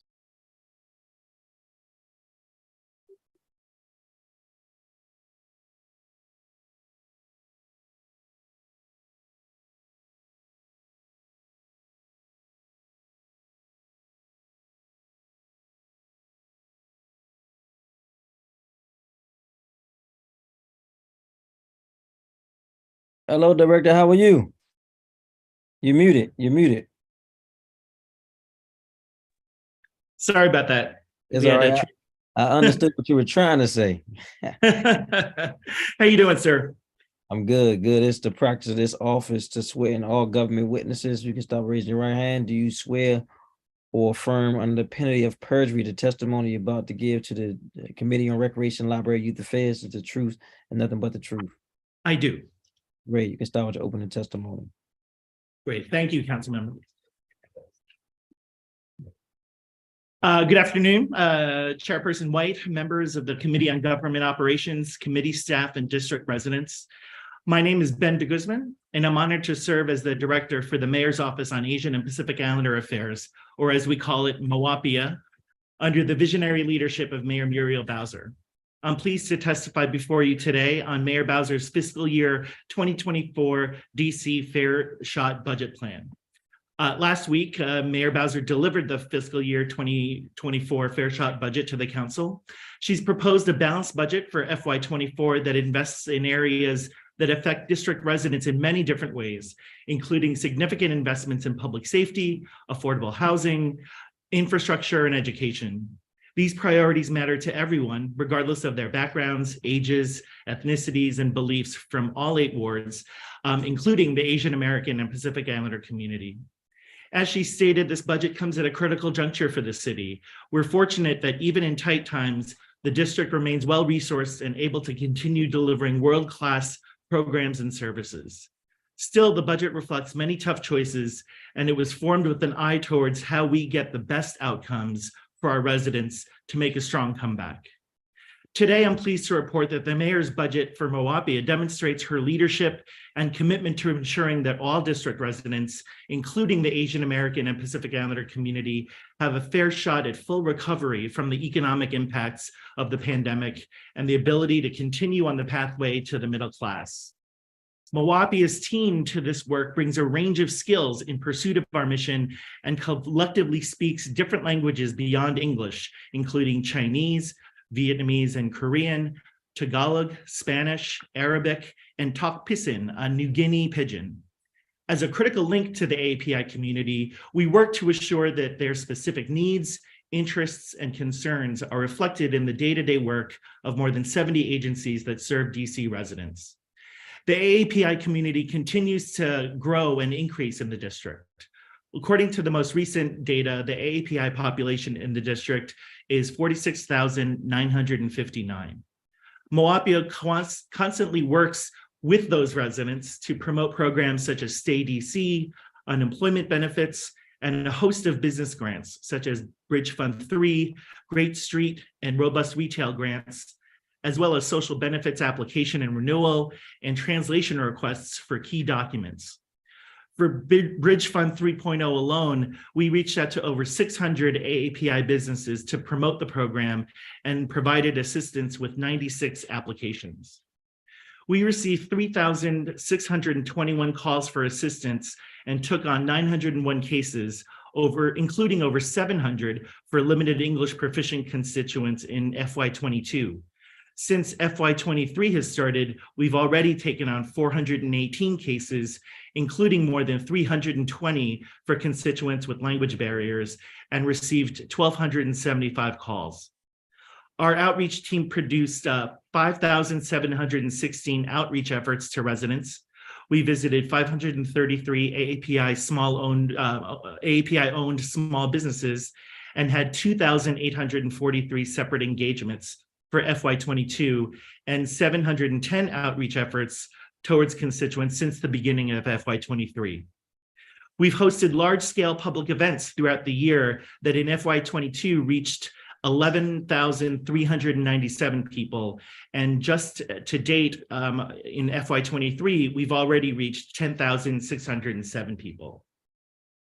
We've collaborated with 45 public and private partners in FY22 and 22 partners so far in FY23 for these events. Additionally, MOAPIA has translated and or provided quality control for 319 translated documents in Chinese, Vietnamese, and Korean, the 3 Asian languages covered under the Language Access Act and that are spoken in the communities that we serve. We reached over 1,701 recipients in those efforts. We've translated and reviewed 160 documents in FY23 to date. As a key agency supporting and advocating for linguistic and cultural competence across city government, we've reviewed the work of over 30 agencies and made sure that their work is in compliance with the Language Access Act. Our budget, our proposed budget for FY24 is $1,554,228. This will support our programmatic efforts in 2 key areas: outreach, education and advocacy, and interagency coordination. In FY24, we'll continue supporting Mayor Bowser's administration's core government functions that focus on improving the quality of life for all DC residents and businesses. We'll continue to focus our work in the following areas: public safety, small business support, education, and interagency support and language access work. In closing, I want to thank Mayor Bowser for her leadership and for the opportunity to serve my city in this capacity. It's an honor to serve my neighbors and our beautiful city in such a direct way. I also wanted to thank Team MOAPIA, the staff at the Mayor's Office on Asian and Pacific Islander Affairs, and our friends and colleagues at the Mayor's Office of Community Affairs, and wanted to give a special shout out to the MOCCA core team, whose work tirelessly makes sure that our community has the support and the resources needed to execute their duties. Thank you, Councilmember White, for this opportunity to testify. And at this time, I'll welcome any questions from you or for the committee. Thank you. In your testimony, Director, you talked about one of your priorities was around supporting the work around public safety.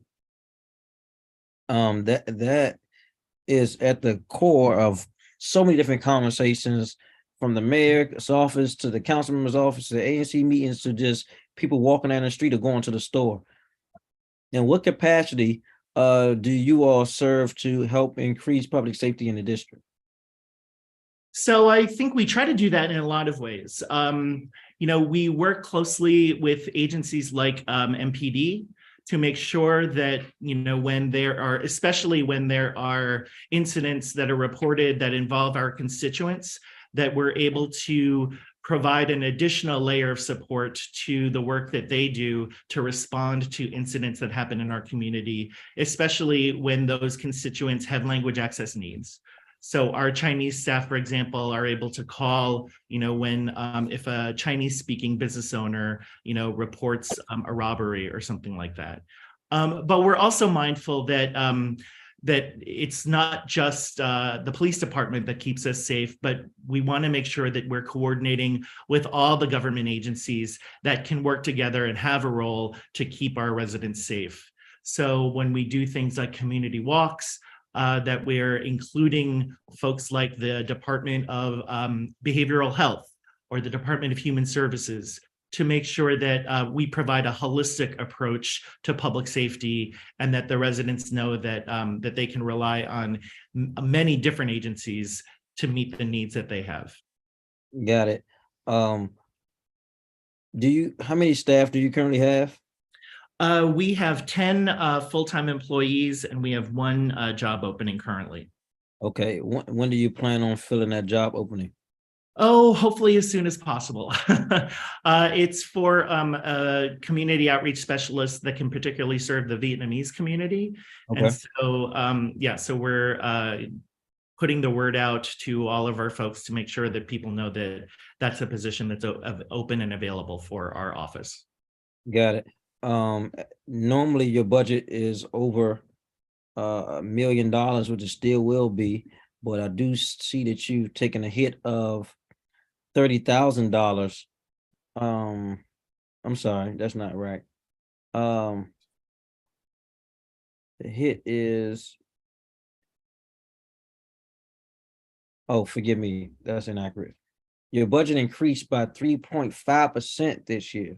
I know you're happy to hear that. Is there one specific area that you feel MOAPIA needs to increase funding for? Well, part of that increase is related to step increases for salary. Okay.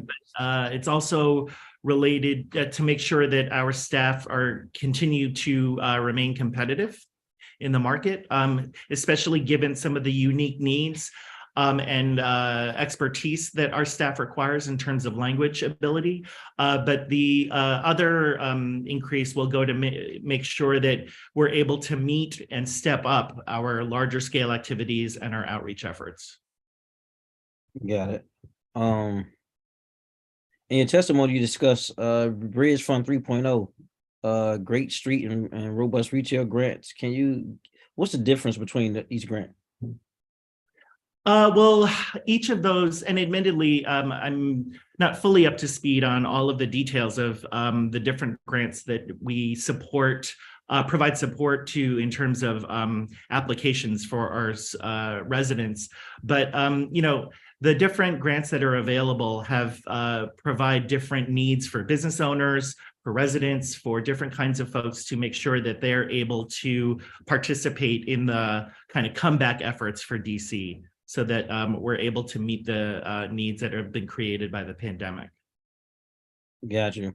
You spoke on your offerings for assisting with translations for, I guess, Chinese, Vietnamese, Korean, which are all covered in the Language Access Act. Are there any other languages that you foresee needing to be added to this act? Oh, that's a good question. There are actually large populations of Asian and Pacific Islander residents that, even though they have large populations that do speak English, language access always makes sure that there are always people that we miss. So, for example, as a Filipino American and as a child of immigrants, I know that my parents came here speaking English, but especially some of the newer immigrants that have come here under different conditions than my parents did, have different access needs. So could we do better outreach in Tagalog I think we could.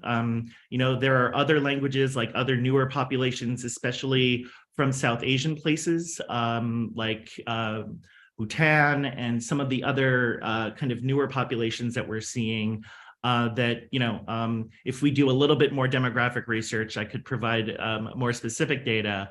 But yeah, no, I think we always want to be able to do more, but we do what we can with what we have. And we're fortunate that that we do have folks that are able to speak other languages besides the ones that we meet.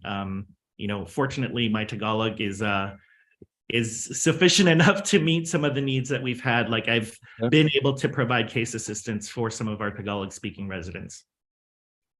Got it. We also discussed your small business and technical assistance program. What businesses are most prevalent in this particular program? Well, we've provided a lot of support in terms of things like the facade program, where we help businesses, you know, renovate their facades so that we're literally putting our best face forward. But, you know, some of the businesses that we've supported in the past have been, you know, some of the liquor stores that have that are in pop. I'm just remembering some of the ones off the top of my head. Some of the nail salons that are prevalent in the Vietnamese community. I mean, those are just two off the top of my head, but you know, I can always come back to you with more specific data about the particular types of businesses that we've been able to help through our small business technical assistance program. And do you know on average how much you're giving per business? Ooh, gosh, that might be something I'd have to go back to and follow up with you on. Please.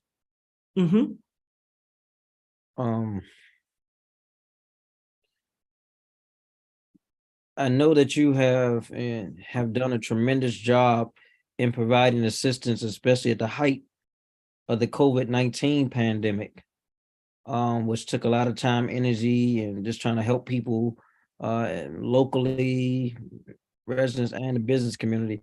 Do you see those needs still as needing as they were then, as they are now, or how do you assess that now? You know, I would say two different things. On one hand, the needs have pivoted. You know, in some ways, you know, for example, thinking about some of the anti-Asian hate that we've seen over the past 2 years. In some ways, we've pivoted beyond the kind of like you people gave us COVID and, you know, that sort of thing, and China flu or whatever. And so, for example, like Chinatown has emerged with a different set of needs in terms of public safety. At the same time, unfortunately, you know, the past is still prologue. So literally just a few weeks ago, we did get a case where a local Korean corner store reported someone coming into their shop and yelling, "You people gave us COVID," and, you know, being harassed in that way. So, you know, we try to move forward, and maybe it's 2 steps forward, 1 step back, but that's the work we continue to serve by.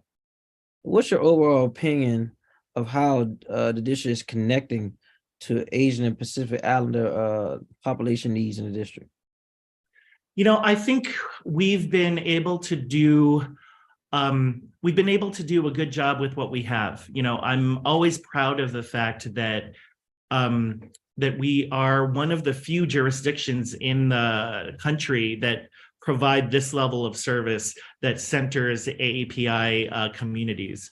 We have a network of our colleague agencies around the country, and we continue to find that, you know, people are not able to provide the level of service that we do. So, you know, we could always be doing more, but at the same time, in a lot of ways, I think we're setting the tone for the national movement around Asian Americans and Pacific Islanders. Got it. Well, thank you, Director. I appreciate you listening in to the many testimonies from today's public witnesses, and we look forward to helping you fulfill your mission at the agency. Thank you, Councilmember. I look forward to being in touch with you. Thank you. And also send us a list of events you have coming up. Yes, I will do that. May 8th is API, well, May is API Heritage Month, and Okay. May 8th is our celebration. So we hope we see you there. Okay. Great. My birthday is May 11th, so I hope I be in the district, but I'll be here. Okay, I'll send you the information. Thank you. Thank you. All right, thank you. Now we have Miss Natalie Snyder, the Mayor's Office of Caribbean Affairs.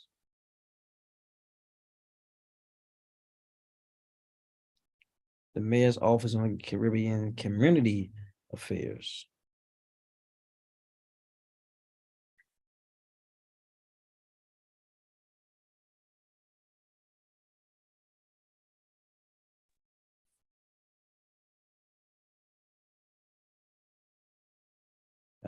Hello. I can hear you and see you.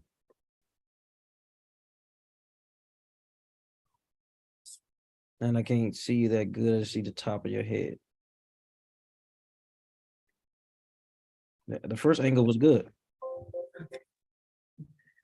My apologies. Can you hear me, Chairman? Yes, I can. You can stop it. Want to swear you in first is the practices office of swearing government witnesses. Do you swear or affirm under the penalty of perjury that the testimony you're about to give today is the truth and nothing but the whole truth? Yes, sir. All right, go right ahead with your opening testimony. Thank you. Good afternoon, Chairman Trayon White Sr., members of the council, committee, and staff of the Committee on Recreation, Libraries, and Youth Affairs.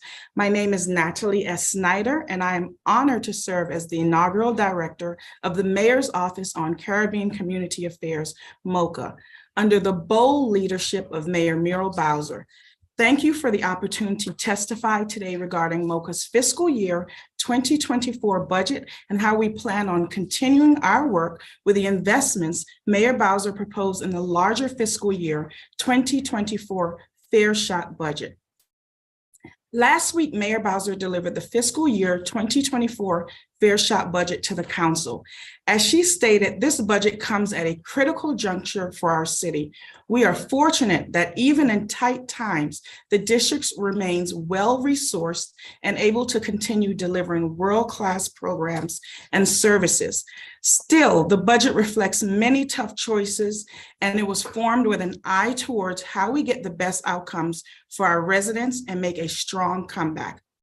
For those not familiar with the Mayor's Office on Caribbean Community Affairs, or MOCCA, I'd like to take this opportunity to highlight how Mayor Bowser's fiscal year 24 budget helps Caribbean Washingtonians build a future in a safer, stronger, healthier, and more equitable DC. MOCCA serves as a direct link between the Caribbean diaspora here in Washington, D.C. and the district government. Our work of directly engaging constituents and fostering relationships means MOCCA is a hub for connecting Caribbean residents to district resources that allows us to become trusted messengers between district government and the Caribbean community. MOCCA's proposed budget of $231,000 is included in the executive office of the mayor's FY24 operating budget of $21,430,773. And Chief of Staff Lindsay Parker will testify separately about the overall vision for the executive office of the mayor.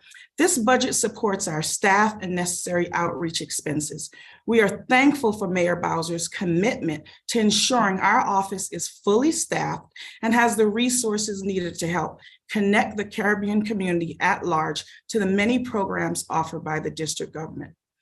MOCCA will continue to partner with district government agencies to bolster outreach, provide feedback, and inform residents of key district-wide efforts to address our residents' most pressing concerns as it relates to Mayor Bowser's FY24 guiding values, that is, investing in our residents, families, and neighborhoods to help residents grow their income and increase equity, strengthening services focusing on crime reduction and prosperity for residents through life-changing education and workshop opportunities, getting back to basics by improving core government services and the customer experience, and building sustainability and resiliency into the budget by right-sizing our investments and prioritizing the most effective program.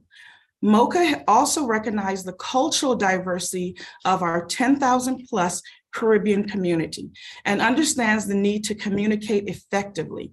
The proposed budget will allow us to do so. MOCCA is creating a multi-pronged communication strategy plan to share resources and keep our constituents connected to the many programs offered under Mayor Bowser's leadership. As part of our communication strategy, MOCCA will launch the first Caribbean Connection newsletter in both electronic and print format to reach our constituents in all 8 wards. MOCCA is also connecting and collaborating with community stakeholders such as the Institute of Caribbean Studies, the Caribbean Chamber of Commerce, and DC Caribbean Carnival, along with many more on cultural initiatives to promote the culture and diversity of the Caribbean community here in the district. With the funds provided for FY24, MOCCA will continue to host a monthly in-person Caribbean roundtable to hear directly from our constituents on matters that affect them daily. We will continue to host our annual Salute to Caribbean Veterans and continue our holiday fire safety presentations in conjunction with DC Fire and EMS and Serve DC.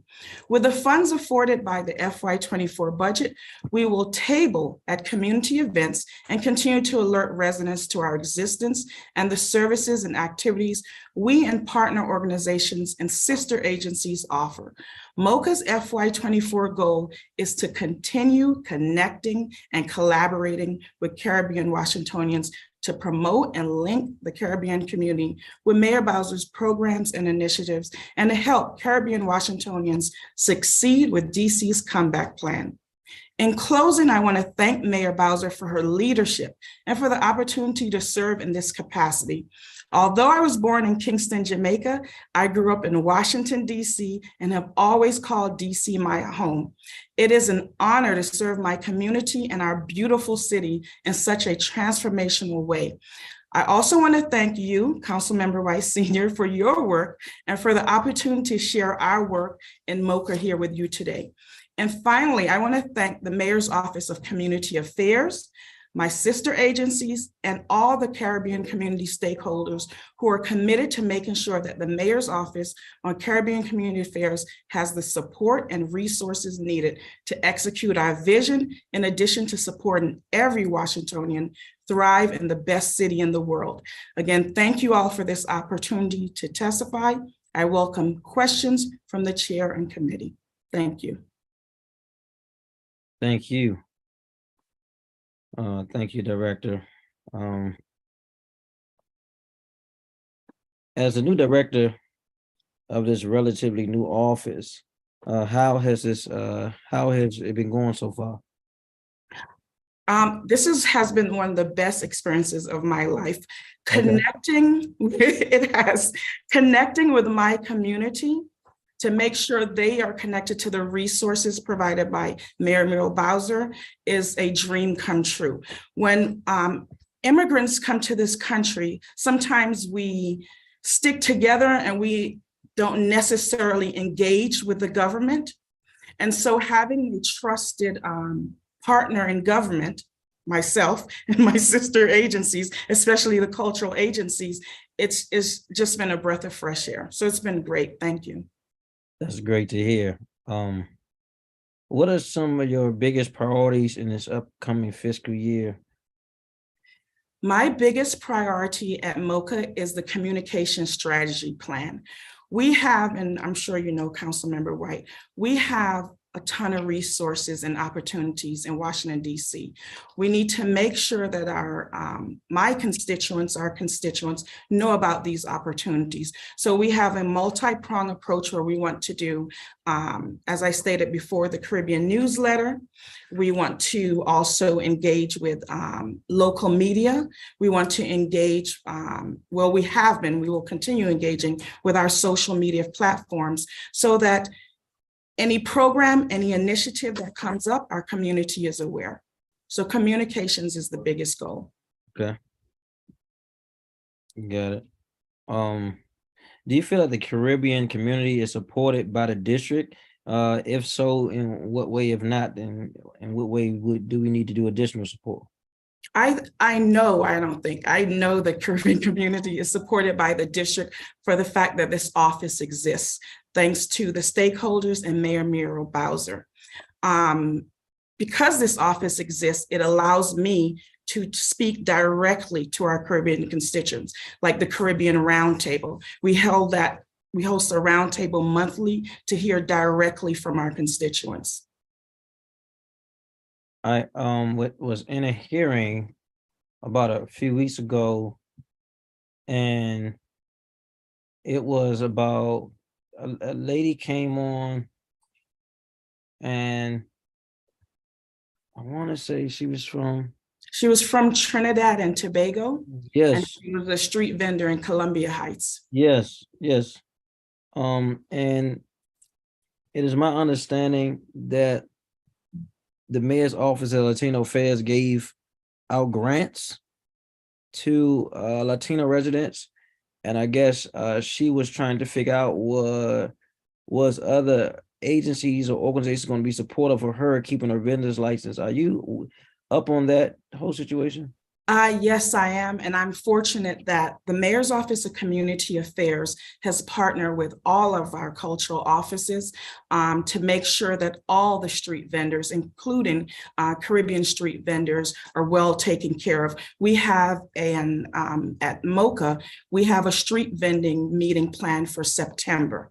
And the reason why it's happening in September is because we're given enough time, because my office is new, to make sure we reach as many Caribbean constituents as possible to make sure they know this is happening. But before September, each of the offices is hosting a street vendor workshop, and everyone is invited. This young lady you're speaking of, I've reached out to her via email. I have not received anything back, but the next step is my office will be in Columbia Heights to see if we can track her down. We want her to know that we care and we will take care of her. Thank you. I think workshops are good, but we're talking in this particular situation from the resident that's from Trinidad and Tobago. She's been in business 15 years, so she knows the basic in and outs of government and vending. The issue was the capacity of funding needed to continue to operate. Have you identified anything that can help her in that capacity yet?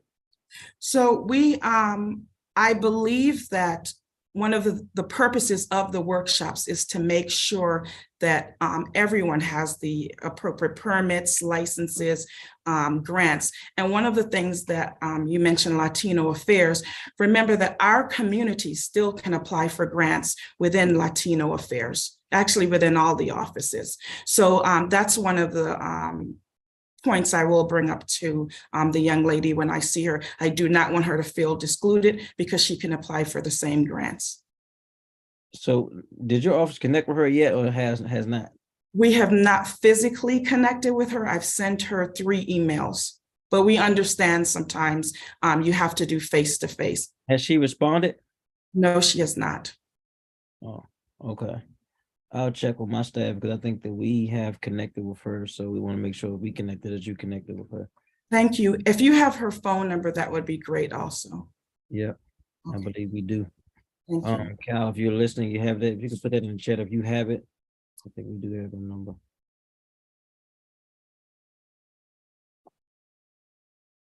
All right.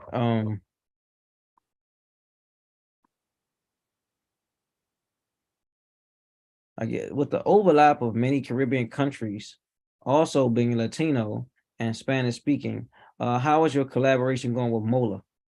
So MOLA is one of our favorite sister agencies because of what you just said. For example, Puerto Rico, that is Caribbean and Latino Affairs. Cuba, Caribbean, Latino Affairs, and the MOLA Director, Dominican Republic, and Latino Affairs and Caribbean. So what we do, anytime we have a program or an initiative, MOLA always reaches out to us to find out what resources we need to make sure that they are also helping those constituents. Well, regardless if those constituents were there or not, they always reach out to us. That's important. Good government is partly in due to collaboration. So I appreciate that. I want to thank you, Director. I know you are fairly new. We look forward to working with you to help grow your agency as you serve the people all over the world, you know, in various capacities, and more specifically in the Caribbean. And I've been seeing you more in public lately, so that's a good thing. So I look forward to working with you. Thank you very much, Chairman. Thank you.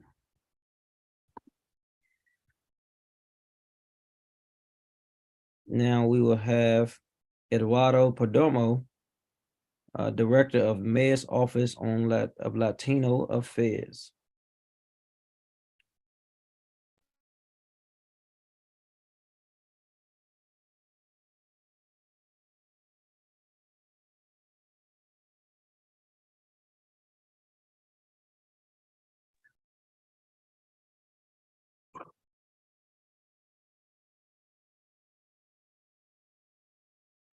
Mr.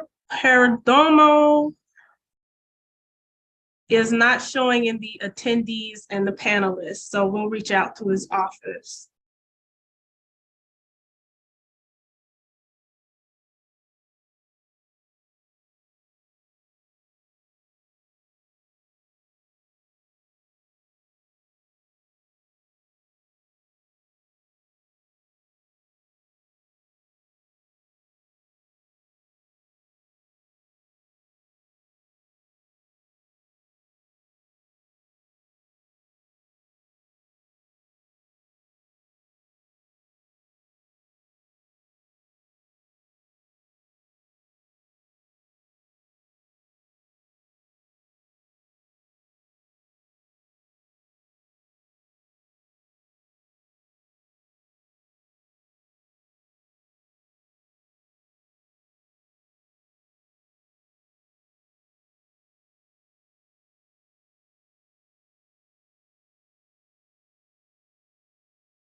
He had a technical difficulty. He is logging back in as we speak, council member.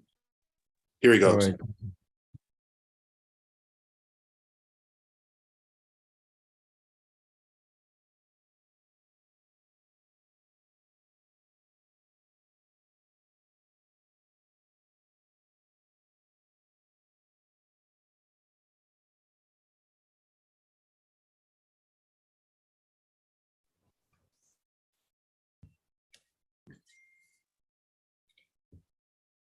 Hey, Director, how are you? Thank you. Good, council member. Thank you very much for your time and for your support. Absolutely. We thought you went on vacation, man. You looking real festive right there, man. We know. No, it seems like there was something with the connection, but yeah, we were here following up and going over the witnesses and my fellow directors' testimony. All right, cool. As you know, we're gonna swear you in real quick so you can get into your opening statement. Do you swear or affirm under the penalty of perjury that the testimony you're about to give to the Committee on Recreation, Library, and Youth Affairs is the truth and nothing but the truth? I do. All right, thank you. Go right ahead, Director.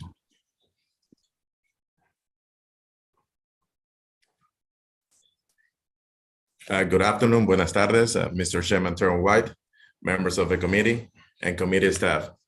My name is Eduardo Perdomo. I'm the director of Mayor Muriel Bowser's Office on Latino Affairs, and I'm pleased to testify before you today.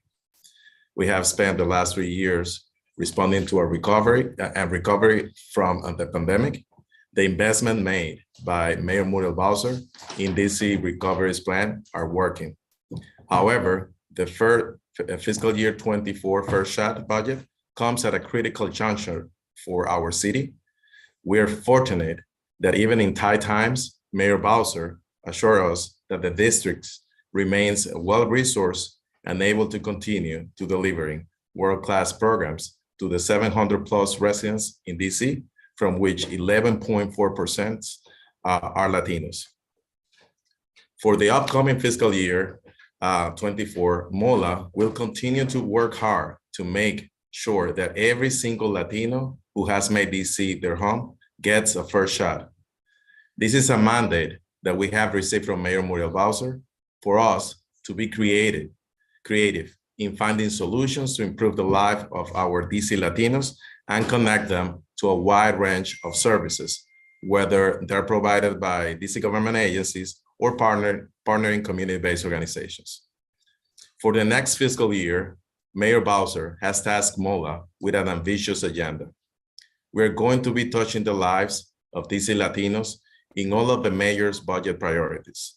To achieve this, MOLA is going to rely on its sister government agencies and its vast network of community-based organizations. The proposed budget includes an allocation of local funds to MOLA of $6,326,352. And it's true, in several other government programs, we receive ARPA money, but from the federal government that has not been renewed. However, the proposed budget will address the key issues to support the Latino communities and ensure that everyone secures the first shot that they deserve. Mr. Chairman and members of the committee, allow me to share some of the projects and programs that MOLA is planning to execute during the next fiscal year. Every year, MOLA starts its fiscal year by celebrating the anniversary of the agency's creation. This celebration happens to fall under the commemoration of the Latino Heritage Month. It is good to note that in this upcoming fiscal year, MOLA will be celebrating its 47th anniversary. The celebration is an opportunity to showcase the level of diversity among DC Latinos and to continue bringing the agency closer to the people.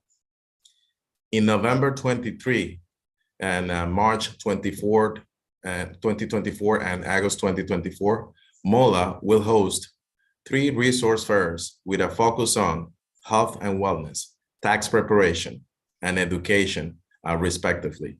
The idea is to partner with DC government agencies and community-based organizations for the purpose of maximizing our interactions with DC Latinos by connecting them with the highest possible level of services. Coordinating the implementation of Mayor Muriel Bowser's Immigrant Justice Legal Services Grant, IJLS, and the Latino Community Development Grant. The IJLS program was created by Mayor Bowser in 2017 with $500,000 back then, and now $3.5 million to support the provision of critical and legal services to DC population. The program has grown tremendously over the years and has brought empowering knowledge and greater legal security to so many members of DC immigrant community. And this is achieved through the efforts of legal experts in immigration law services. The Latino Community Development Grant Program supports the provision of wraparound services by eliminating barriers in the areas of education, health and wellness, housing, public safety, economic development, civic engagement, youth engagement, and arts and creative economy. In collaboration with the Department of Employment Services, DOES, implement the Mayor Bowser's Latino Summer Youth Employment Program. MOLA offers DC Latino youth ages 14 to 24 with a 6-week of enriching and constructive summer experience through subsidized placement in community-based organizations. The program is unique because it gives youth with limited immigration status the opportunity to make a positive impact in their community. Implement the Latinos Go Solar program. This is a collaboration with the DC Department of Energy and Environment, DOE, with the goal of enrolling over 150 households into the Solar for All program to enable them to benefit from a reduced electricity bill while helping the district to meet its environmental goals. Members of this program could potentially save up to $500 per year. In collaboration with the Department of Human Services, MOLA will execute the Bilingual Health Access Program. The purpose of this program is to assist limited English proficiency and non-English speakers with the services provided through the Economic Security Administration, such as the Supplemental Nutrition Assistance Program, SNAP, Temporary Assistance for Needy Families, Housing Support Services, and Bureau Assistance, among other services. In collaboration with the Greater Washington Hispanic Chamber of Commerce, the Restaurant Association Metropolitan Washington, MOLA, will celebrate the Latino Restaurant Week. The focus of this initiative is to enable the mom and pop restaurants to expand their client base, build capacity, and improve their online presence. The proposed budget will enable us to highlight the Latino diversity and culture throughout the district with initiatives centered on preserving and celebrating the Latino cultures in the city. In April 2024, we will be celebrating the Pachamama Festival to promote environmental awareness and to connect DC residents other than DC Latinos with important parts of the Latino heritage. In June 2024, MOLA is going to celebrate the 3rd annual DC Afro-Latino Festival. During the same month, MOLA is going to celebrate the 4th annual El Pequeño Salvador Festival. MOLA will also collaborate with the DC Go-Go Museum to deliver the Go-Go Salsa Festival. The proposed budget will also enable MOLA to work on the first stage of the development of the Latino commercial corridor, El Barrio Latino. The first phase of this commercial corridor will be located on 14th Street Northwest between Park Road and Shepherd Street Northwest. The council and this committee are critical allies in the effort to connect Latinos with programs, celebrate our diversity, and empower Latinos with the first shot we deserve.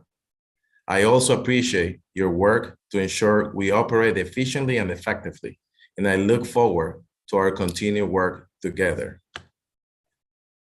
to achieve our shared goals and to provide all DC residents with the opportunity to benefit from Washington, DC's continued prosperity and to implement inclusionary comeback.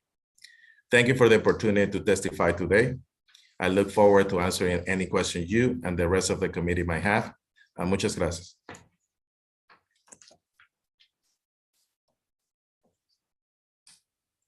Muchas gracias.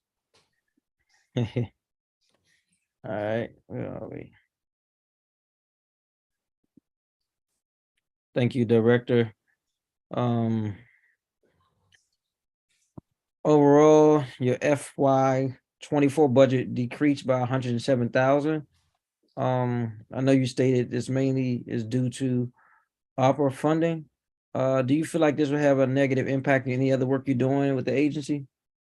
It's thank you for your question, Mr. Sherman. And the level of funding that we currently have will enable the agency to deliver world-class services for DC Latinos in collaboration with our community-based organizations and other DC government agencies. It represents a reduction of 1.7%, which is a minimal impact in our activities. And we will, coordinate with other DC government agencies to identify potential areas of collaboration to benefit our DC Latinos. Thank you. We heard extensive testimony today in reference to the Immigrant Justice Legal Fund. And we're trying to figure out what the right number is. I heard 3.5 to 5 million. And I know you are doing some remarkable work in helping some of the most vulnerable residents, immigrants, and those who have been here the long haul, just fighting for citizenship here. What's your thoughts on those numbers, Director? Thank you, Chairman White. As of now, the intention in the Mayor Muriel Bowser's Office on Latino Affairs budget for fiscal year 24 is to preserve the level of funding that we currently have in this fiscal year 23 for the Immigrant Justice Legal Services Grant, which means $3.5 million. The only issue that we are facing is like any other government agency in DC, is like we have a reduction of the ARPA funding. Last year, this current fiscal year in 2023, $1 million from ARPA funding were allocated towards the Immigrant Justice Legal Services Grant, but that's not the case for next year. However, Muriel Bowser understands the importance of preserving and helping our DC immigrant population, and the allocation of an additional $1 million for this year, this upcoming year, fiscal year 24, will be included in our budget. So the level of funding, as I mentioned at the beginning, for the immigrant justice as of now, it hasn't changed. Got it.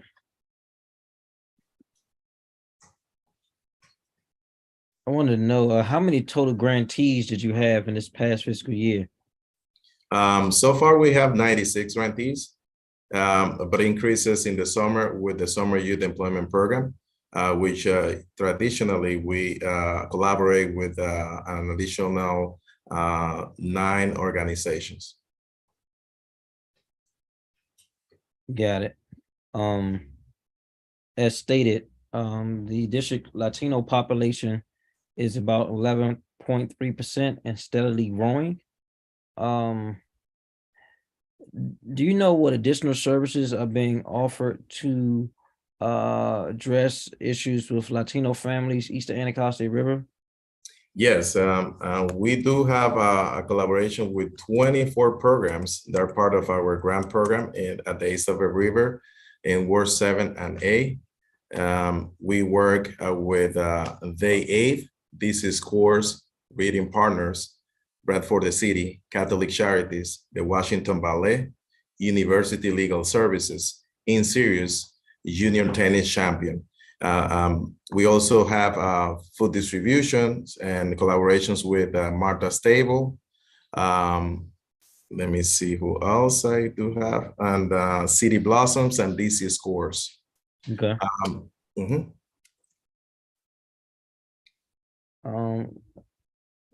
Are there any nationalities amongst the Latino diaspora that are most prevalent in the district? And do you know off the top of your head which have the highest population? So the highest population of DC Latinos is comprised by Salvadorans. There is the biggest diaspora in Latino diaspora in the district. I believe followed by Mexican, Guatemalans, and Dominicans in that order.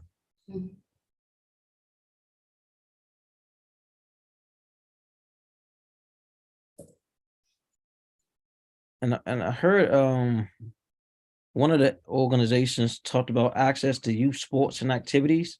I think I heard 2. And you support that work. Are there any other barriers to just daily living that are prevalent amongst the Latino community that we need to be focused on? So one of the biggest barriers that we can highlight is not necessarily knowing of all the great programs that the city has to offer. It's a magnificent opportunity, and it's a beautiful thing to be able to live in DC, and all of the services that this city has to offer to everybody out there. Sometimes for immigrants, it's hard to navigate the government services, and that's why we are trying to the Mayor's Office on Latino Affairs to bring the office closer to the people, to hold the hands of the individuals that need to be able to understand how to access to these services. There are areas that we can always look into ways to improve, but I could say that the vast majority of DC Latino residents feel very lucky and grateful for living here in this amazing city. Got it. We're seeing violence all across the city. Is your agency working with any other agencies to be in the conversation and solution addressing violence in the city? Yes, Mr. Chairman. One of the things that we do is to expand our scope of influence, and not only within the district government, but also with our partners in the community. And we collaborate with MPD every year to bring the police department closer to the Latino community and to the youth in the district, Latino youth. We organize a soccer game with police officers and youth ages 14 and above. And it's an opportunity to for the youth part of our city to see beyond the uniform and to connect with the human that it's protecting us. It's a process of building bridges between the two entities. We also collaborate with several schools in the district to engage in a closer way that we could that could enable the agency to first to connect the individuals with the resources that we have, whether it's the summer youth employment program or free workshops that we can offer, solar panel installations. This year, for instance, we are trying to collaborate with DOE to be able to, the solar panel installation program, Solar for All, the section of workforce development, to incorporate at least 20 Latino youth to benefit from the certification process, and this is a magnificent opportunity also, because it's a paid training program. I believe it's 240 hours that whoever participates in the program can benefit from this training, get certified while they're being paid. So we're trying always to maximize our interaction with our constituents to connect them to the highest level of services available to them. Thank you, Director. I know there was, I'm not sure if you're aware of the sentiments of some of the vendors on 14th Street. Are you aware of this whole thing that's going on? I do walk every day by 14th Street because it's on my way to the office, from my house to the office every single day, 1.5 miles to the office, 1.5 miles back there. Okay, you're getting your steps in there. So I do talk to them, and I do even engage in every single day. They know me by name, not only the Latinos, but also others that are not Latinos. So I'm very engaged with them, yes. So you all did a grant for those vendors, is that accurate? So what we're doing is a collaboration with the Department of Licensing and Consumer Protection, along with our community agencies from MOCCA, to first provide with the information that is required for these vendors to be in compliance with the current law. And second, to help them navigate the step-by-step process to obtain the licensing they need. The collaboration that we have with the Department of Licensing and Consumer Protections is to enable at least an initial group of DC residents that have been selling and working in the streets of DC for years to get access to this licensing. So it's a process, it's something ongoing in the works, because as my fellow director Snyder mentioned, we have until the end of this fiscal year, September, with workshops and training programs to enable them to obtain their licensing. But we're working on that as we speak. Yeah, I guess my question was about, are you all assisting with grant funding for them? Not direct grants, it's a collaboration with the LCP. Okay, because there was a group of vendors who went down to Department of Licensing, and I got calls. I'm not sure if Brian and Doe got calls, but they were pretty much saying that they were only taking care of the Latino residents who were vendors. And I think I heard Ms. Snyder explain that you guys were going to collaborate to make sure if there was any concessions for the vendors that everyone would be taken care of. And I heard you use the word, we are going to enable or help those, just trying to figure out what helps there is and how far this help spreads. So the assistant goes from first providing the information they need to get the licenses, and second, to walk them through the process. And then thirdly, the initial idea and intention is to work with our partner community, DCLP, to find routes to be able to identify the resources for this group of vendors in this location to be to receive the license. The Latino office is focusing directly on the Latino vendors due to our mission to serve and improve the life of DC Latino residents. But we have a strong collaboration with the other agencies, and every single agency part of the MOCCA family is taking this into we are a multicultural approach into how to benefit not only this group of vendors and small business owners, but also other business owners. We do have grants, and one of the individuals that testified today from Life Asset, one of the roles that they do is that we support directly Life Asset with this year $10,000, and what they provide is micro loans for individuals to be able to apply to run their business and to jumpstart their business. So that's one example. But we also work with LEDC, which also provides as micro loans for small business owners. So there are many avenues that we could explore in the process of benefiting our constituents, not only the Latinos, but the community at large. Thank you for that. And are there any other industries that you all support with the Latino community in the district that's more prevalent than most? Yes, Mr. Chairman, and as we offer services to anyone out there that's by our office, and sometimes we encounter with even Washingtonians from Ward 8 that are looking for submitting applications for let's say the emergency rental assistance program. Also, people from maybe Ethiopia or I mean, it happens to be that MOLA has become a hub for people where they feel the government is closer to them, and the staff is very willing to support.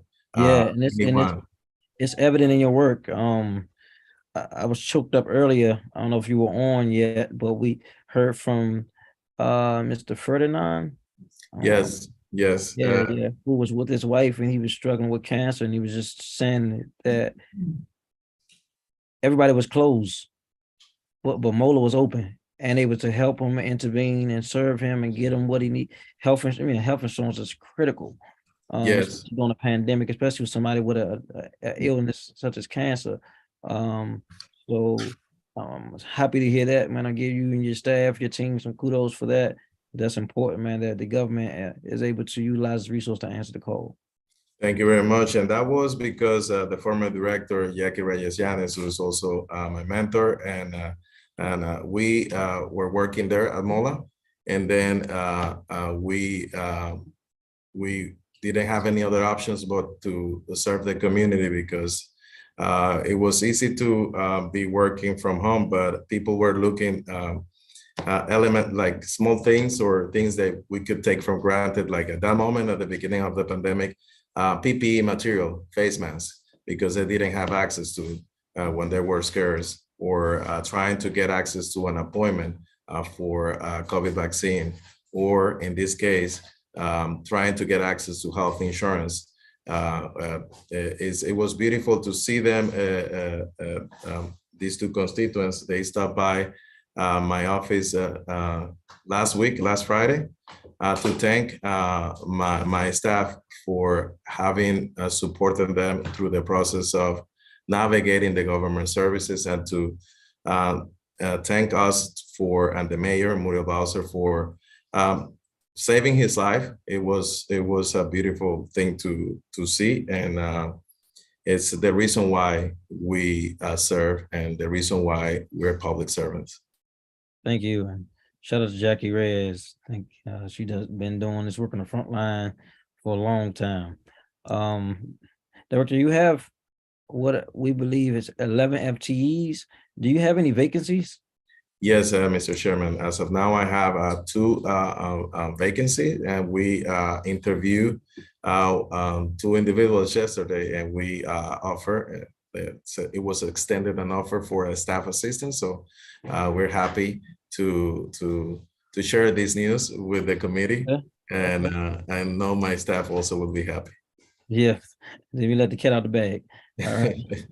Well, thank you, Director, for your leadership. I promised my staff that I will follow up with you, so I got to follow up with them to figure out, because I think you invited me to something and I couldn't make it. Even now, and I'm seeing my phone. We just had 2 violent situations, unfortunately, that I have to figure out what's going on from my pings on my phone. It's Friday night, but we're committed, man. I know you're committed, and so we share those same energies and look forward to connecting with you on the front line. Thank you, Mr. Chairman. It was the Go-Go Salsa intersectionality between Afro-Latinos and Black Washingtonians. It was a beautiful event, and I would have loved you to stop by, but we're gonna have a next edition, and I wish you could make it. Okay, and I'm gonna plug you in with Ukia from my office, because I have a lot going on. I have 3 phones and I get a lot of probably the largest social media of any council member in the district. And so I want to make sure you are connecting with her too, so we can make sure I get there to Ukia Wilson. Thank you very much, Mr. Chairman. Looking forward to continue working with you. All right, I'm sending her information in the chat. Thank you.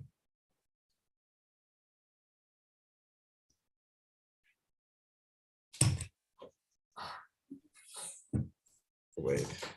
Got that. Okay, I'll get it from here. All right.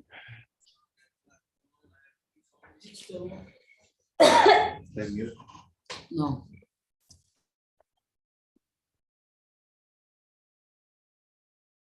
All right, a final note to this hearing: if you could not testify in person, I know the Director of African Affairs says someone unable to get in, and you would like to submit your testimony, you can do it through email by emailing the Committee on Recreation, Library, and Youth Affairs at rya@dccouncil.gov. The official record will close Friday, April the 7th, 2023 at 5:30 p.m. with no other business before this committee. The time is now 5:27 p.m. and this hearing is adjourned. God bless.